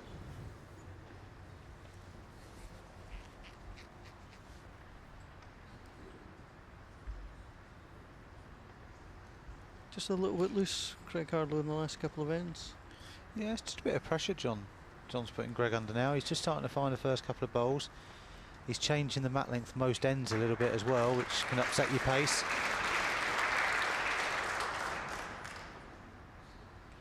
He wasn't too impressed with that, Jonathan Ross. It's not the worst bowl he's played. So it was in a good place as well.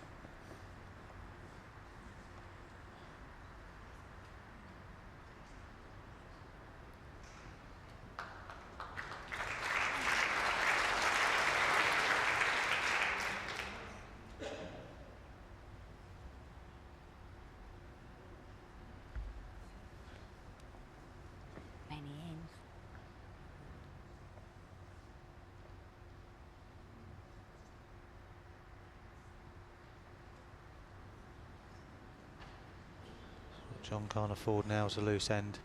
He's got himself in almost control of the set.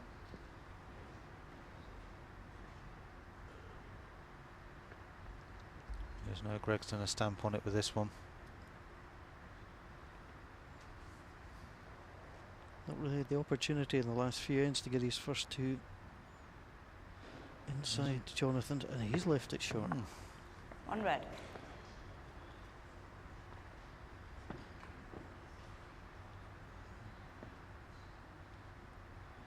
Big opportunity there, that was for Greg.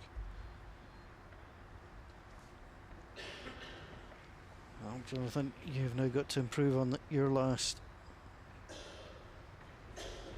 He's overcorrected. It's coming through.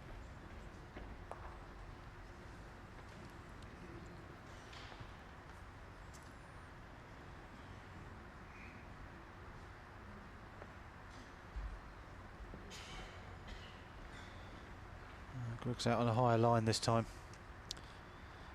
She's slightly quicker. Should mean he's pretty good.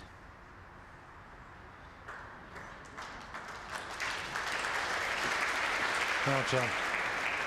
Really be tempting in your first runner of the match.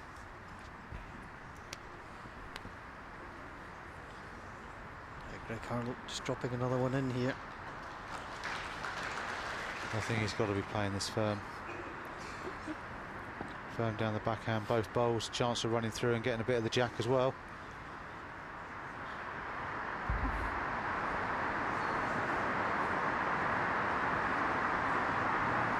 Here he comes with a running, wants one red onto the other.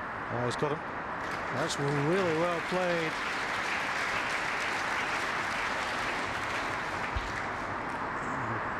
What's the damage that's been done?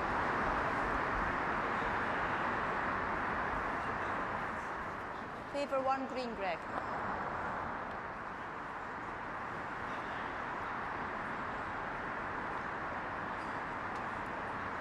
So here's Greg Harlow.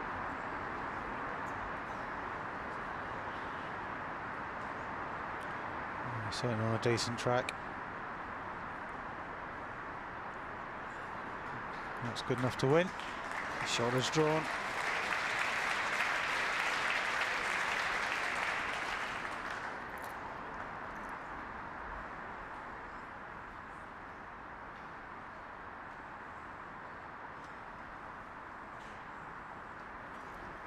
One shot, Greg Harlow. 3 ends to play.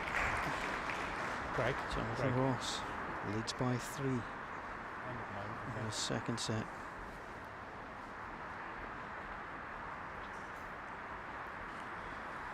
Greg knows now 3 singles.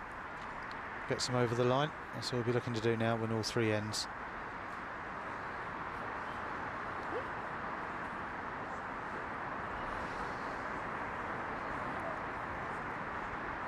Jack length 28 metres.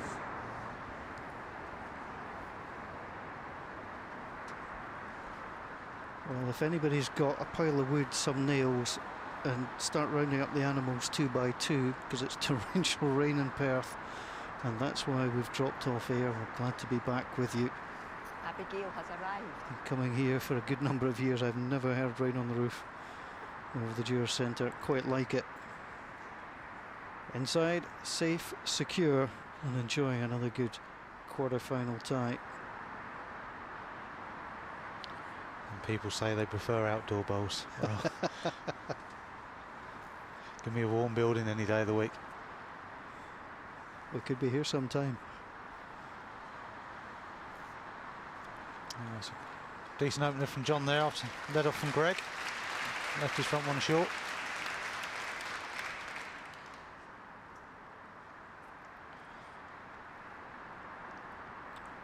John certainly making a fight of this second set and getting into it. And at the moment, probably the better player.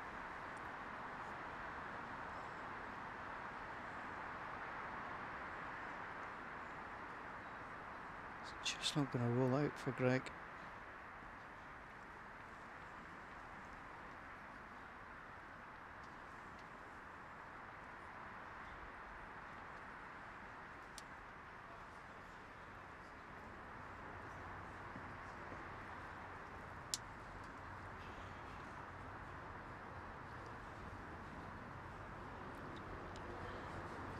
Just dropping it a little short.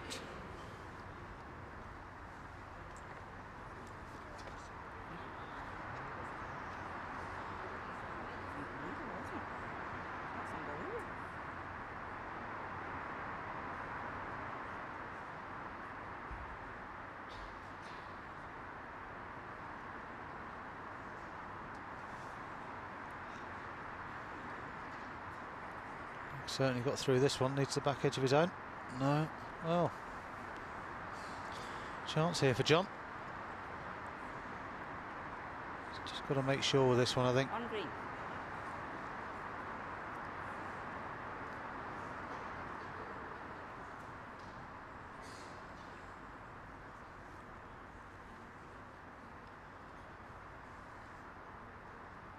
Well, Greg could drop a single here. Fancy his chances of trying to get a couple of doubles, but he doesn't want to drop more than that. Jonathan knows he can get another one in.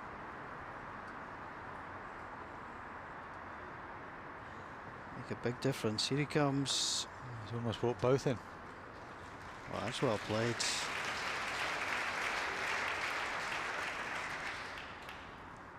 Three green. Well, this might change Greg Harlow's mind. Greg will probably take a time out here.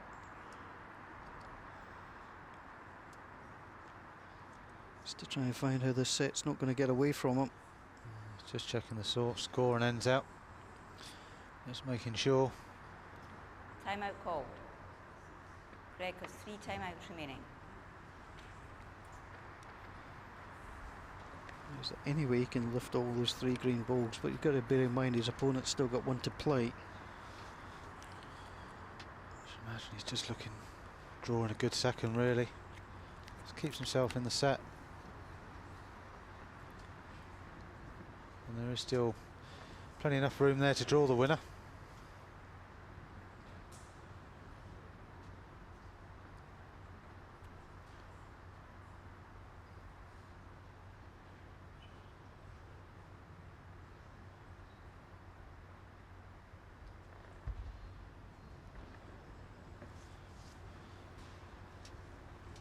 Has to be perfect here.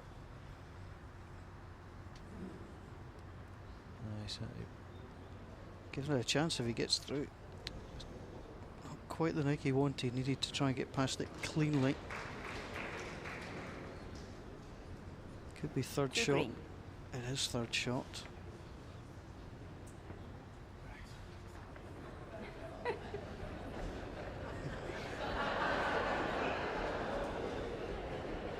think John forgot where he was there for a moment, that he had another bowl left. Yep. Oh, I've got another one.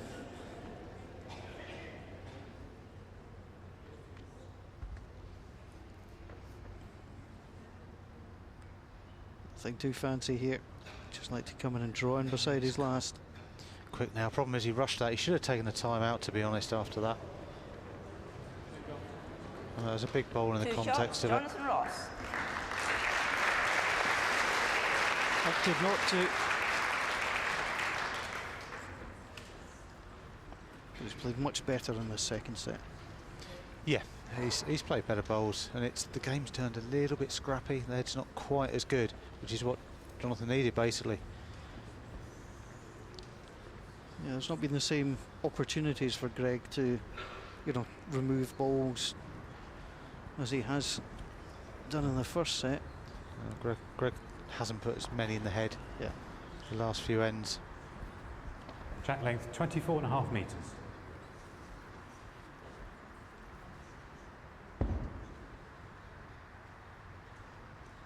So if Greg Harlow doesn't score here, we're straight to the tie break.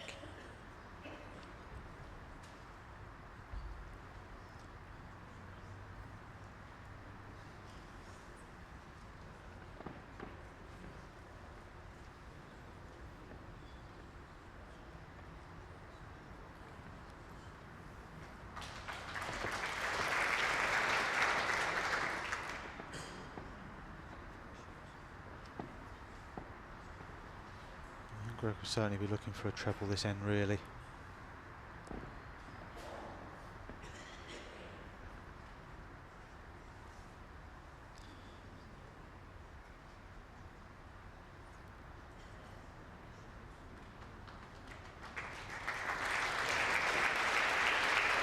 On red. Short Jack high.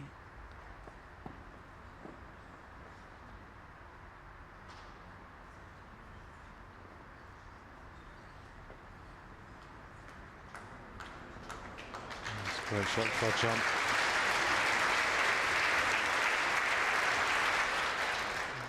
Just make sure down the backhand now. Jack will bolt.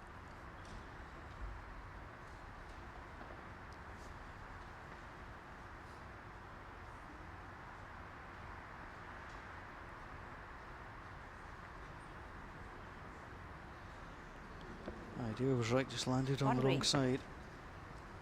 Certainly finished well for him though.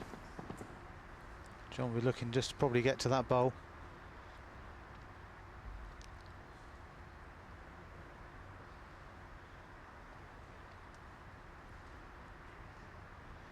Finished just on the high side.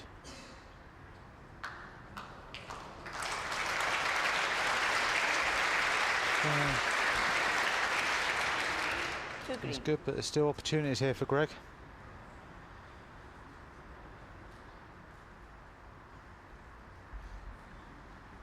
Firmer weight, looking for the 2 bowls of the jack.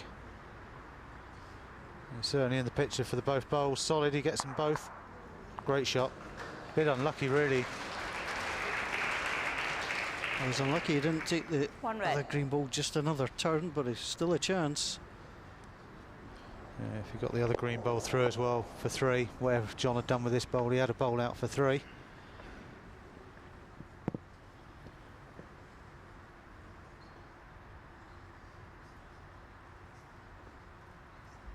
Here's the reply of Jonathan Ross.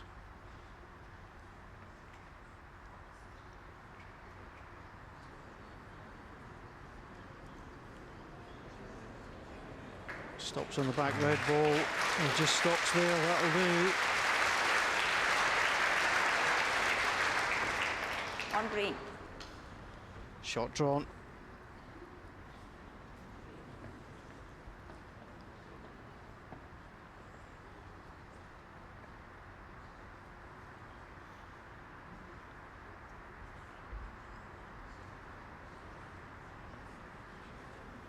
We're going to remove the bowl clean out. It's wide. Wasn't far off, it was very, very hard to drift back into there. And we are going to hit the tie break. 1 shot and second set to Jonathan Ross, match tie break. Well, well played to Jonathan Ross. Wasn't always pretty, a little bit gritty at times, but he Greg got won the toss himself and has given the first jack to Jonathan. put it by 9-3.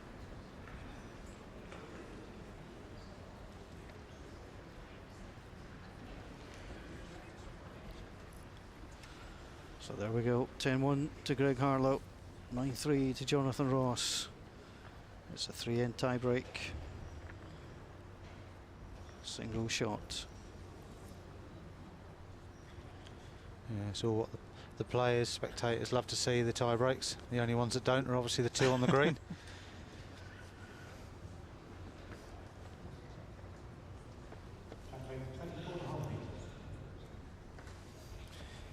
This is where your tactics change now. You tend to get a lot more attacking in tie breaks. Well, Jonathan Ross in round 2 beat Jamie Chesney by winning the second set and winning the tie break. A lot of it is in momentum, really. John's carrying that through, obviously, after winning the second. Greg Harlow, similar story against Alex Marshall, lost the first set, took the second and won the tie break.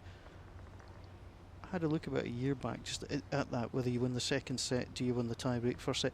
Not that much difference, which surprised me. You would think that the player, you know, who's won the second set has that momentum, but the percentage was a little bit closer than I thought it would be. As Greg Harlow comes in. Line. When you find yourself in both positions, having won the second set, perhaps out the first set, you win the second set, you think, hey, you know, I'm on here. Yeah, I mean, it's one of those. Obviously, if it's a close second set, you've got that extra momentum. But if you've lost the second set and it's by a scoreline, sometimes you might be playing the last couple of ends of it, quite a few shots down, and you're just more relaxed, and then you're focusing more for the tie break ready, whilst your opponent's still focusing on that second set. Hasn't really got to make sure he gets over the line.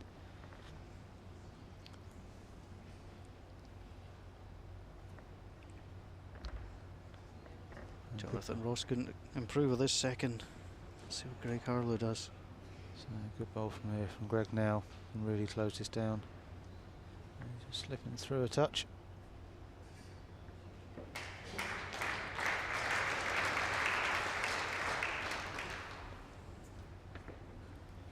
Two red. Timer.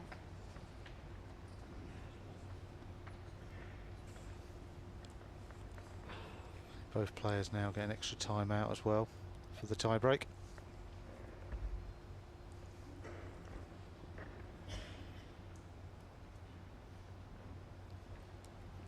I think John's got through this one again. Looked to be on a good line to come in as well. It's just short. close. One green. Just got there. But not in a way that will give you complete confidence that you've done enough. No, I think Greg will be running this now, looking for the bowl, edging the bowl out, getting the jack. Timeout called. Greg has 3 timeouts remaining. Timeout called.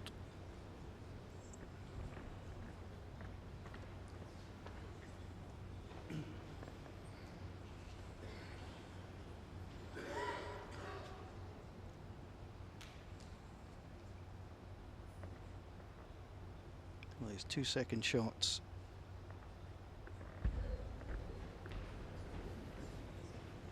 Well, that's narrow. Under. Hold on connections now.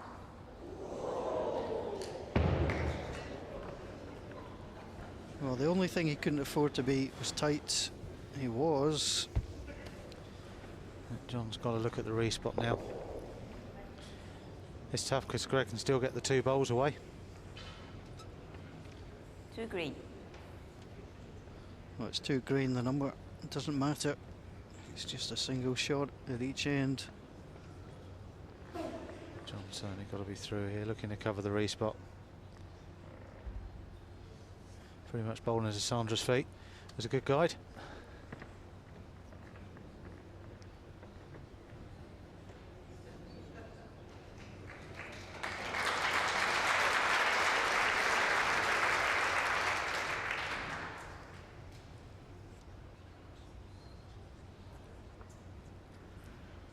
So, played it to the back.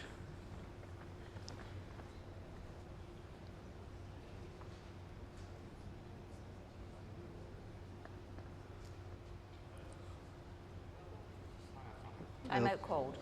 Take the time out.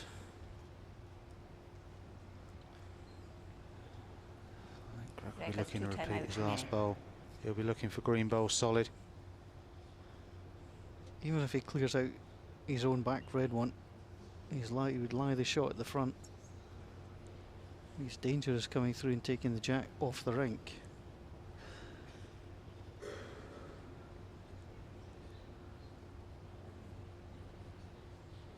Big decision.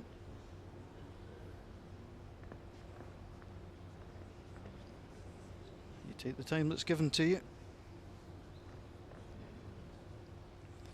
It's crucial when in the end you've got bowl in hand as well. That's the thing. All on jack result now. All the way That's through. the one up. Well, how about that? Ditched it, toucher into the ditch, lies right beside it.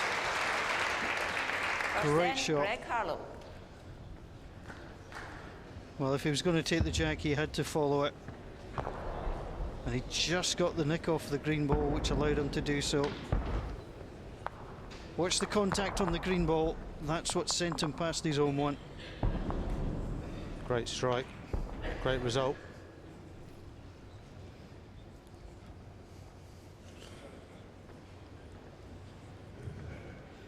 Again, you made the fair point.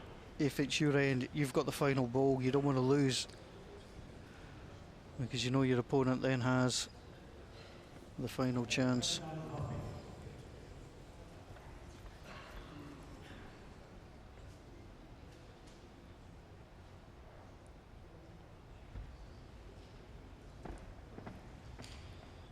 Greg gone back to the long length again. 29-metre jack, which he was finding earlier with his first bowl.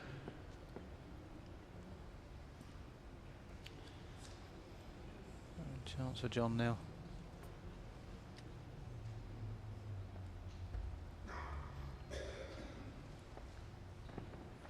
Well, he knew he wasn't certain to win that first end, but he must have fancied his chances.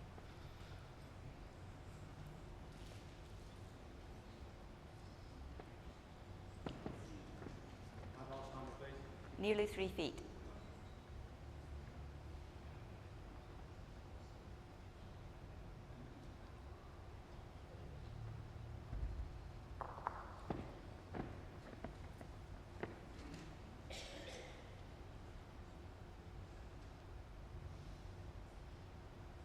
Greg's certainly better with this one. Needs to get down the centre, he's very good. One red. Oh, Jonathan's going to walk down, he'll take a timeout as well, you would suspect. He's got plenty of them left. And he won't like what he sees. Timeout called. Jonathan has 3 timeouts remaining. We're turning over now, John. Nice confident draw down the 4.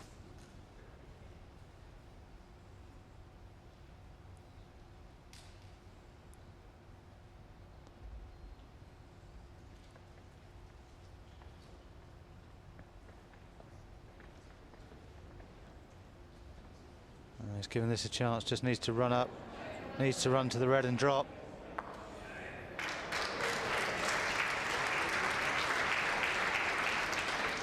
Still one red. One red. He's put himself in a good position. Greg heading it down the rink. He'll look to be following that now. He's looking to turn the jack round the corner. If he does that, he puts John in heaps of trouble. Timeout called. Greg has 1 timeout remaining.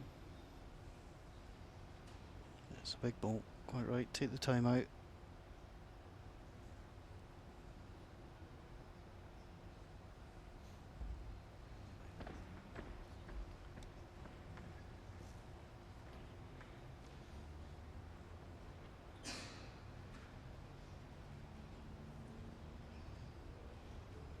Can he run it out? It's just going to be a little short.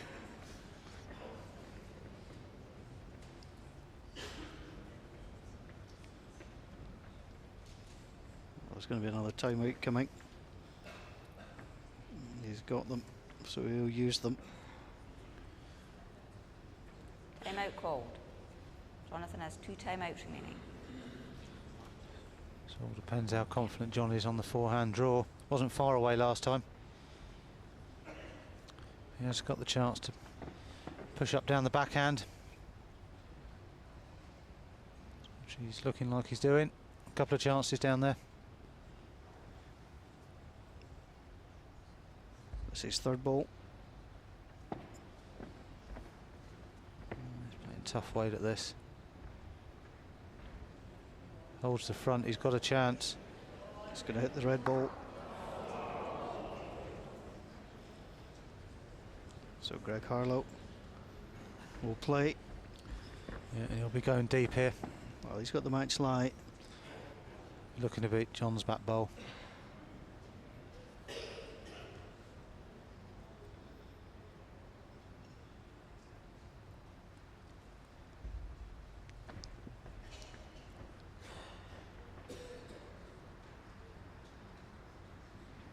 Just needs to run this out now. As he left it a little bit. Well, Jonathan Ross has to think about this now. John's got to launch one down here, down the forehand.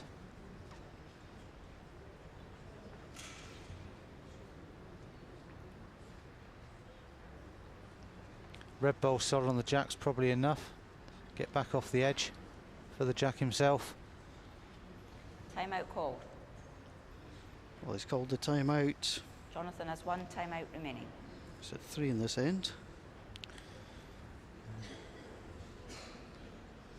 So he's got 1 bowl to keep himself in the championships here. So Greg Harlow, a regular semi-finalist. Forehand run.